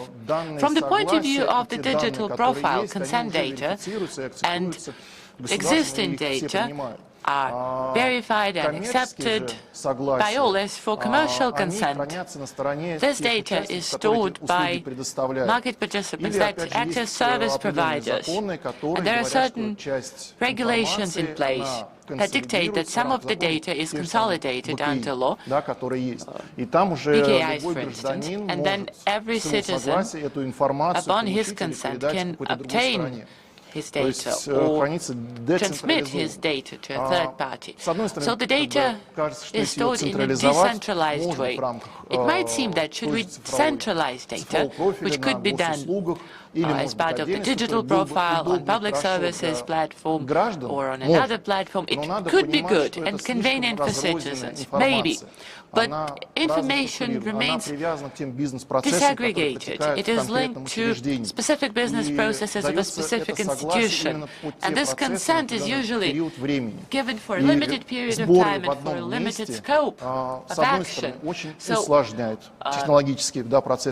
временные затраты. С другой стороны, не понимая, какое согласие для чего оно было выдано, его сложно использовать другим участникам. И, наверное, все-таки более правильно идти по такой децентрализованной модели, которая есть на сегодня, когда эти согласия хранятся у тех участников в рамках тех бизнес-процессов, которые они реализуют, или в рамках отдельных законов, когда создается там, или фискальные какие-то операторы собирают эти сведения. И, возможно, здесь нужно смотреть шире, потому что отдельно как таковые согласия мы редко подписываем, они идут именно в увязке с теми документами, с теми договорами, в рамках которых мы даем, или они там прописаны. И с учетом нашего перехода на цифровую, скажем, реальность, когда мы в большинстве случаев все договора уже подписаны не на бумаге, а дистанционно, эти договора меняются во времени. Очень сложно гражданам отслеживать, да, что же я подписал, посмотреть те условия и найти самое главное, наверное, здесь нужно больше говорить по поводу создания такого электронного архива тех цифровых документов, которые мы везде подписываем, банки, страховые, сотовые операторы, там, в рамках цифровой ипотеки, чтобы можно было найти и понять, что было подписано именно в тот момент времени. Спасибо. Be 100% confident of what is it we're consented to at a given moment in time. My next question goes to Miloš. Под ФТ или закона о кредитных историях, Unlike the information on personal history or counterinterrorist finance, personal data, law does not какие усматриваются в этом риски для организации с точки зрения оспаривания гражданами фактов неправомерного доступа к персональным данным? Часто ли the use of their private data? What risks do you see, and how often do you encounter risks where consent is given by unidentified persons that is different from the person whose data is received? It's a very good question. The matter of who consents to the data use is regulated by the law. It stipulates very clearly that it's a subject that consent to the data use, and there are procedures that allow to establish whether it was indeed the person that gave consent that provided his personal data. In certain cases, you need to provide specific details such as last name and surname, passport details, but that is only done in individual cases where special attention is required. As to whether we've encountered risks, generally speaking, the biggest problem we encounter is when service providers do not request consent and don't even consider that, which is a breach of law. In case of potential implications, if a consent is given by a different person, not the one that's indicated in the document, that means that private data is used without consent of owner, and service provider might face administrative responsibility or even face litigation and might have to pay compensation to compensate for moral hazard. But if we're talking about major outrages, administrative code provides for a number of different types of sanctions depending on the size of an operator. So if we're talking about broader access to data, it would be fair to also think of introducing more liability and tough legislation and outline specific instances И следующий вопрос Борису. Борис избрал сегодня самый демократичный из нас, наверное, стиль одежды, но сейчас посмотрим, как дела обстоят с данными. Никому не секрет, что Сбербанк обладает широким массивом данных о клиентах, и как фактических данных, так и неких производных данных, скоринг, сегмент, вероятность дефолта и прочие производные. Скажите, пожалуйста, где проходит грань между тем, какие данные принадлежат самому клиенту, so where do you draw the line? Which data belongs to a client and which data belongs to Sberbank? And is Sberbank ready to share data? On which terms and if not, why? Indeed, we have assembled lots of data. It's a few hundreds terabytes of data that we've assembled. Mostly it's our clients' data, transaction-related data, and as our ecosystem grows, the number of transactions increases. We currently do over 200,000 transactions per second, judging by what we see in the system, and the volume keeps going up. The number of digital services is increasing, and so does the volume of transactions.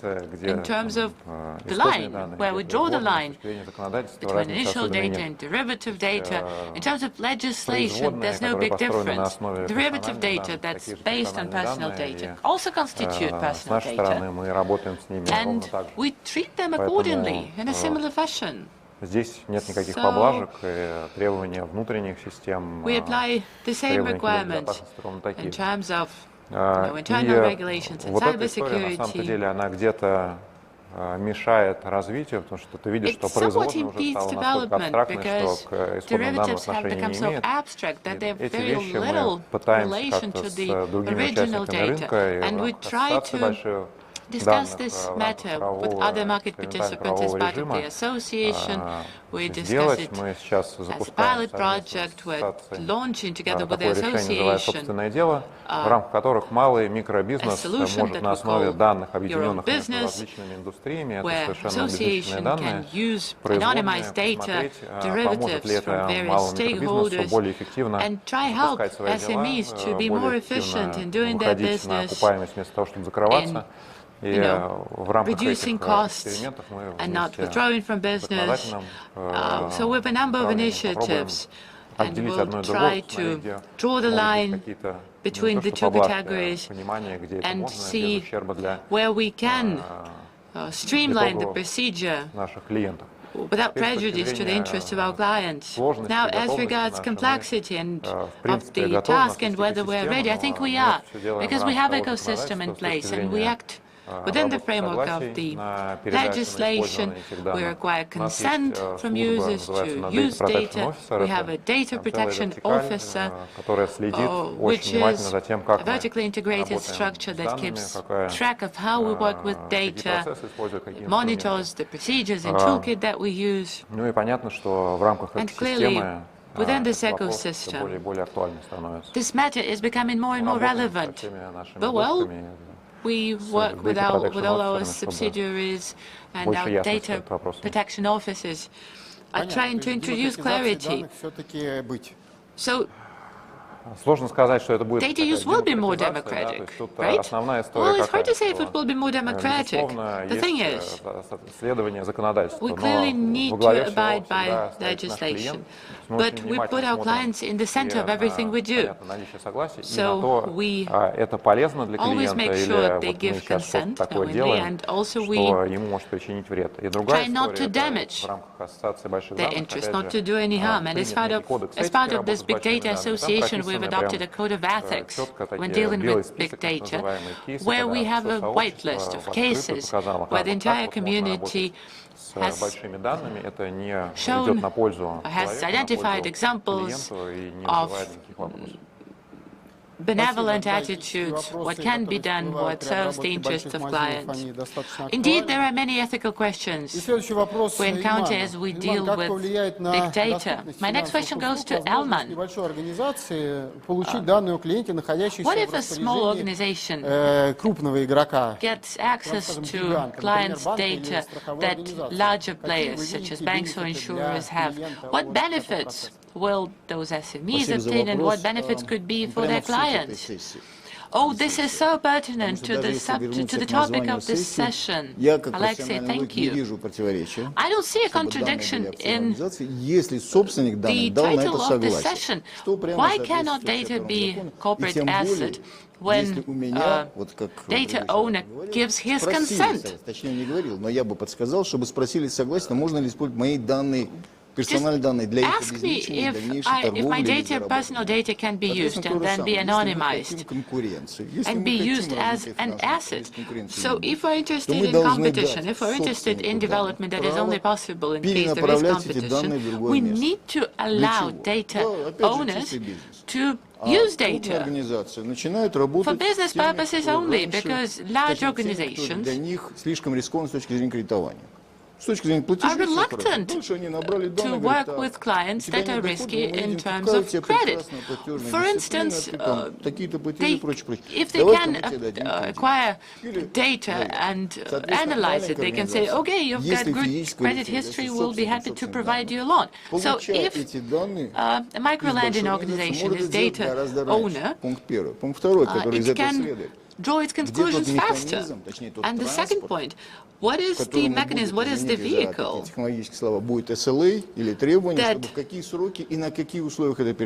will dictate timelines and terms on which data will be transferred? I'm pushing towards PSD2, as you understand, because it is not enough to recognize that an individual is owner of data, and even if data is anonymized, he still needs to give his consent for anonymization, and he should be paid to be used, to use his data.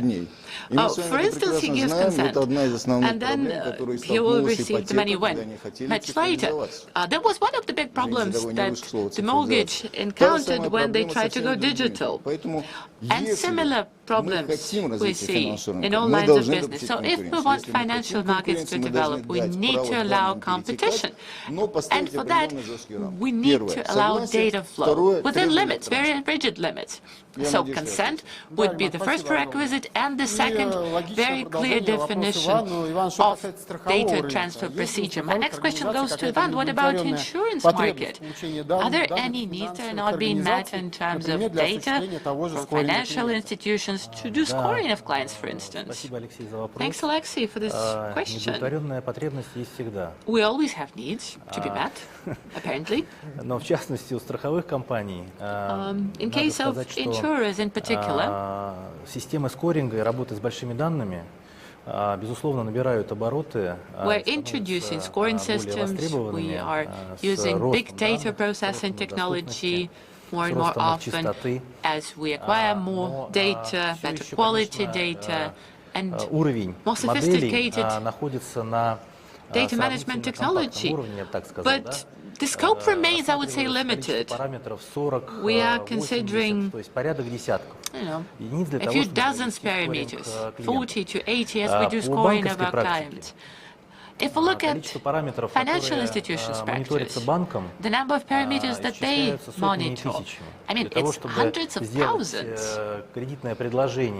To make an offer to a client, to offer a loan, a bank, judging by my experience, the bank looks into up to 8,000 parameters. It looks at all the history of payments and all arrears in payments, seasonal factors, types and number of products they're using, etc., etc. If we look at big tech, they use even more data and even more parameters.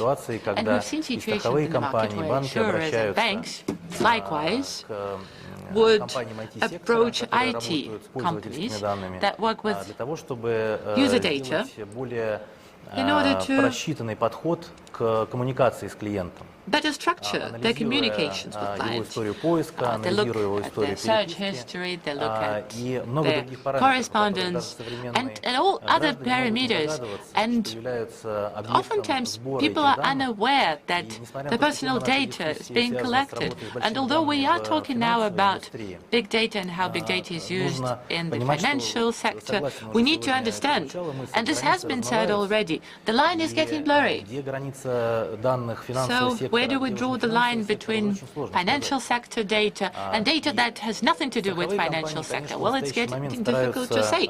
So insurers are trying to obtain more data these days in order to manage their pricing policy, to adjust it in line with customer needs. We've all witnessed significant liberalization of car insurance. More parameters can be adjusted. We can keep track of different indicators for every client, which impacts the tariff. The more cautiously you drive, the less you pay. And in this sense, it serves to the benefit of the clients, because the client does not get distracted with commercial offers too much. He's offered better deals and his tariff is more efficient.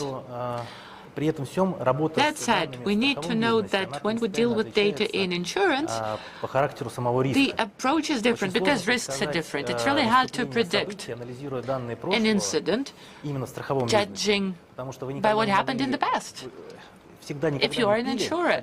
Because imagine you never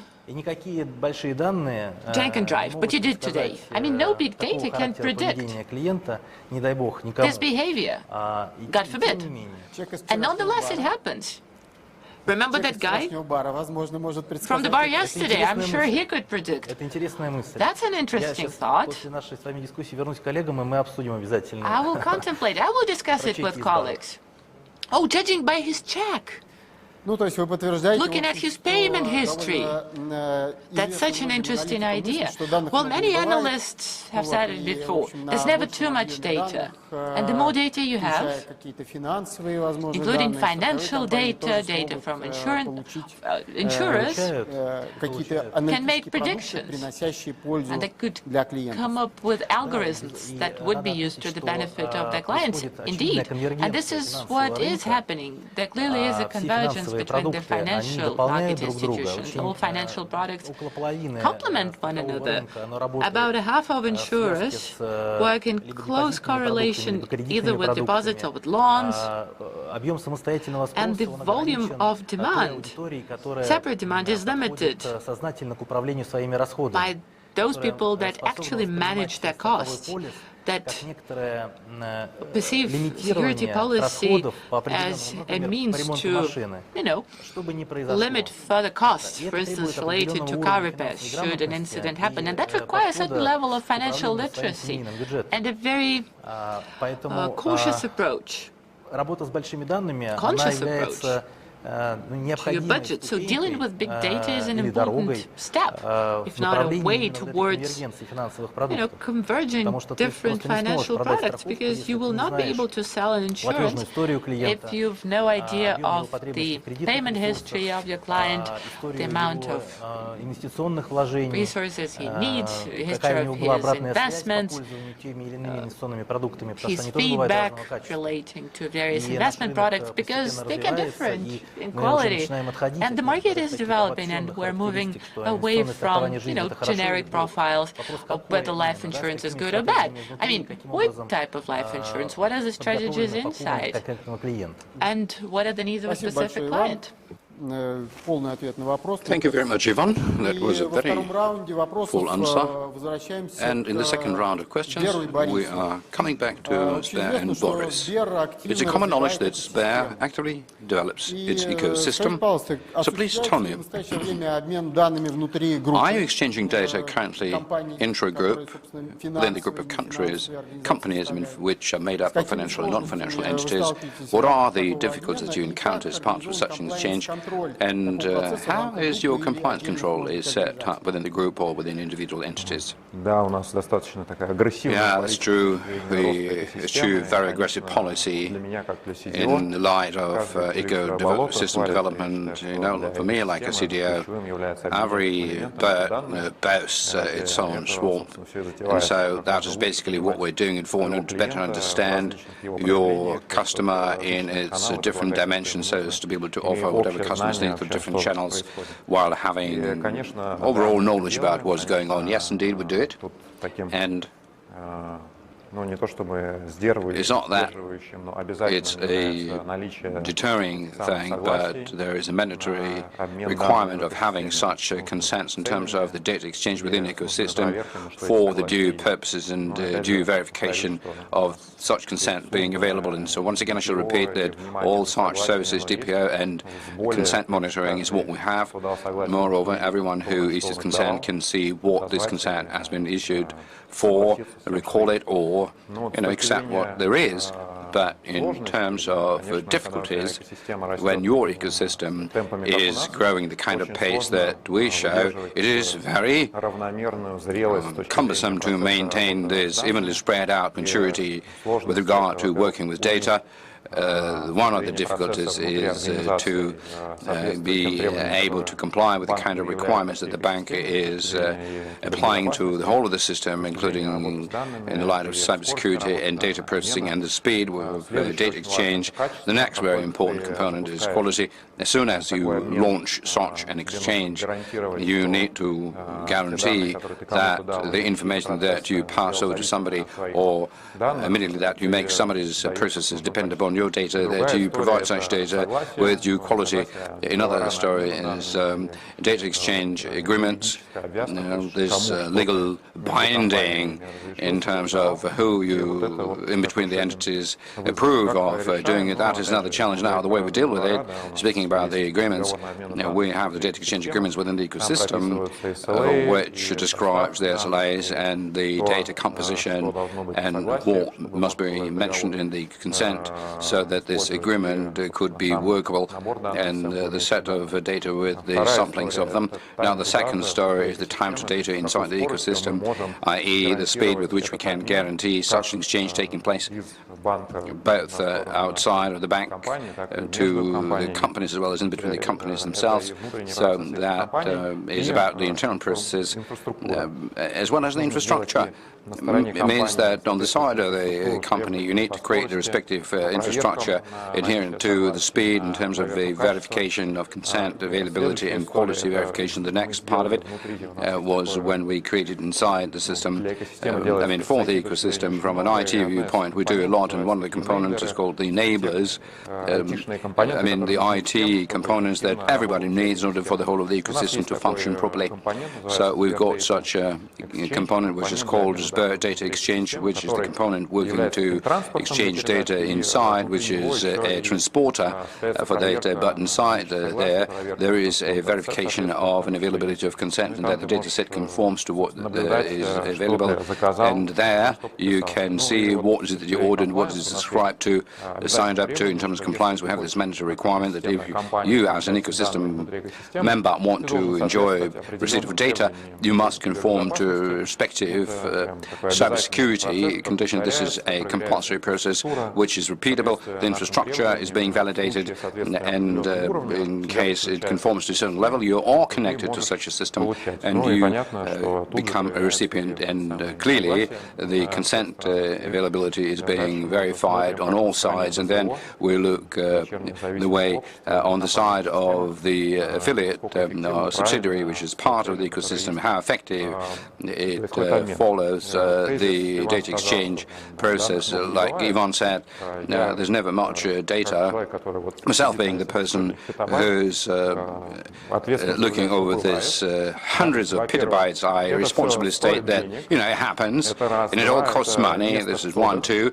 This is the space inside the data center that takes up a lot of room, and the room is limited in there.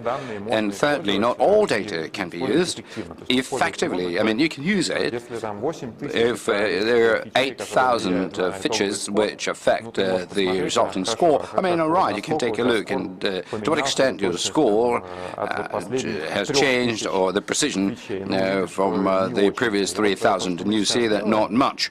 And what we're currently doing inside the ecosystem, first of all, we have come up with a certain way how to exchange in order to minimize certain problems and risks. And secondly, for every such fetch, we do the B test for every subsidiary to see see whether there is any utility coming out of it. If there is, we understand, yes, we need to continue exchanging. And so we're being very selective, not to cover all of these thousands, but as I mentioned previously, we've got the GPU Stafari, the more you feed them out there, but it really gobble up a lot of resources, so you need to be very attentive and understand what kind of value you're going to derive from the amount of data that you want to load up into your model. Yes, Boris, thank you. Well, technological problems that appear when processing such a significant amount of data is something that we understand. So the question is whether the legal binding, is there enough of it in order to support such an exchange? Well, to put it briefly, whatever is very, very, very much is not allowed, then it is very much banned. So in the first part I was telling you about the Big Data Association, the Code of Ethics, and various experimental legal regimes. Within there, we are trying to see how to really prepare ourselves so as to enable much more flexible and agile mechanisms that compared to the ones that the market currently is having. So what we do, rather, I would say, we conceive of various means and we really put a lot of effort into it, so that while having this very, very much things approved, to be able to do the data exchange in such a way so as to make it sound and reliable and follow good quality and wouldn't generate any harm to our clients and would do good to the ecosystem itself. It's just that that is the ultimate idea behind the ecosystem, the ability to understand the customers, and the customers really enjoy it whenever, for example, talking about our subscriptions. But Prime, this is a set of services we know you well, and so based on that we can offer you this or that cheaper here. No, this is the loan with a discount, this is the pre-approved mortgage. If you don't have it, then you need to really go through a horrible customer journey, not a horrible one, but a more difficult cold start. Yes, thank you very much. It's a very good explanation, and making it possible for the customers to understand it, that is an important component in order for this information exchange to be taking place on a very sound footing. Now, as to the business, question to Ivan, what kind of consent the infrastructure company gets from customers in order to issue the voluntary medical insurance coverage and the secret data, confidential data, for example, in terms of doing the telemedicine service, and whether such information received could be shared with third parties and upon which basis? Oh yes, Alexei. Well, I suppose that this is a relatively simple question to answer, because we follow the federal legislation number 152 about personal data protection, and in this sense we collect from our customers all the necessary consents that we are being given by authorizing an insurance company with information about his height, weight, age, and on that basis we estimate the body mass index. It may sound as a revelation to some, but the medical insurance rate depends upon BMI, which is the body mass index. Let's not disclose the details right now about the way this mechanism works, but nevertheless, sharing this data is definitely necessary for the business processes to be effective when providing services to a customer. And so, in this sense, it seems to me that the common sense is moving abreast with the legislation. We don't have any restrictions to share this data with third parties. I mean, specifically the healthcare institutions that we have agreements signed with, which are governed by the very same law, because, once again, customer service is impossible without making this data available. And when at the call center of the insurance company, the operator makes up his or her mind about the healthcare institutions and the expert that should be called, we need to know specific nosology that customers have. There are certain situations whereby customers want to conceal this information from an insurance company and directly contact health care institutions, but we also have certain means has to, respond to such situations as well. I believe that the further development will follow the path of technologies being made more complex. I mean, the ones which enable, through a remote communication with the customer, using cameras to define height, weight, and BMI. We are all active users of different gadgets which may work as sensors, the number of footsteps made throughout the day in the world. There are several systems which use such data, amongst other purposes, for medical insurance by either reducing or raising your rate depending upon the way of life that you have.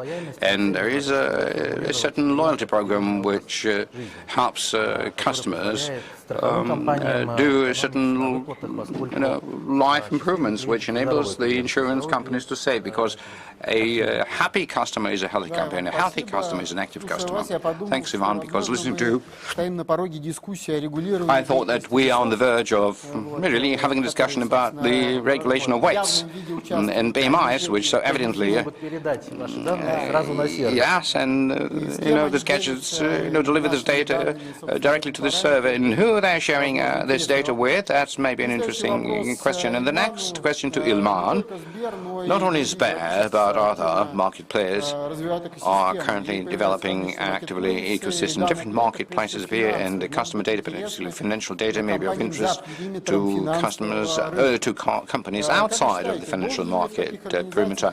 Do you believe that the turnover of sensitive data about customers within such organizations that fall under certain limitations, for example, banking secrecy, should be regulated following the same kind of conditions as in the case of the financial market players? A question to Ilman. Thank you very much for assistance. It seems to me that having said A, you need to pronounce B as well. There shouldn't be a situation that creates regulatory arbitrage if we want real consumer rights protection in a struggle for them. A simple thing comes out of it. If I give my consent to Sber, it doesn't mean that I have given my consent to all of its elements, because this construction of consents, I was looking for the Russian word, enforceability in English, but in Russian language it would be validity. It's not that I am giving it. I also have the entitlement to recall it with the same kind of an ease that I have given it with. For example, to issue consent to get connected to the speed banking pay is not the same, easy in the same way in every banking app, but it's a different matter. Why, having given consent, this customer doesn't enter into this into this function? For example, I wanted to transfer money, to an individual who was not in the system of quick payments. I mean, it's not enough to give consent. Consent must be effective within a technology, and the customer must be able to recall his consent. For example, like in the case of Sber, I want to use OKO, but I don't want to use anything else because I prefer whatever is not part of the Sber ecosystem. I want to recall my consent. Now, is it feasible? Or, for example, I want to use OKO or Sber Prime, no matter a little element in the Sber ecosystem, I must be able to share only the information which I believe is important for me to receive services and preferences and so on and so forth. If I believe it is important to share my financial information, I will do so. Yeah, I consent to that, but I must be able to recall it. Moreover, healthcare data, excellent. If my accident data will define the cost of my insurance, depending upon my weight rather than my ability to drive or the check, well, maybe I will, and maybe I won't. Indeed, so if we say A, we should pronounce B as well. It doesn't matter where exactly, but that is important, both in terms of technology as well as from the point of view of, let's forget about, consumer rights protection. Ultimately, consumer rights protection is an excellent mechanism to ensure real competition. So I'm a little bit surprised that we're still slowing down with consent situation. It's a good example of me. Whenever I used to tell my students, look, through the government services portal, you are giving your consent to the Russian registry whenever you request the cadastre number of valuation. They may not have any real property, but having registered with the registry, you can recall that, and the Russian registry may not give it back to you. The same applies to many government services. So it seems to me that the question is not only in the legal format of such a consent, but in the enforceability of such consents, meaning that I must be able to recall it and making reference to the federal law number 152, in full compliance with the purposes that I am consenting to. Hopefully I've answered your question. Yes, thank you. Now, my next question is to Milos. Milos, we heard about a Russian Consumer Oversight Agency, about the regulation of personal data, specifically the plan to establish the final list of personal data and creating a platform of consent giving, where you can trace the personal data and recall those consent, like Ilman just described. Could you please tell me, are there any plans, at what stage they're passing through, and how the initiative to create such platforms is related to the creation of digital profile? Well, there are several points here that reply to this final list of what could be described as personal data list. I guess that the answer is in the way the law words it. It's any information which directly or indirectly may be related to a certain individual, so creating some sort of a closed list of what could be personal data and what not is a bit of a utopia. At the point in time when it needs to be uploaded or approved somewhere, it will already become outdated. So to be saying that that works properly may not be fair, but if there is a doubt whether information is personal data or not, if there is already a doubt, you should just treat it as personal data. So the only question is, to which category of this personal data should be attributed, and which legal grounds, respectively, should be followed here. As to the platforms and the consent management platforms, I mean, the previous panelists spoke about it. This is the step in the right direction, and certainly such platforms must not reduce the level of control on the part of the citizens over their personal data, but only strengthen it. In no way they should be made dependent, and it's not as much about giving them the possibility to give consent or recall it in a simpler way, but rather to be able to control the way this data is being processed. And so you should receive notification who is processing it, for which kind of ends, and fully enjoy the rights that the law, gives you to demand dilution, elimination, destruction of such data, and also wanted to mention the point that my colleagues previously spoke about. Consent.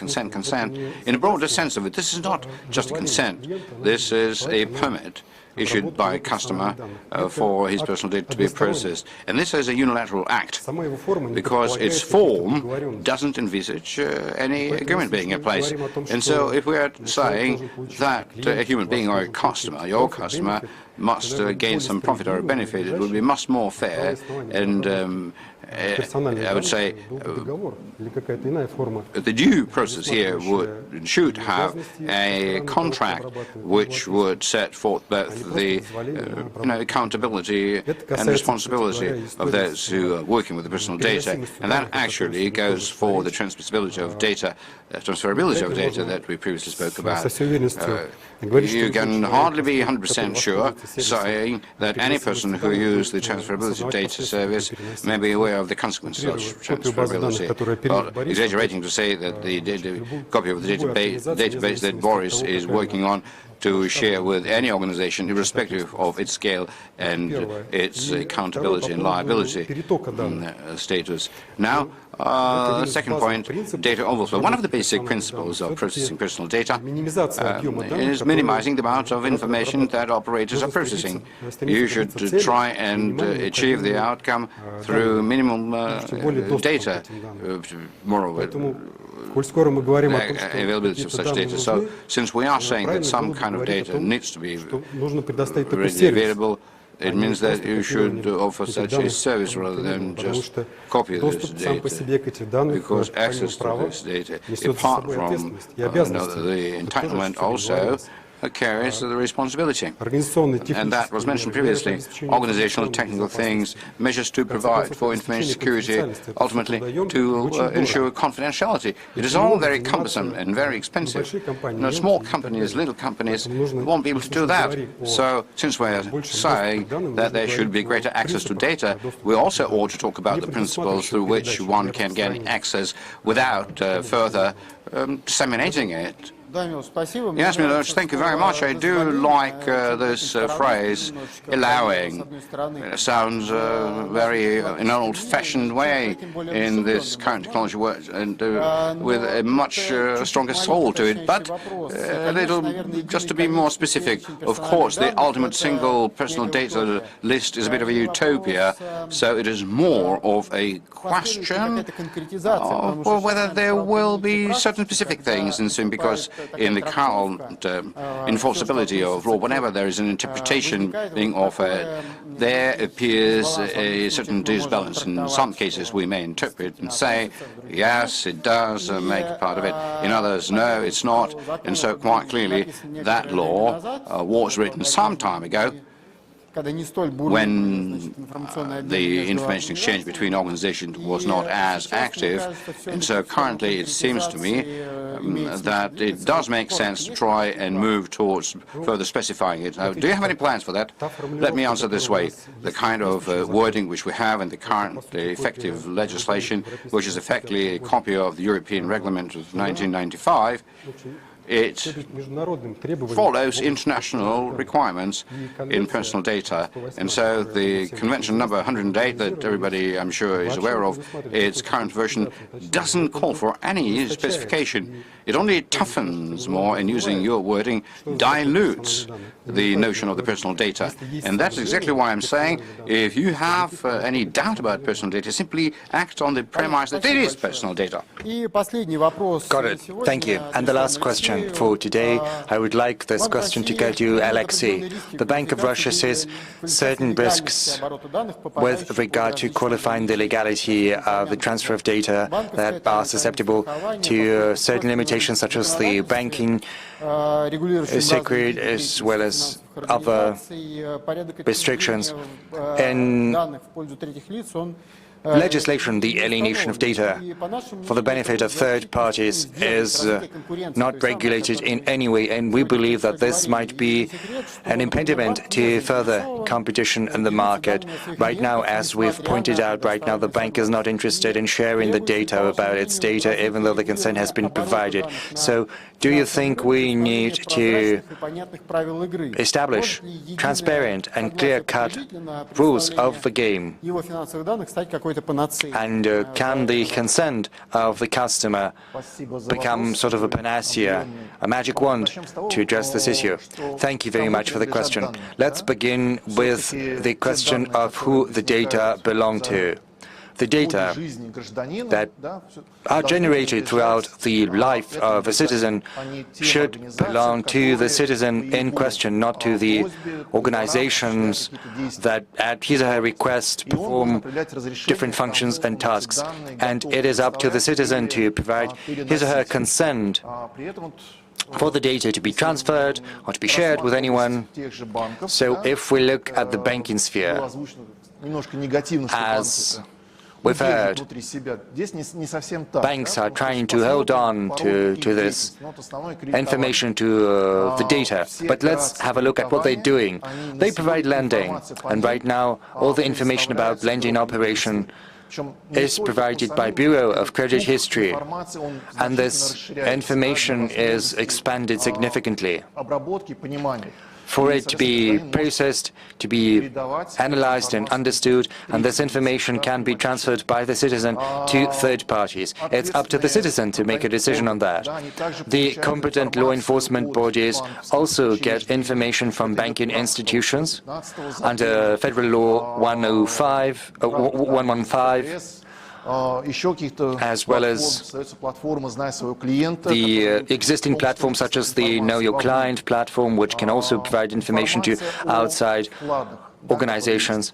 The same goes for information on deposits that exist. And the past, this information was only shared with the Deposit Insurance Agency. Right now, this information is only shared with the Federal Tax Service. So it seems that the only data banks have exclusive access to is the transactional activities of their customers and clients.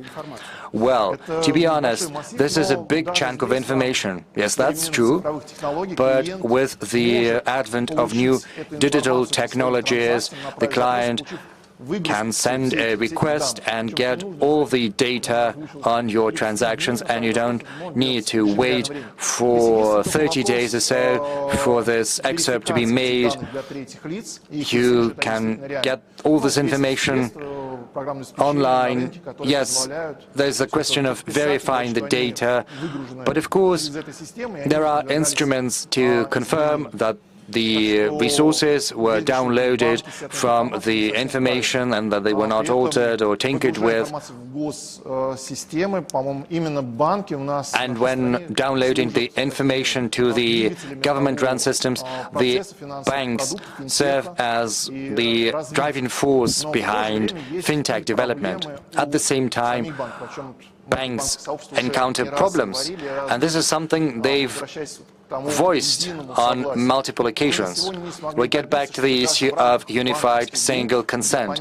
And so far, even if we look at the banking community, whose participants you're well aware of, even within the existing ecosystem, it is still impossible to issue a uniform single consent by the citizen to transfer data or share it.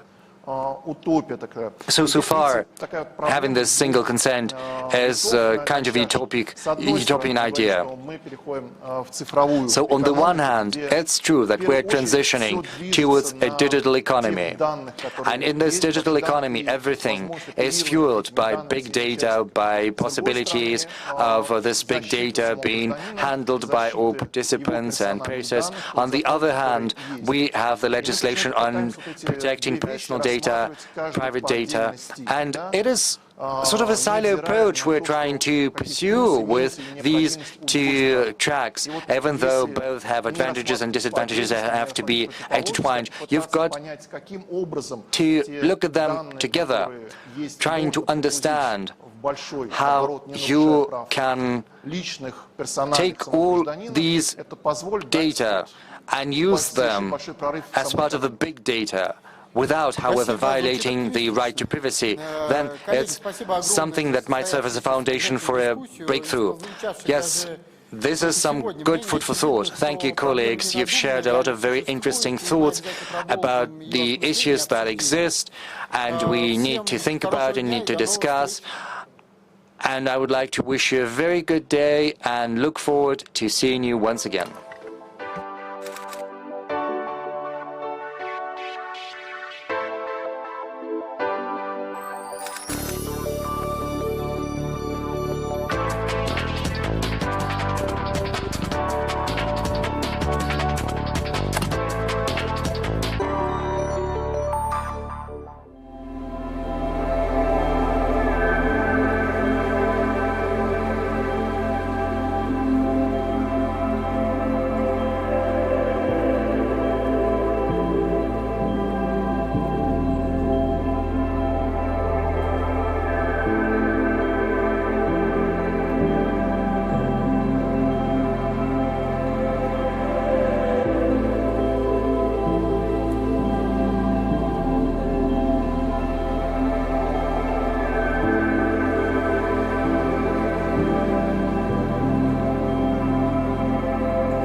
Good afternoon, friends, colleagues. Allow me to introduce myself. I'm Alexei Kuznov, head of the Legal Department, Bank of Russia. Our today's topic is the practical steps to implement the new law on digital financial assets, the related challenges, amendments, and corrections to certain norms, as well as major changes. I have to say that the financial assets is not a new theme for Finopolis. For several years now, we've been having panels discussing the proposed changes to the legislation, as well as to the establishment of a law on financial assets, digital financial assets.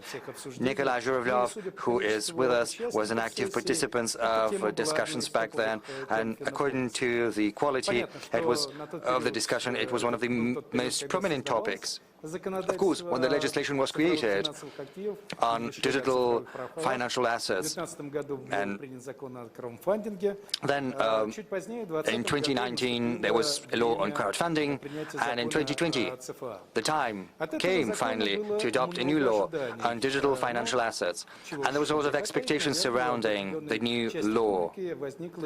And of course, once adopted, it led to a certain disappointment among some citizens. Many wanted to legalize cryptocurrencies, to emit and issue cryptocurrency, to mine for cryptocurrency, to handle it. But from the very beginning, the Bank of Russia said that it was against introducing cryptocurrency circulation in our country. And since back then, we have managed to confirm that, as we believe, either from the point of view of stability of the financial system, of the security of our financial services customers, cryptocurrency is not a boon. And cryptocurrency as a legal tender or as a means of payment under a contract or within a certain system, well, it cannot be used in this way in Russia. So why then this law? This law wanted to create a new instrument that should create a new special instrument that has some similarities to cryptocurrencies, but would still be different and run on different principles. It turns out that the structure we've managed to elaborate is somewhat complicated, very complex, and there are some strict information security rules, but this is the price of the compromise we have had to pay for this law, for this financial instrument to be born. And of course, we don't want digital financial assets to turn into a legal tender or a means of payment. The time has come now to implement the provisions of the new law. Unfortunately, the process is slow in implementation. Unlike the law on crowdfunding, as of now there are around 50 operators of crowdfunding platforms working under the new law, and a lot of money is being funded into intellectual digital rights. The implementation of the new law on DFAs was very slow, even though we've managed to pilot and experiment and run these tests in regulatory sandboxes when the draft law was only being elaborated. Adjustments have been needed, and I believe we still need to come up with additional norms and regulations that would ensure a convenient and safe use of digital financial assets. These are the problems related to this new law, and this is precisely the challenges related to this law and the opportunities that we're going to discuss Let me introduce our participants. We'll start with the ladies. Yekaterina Frolovicha, CEO of Atomize, the operator of information system on issuing and handling of digital financial assets. Nikolai Zhuravlev, Federation Council of the Federal Assembly of the Russian Federation, one of the co-authors of this draft law, who took an active part in elaborating this law. Maxim Bashketov, head of the Center for Strategic Research, also teaching at the Civil Rights Department at the Moscow State University. We had to invite someone from the academia because this is an issue that requires some conceptual analysis. Dmitry Tarasov, head of the Forecasting and Strategic Development Department of Russian Agricultural Bank. My first question will go to Nikolai Zhuravlev. As I said, you are one of the co-authors of this legal initiative.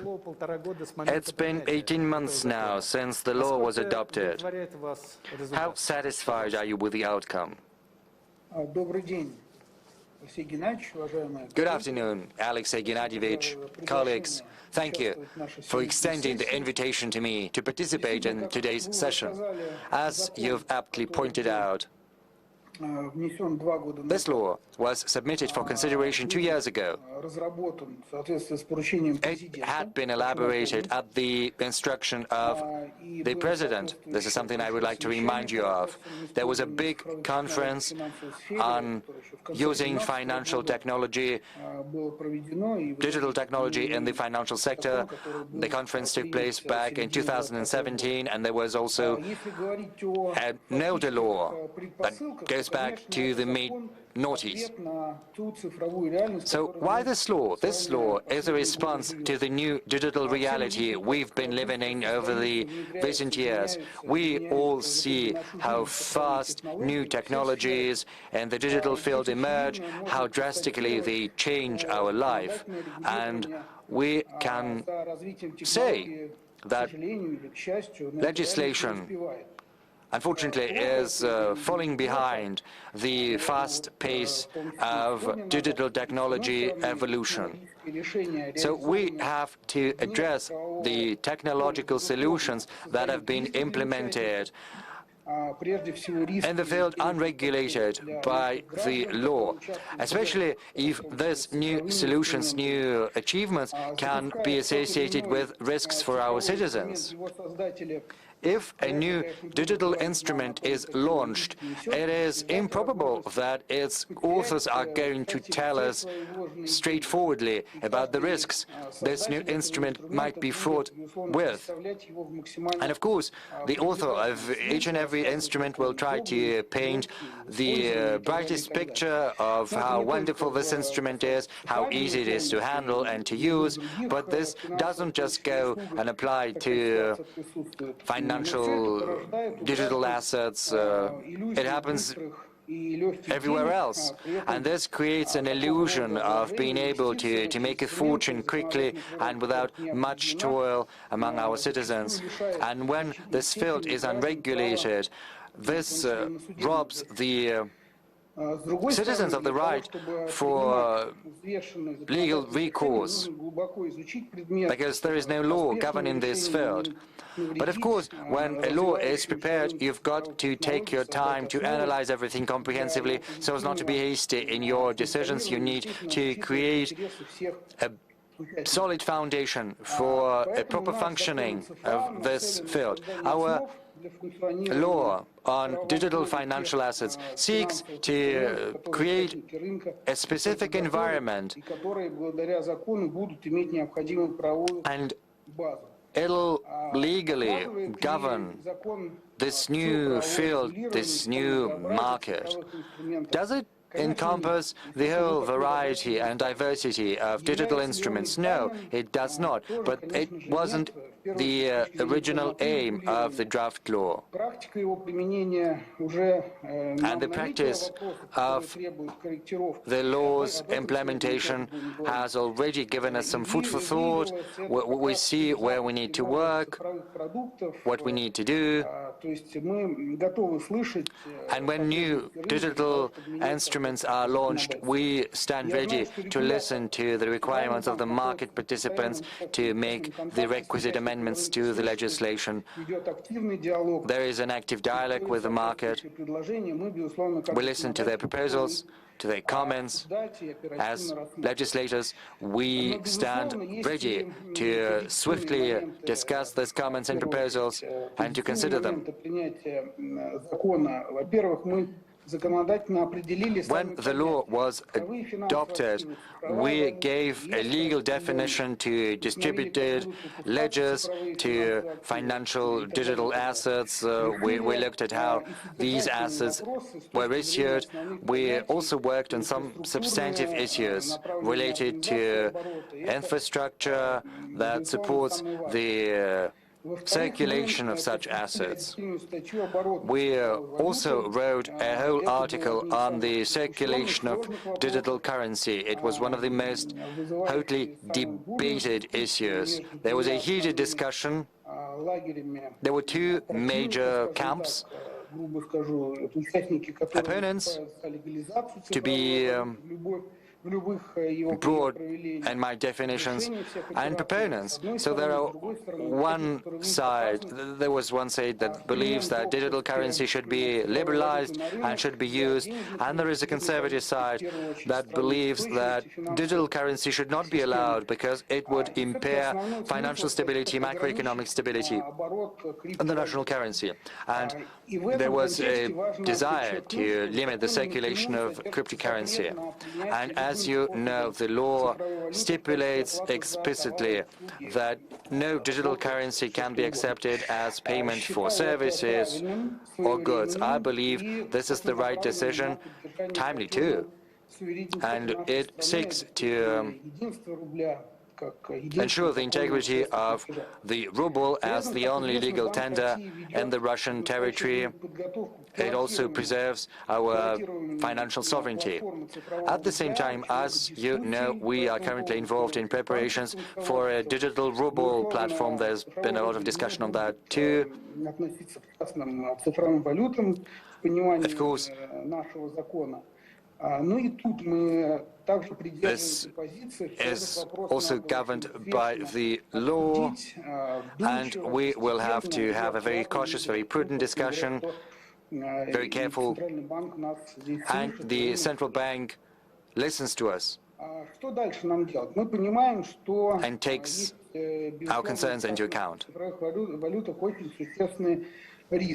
Of course, digital currencies can be associated with some serious risks. They have no concrete foundation and they are highly volatile. They can be used for speculation or for some dubious, suspicious operations. There is no oversight mechanism. Moreover, there can be no guarantees against losing any deposits, any savings denominated in these digital currencies. We have seen some recent examples when Bitcoin and other digital currencies lost 20% of their value in the blink of an eye, which creates great volatility as well as great risks associated with keeping your savings in such a digital currency which is so unstable and so highly volatile.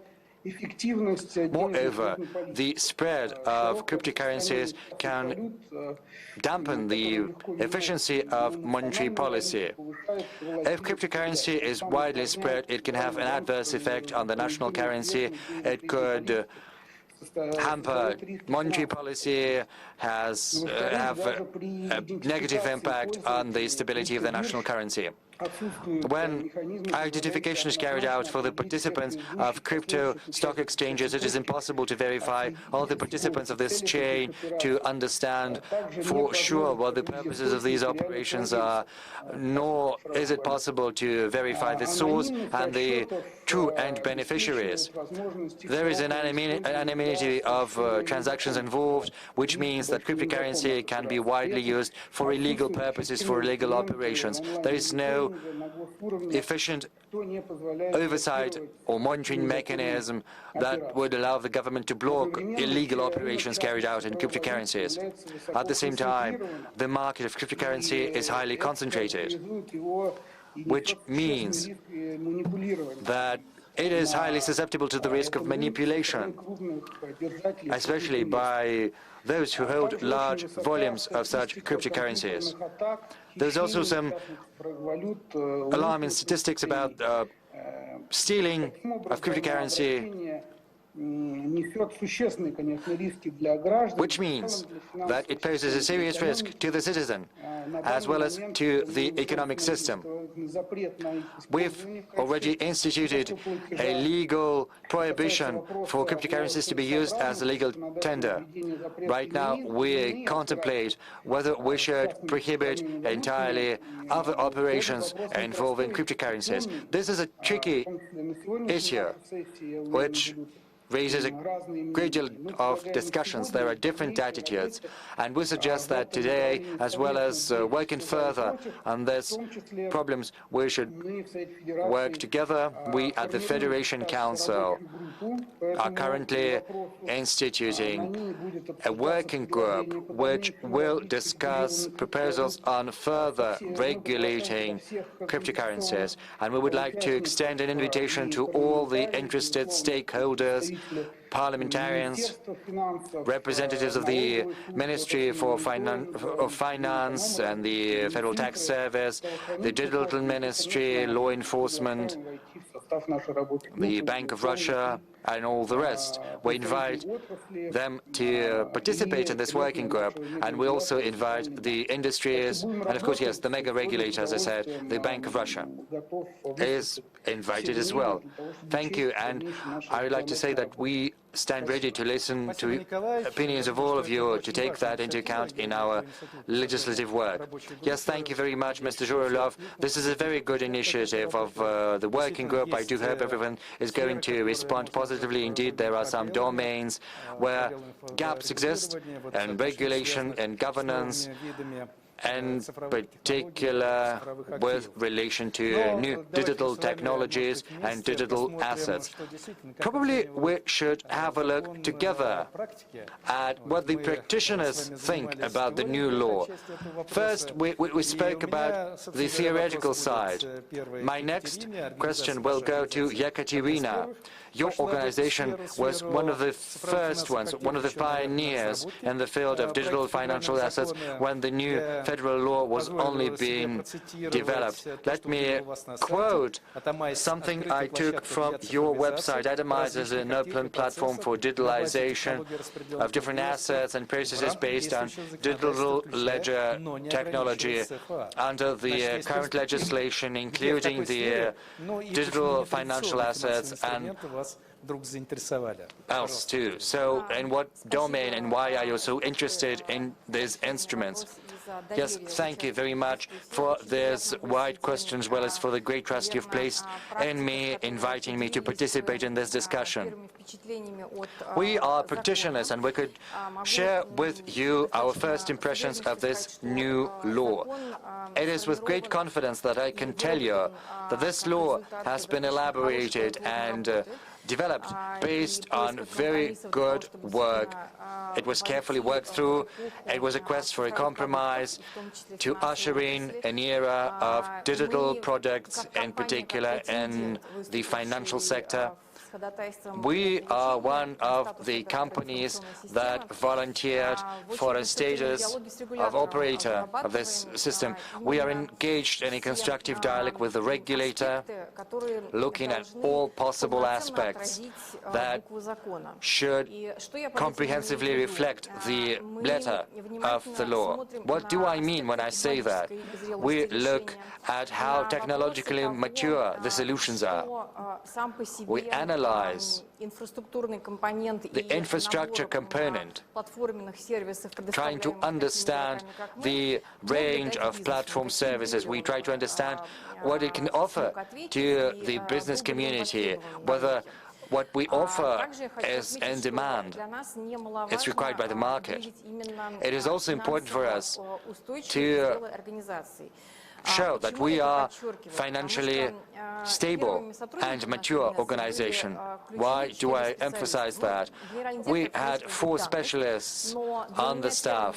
Well, of course, there was a CEO, but there were also experts on financial monitoring, on risk management, and on internal oversight, and of course, the accountant general. And I think that it sends a certain message to the market. It shows that there is a high level of culture involved in our activities and what we're doing. We have a very high level of risk management culture.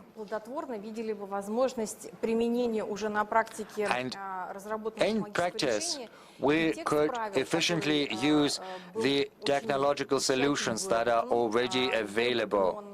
The law was carefully articulated based on discussions with the regulator, and right now this law waits to be implemented in practice. And there is a certain important aspect to take note of. We believe the law creates a very good groundwork. But let's look at the products that some are trying to make available to the wider public. It turns out they've run into the impediment of taxation, and this taxation element turned out to be a flaw, a barrier, and we managed to identify it quite in advance. The law tells us that it still has some deficiencies, some issues to be worked through.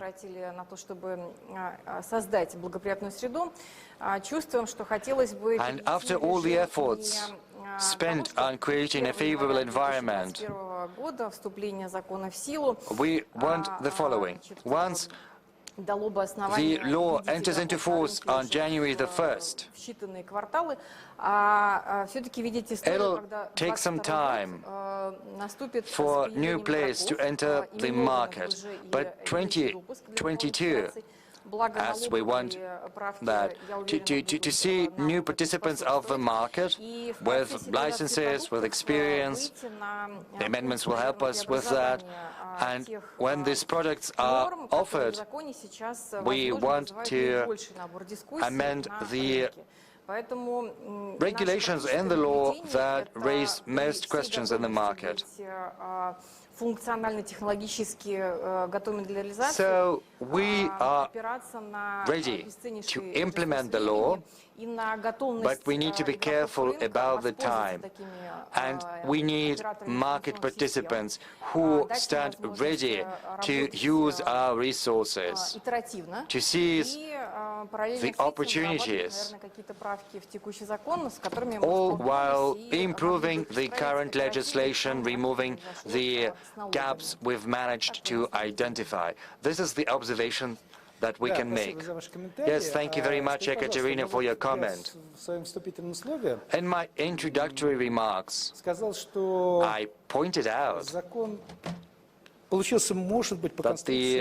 the law turned out to be somewhat complicated, very ramified. There were big requirements for the operators, for the transfer of the exchange, if such operators were to be created. So in terms of practical implementation, what do you think it entails for those who issue digital financial assets for any purposes and for the holders? Do you think they will run into any problems apart from the tax-related ones and that require a solution? Or do you think a balance has been struck?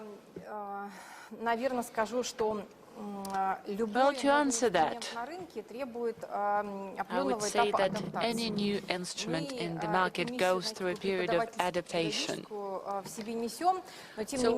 we have an educational role to play as well. But there are certain aspects of user experience that we need to take into account. And we need to strive towards seamlessness. And if we look at major players, platforms, for instance, that cannot nonetheless provide comprehensive range of financial services, I think it would make sense to try and create level playing field in terms of account of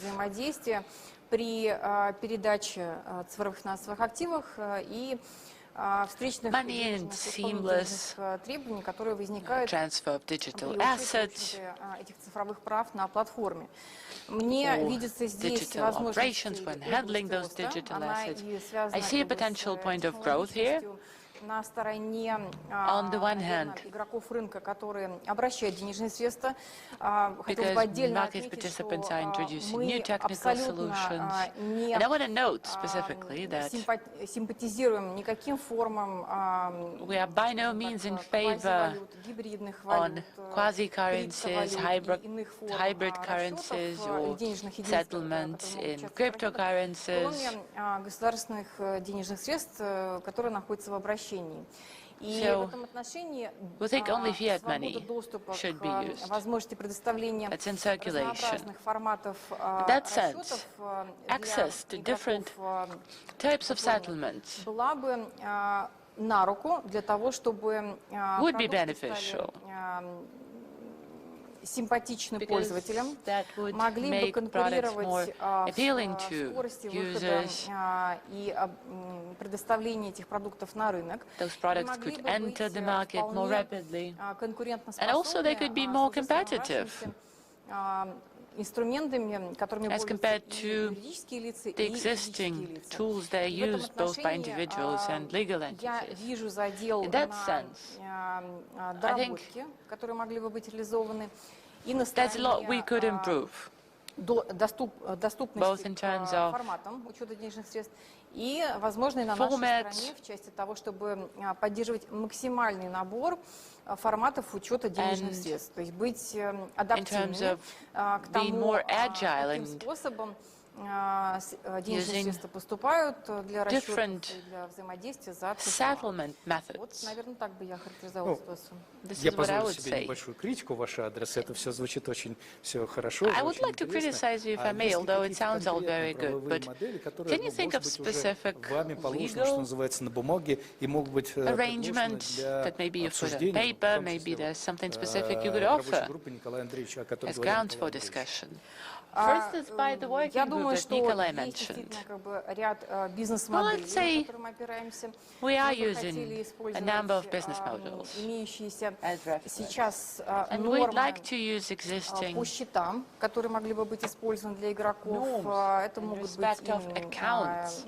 Специализированные счета могут быть Could be different types of accounts, specialized nominal accounts, settlement accounts for individuals or legal entities. Вопрос в каждой из этих моделей возникает в издержках для проведения each of those models. The big question is, what will the cost of transaction be? The cost of transaction determines мы сейчас чувствуем какой-то attractiveness of a specific model. Набор ограничений в части использования этих инструментов, я могу сказать, что технологически мы не ограничены. Мы можем поддержать From the technological point of view, no, we can account for money through settlement accounts or operational accounts or different types of accounts of users. But it would be great if we could institutionalize a menu of technological options that our platforms are currently offering. And it would be good if that could be enshrined in law. Мы здесь технологически подкованы. We're technologically savvy. We're multi-modal. Правила свои действительно излагать уже с целым набором вариантов обращения денежных средств. And it would be good if we had this menu of options. Действительно, мы уже накануне того периода времени, когда все эти предложения, которые вы обозначили, я, честно говоря, не вижу там the options you listed. I don't know if we need to go deeper into that, although I am definitely interested in learning more about your proposal. In respect of nominal accounts, I will ask Maxim to comment whether this is appropriate under civil code, естественно, с вашей точки зрения, а так мы, подтверждая открытый к диалогу, but we're open to dialogue. У меня следующий вопрос Дмитрию. Ну, вы представляете достаточно традиционный банк. В моем представлении это так банкинг должен развиваться, может быть. Он создан для целях развития национальной кредитной финансовой системы агропромышленного сектора и сельских территорий Российской Федерации. У вас на сайте, ничего, надеюсь, не перевираю. Известен круг ваших основных клиентов. И известно в этом смысле ваша миссия, ваша организация. И мне, честно говоря, ну уж позвольте за некую тавтологию, позвольте и простите меня в этом смысле заинтересовал ваш интерес к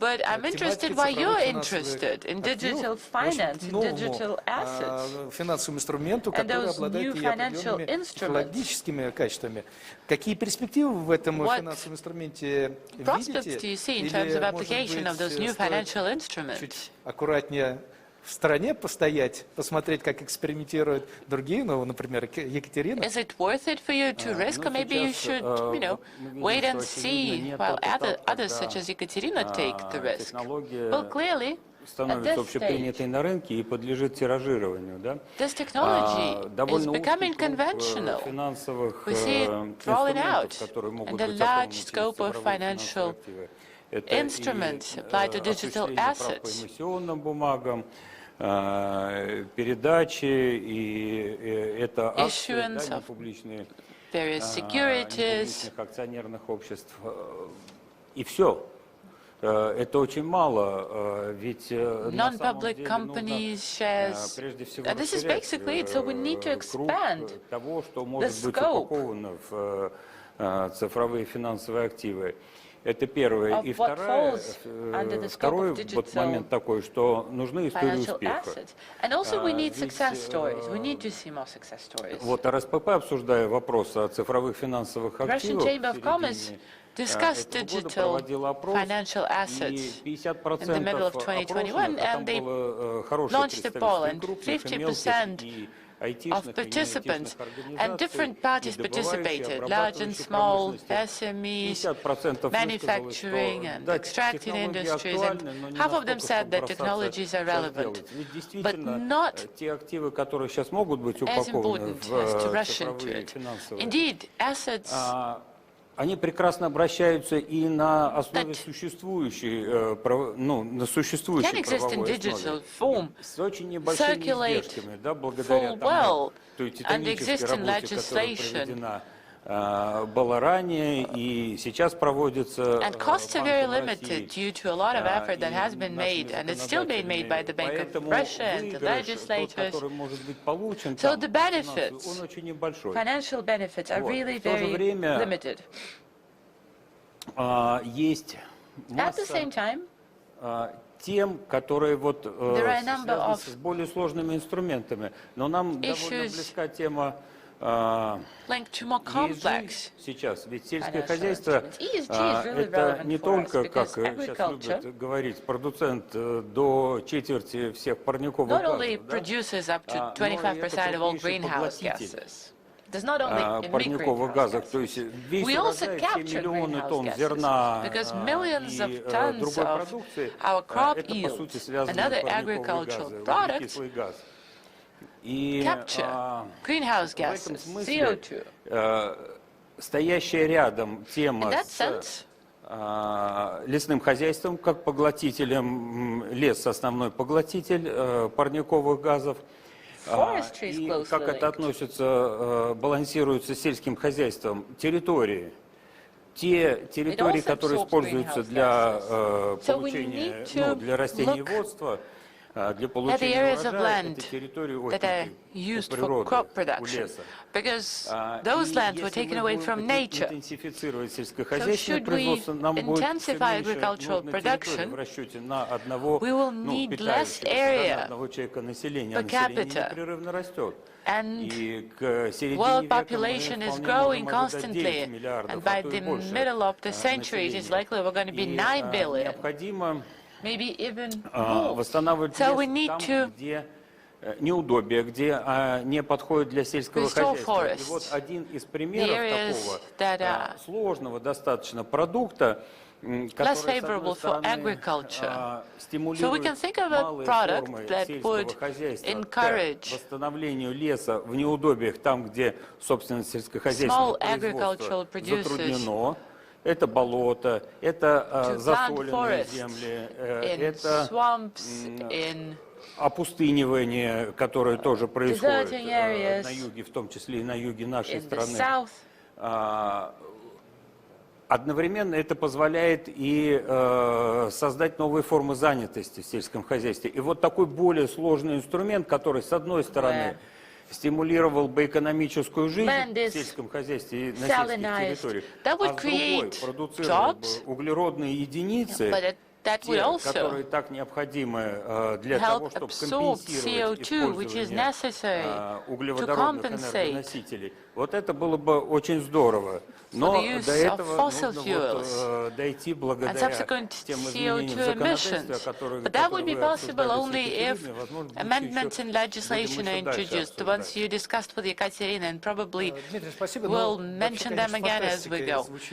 That sounds amazing. This attempt to link those two areas that seem so distant, environment and agriculture and digital finance. But benefits would be amazing because the technologies that are used for digital financial assets, как бы автоматически удостоверяется, да, через смарт-контракты. A transaction is verified through a smart contract. На подтверждение. Those technologies could be used in agriculture, and that would really help to cut costs. Because we need to prove the origin of wood and the way it was harvested. But it can be automated, and once a smart contract is implemented, farmers would receive regular payments. Well, the technology of smart contracts is something completely different. But while I was listening to you, I was thinking that maybe this needs to be covered not so much by the digital financial assets, but rather by separate regulation. Because we have a digital title concept under civil law that allows us to move in different directions. I mentioned law on crowdfunding, which mentions unitary digital rights. This is one area. Digital financial assets is a different line. And what you say could constitute a separate line of work we need to focus on. Отношение к ESG-повестке, оно трепетное в настоящее время. Да? Это, We've been given a lot of attention to the ESG agenda, and for good reason too. Ожидает успех, вы правы совершенно. Мы все хотели бы вот этих вот успехов. And I totally agree with you. We're all very much interested in progress. My question to Maxim, in addition to what I asked you already. наверное, должен сказать всем, кто слушает нас, кто смотрит, вы скорее являетесь критиком закона о ЦФА. Я видел ваши выступления, где вы дискутировали с другими коллегами и обсуждали, критиковали скорее закон.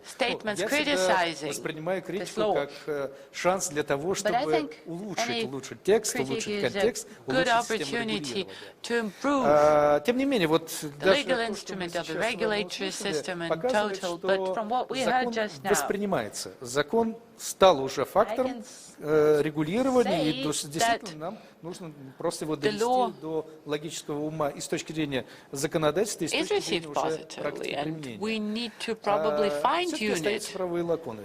Какие вы могли бы обозначить, где бы вы сосредоточили свои усилия для того, чтобы развивать эту сферу регулирования? Алексей Геннадьевич, критиковал закон, я его критиковал, но сегодня услышал, действительно подтверждает judging by what I heard today, reaffirms the following thinking. Everyone's hopeful that the law will be interpreted broadly and that its scope will remain unchanged. I'm convinced that should regulators decide to apply it in a harsher way, I'm sure there'll be even more criticism than before. I could bet my money on it. But the regulation is there. It's different from the way it's regulated abroad. And there's a lot of criticism coming from different stakeholders and market participants. The Center for Strategic Developments did their monitoring of the critics. And what people are saying is, why would I do an ICO in Russia if I can go to Malta or the Baltic states and do it hassle-free? But people want to pay their taxes here, in this jurisdiction. And this is where they want to do a placement. So they want to attract Russian retail investors that are reluctant to invest in traditional financial institutions. So there's a status quo. And I think we need to take stock of what is it stakeholders are after now.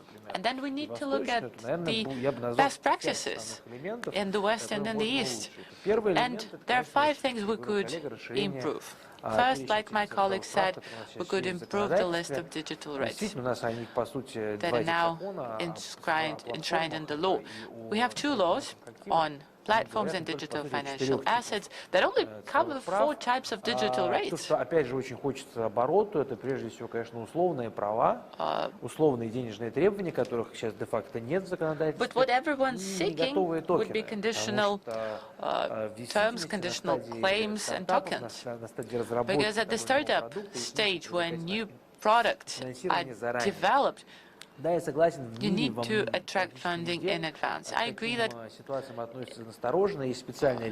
regulators are cautious all over the world towards such instruments. But if those investment tokens are regulated as investment tokens, as digital financial assets, I don't see that giving rise to major problems. Another thing I think is necessary, we need to amend existing legislation, because maybe this was the original intention, but the market is not clear about that, so clarification is needed. For instance, in respect of legitimization of digital financial assets, we said that all title transfers need to be reflected in the system, which is good. But it needs to be mentioned specifically that this should be the only source of data about the title, and this needs to be inscribed in law. And then this will become common knowledge. And in that sense, it will be clear that any holder of any financial title will be better protected in case of fraud. The issuer will be better protected, the issuer of such digital assets, because they will be confident that they will not have to deal with issues. So you will be more or less the same range of rights and obligations as existed previously. A few words about digital financial assets that were issued before those laws came into effect. I'm referring not just to foreign, but to our domestic assets as well. Judging by the data I have, many would be willing to procure our tokens with cryptocurrencies, which is not allowed by law. We also need to deal with foreign emissions. If I issue tokens abroad and place them in Russia, can I apply Russian legislation or not? That's a big question.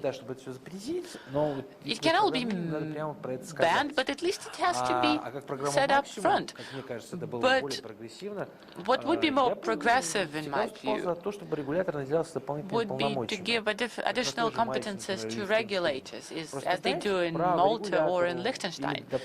For instance, regulator could be authorized, if not regulator, then the operator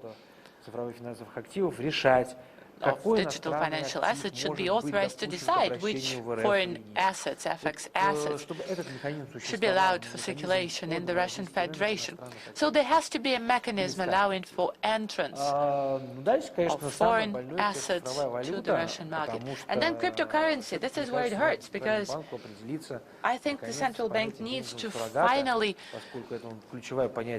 make an opinion about money surrogates, because this is the notion that's used globally towards crypto assets to define the scope of this term and the general attitude towards digital assets. If we only recognize Russian cryptocurrencies, if we do not allow traditional FX cryptocurrencies, we need to understand whether transactions with those cryptocurrencies are null and void or not. So if the Bank of Russia thinks that Ether or Bitcoin transactions is something bad, well, it would better tell it up front and outline implications of transactions with such assets, because I was asked for expert opinion at least 5 times during this year whether it would be acceptable to take a loan at Bitcoin or use Bitcoin to pay for an asset in Russia, with references to all sorts of contracts and provisions. Final point I want to make: we need a broader definition of tokenization of assets. Why shares in LLCs cannot be tokenized, and why do we only allow tokenization at the entrance stage? Why do we not allow to either do it later or roll back and change accounting procedure if we're not happy about tokenization?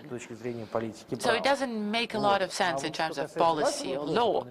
As for your question, nominal accounts, well, I think it's easy to understand, because as soon as we allow circulation of those special assets, we need a broader toolkit to deal with them. But if I understand correctly, you meant using nominal accounts for tokens and cryptocurrencies. Well, Ekaterina, correct me if I'm wrong. I might be wrong about your model, but we're talking about a nominal account where an operator is an information system and beneficiaries are issuers and holder of digital finance assets. So in case there's a movement of financial digital assets, it has to be reflected within the nominal account, right? Yeah, sure, but legislation needs to be amended, because the way you describe it, it should not be functional, because the way nominal accounts are structured, and they're traditional instruments, they're not something particularly new, they exist all over the world, even in Zimbabwe, but they are operational only when certain legal norms are in effect. For instance, look at what happens when assets are separated between beneficiaries and account holders. So there's an intermediary account that collects account of different holders. It invests money, it receives profit, and then redistributes it. And if something bad happens, an organization is held accountable. Normally it's a bank, and it's held accountable in accordance with liability that's prescribed by law, and it's a normal, traditional financial instrument. If I want to do something similar, I don't see any global contradictions, but there is a but. A traditional structure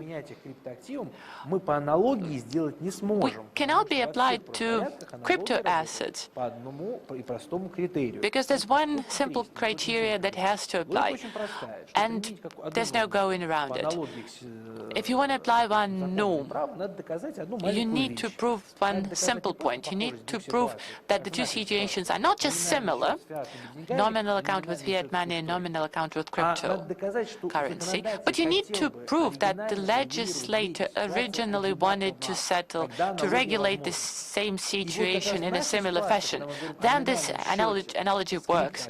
But if we are looking at a nominal account with crypto asset, I would have to prove that the legislature is willing to regulate all the cryptocurrency situation in a similar fashion as it would with regular money and central bank and nominal accounts. I don't think you can prove that, and if not, then amendments in legislation are needed.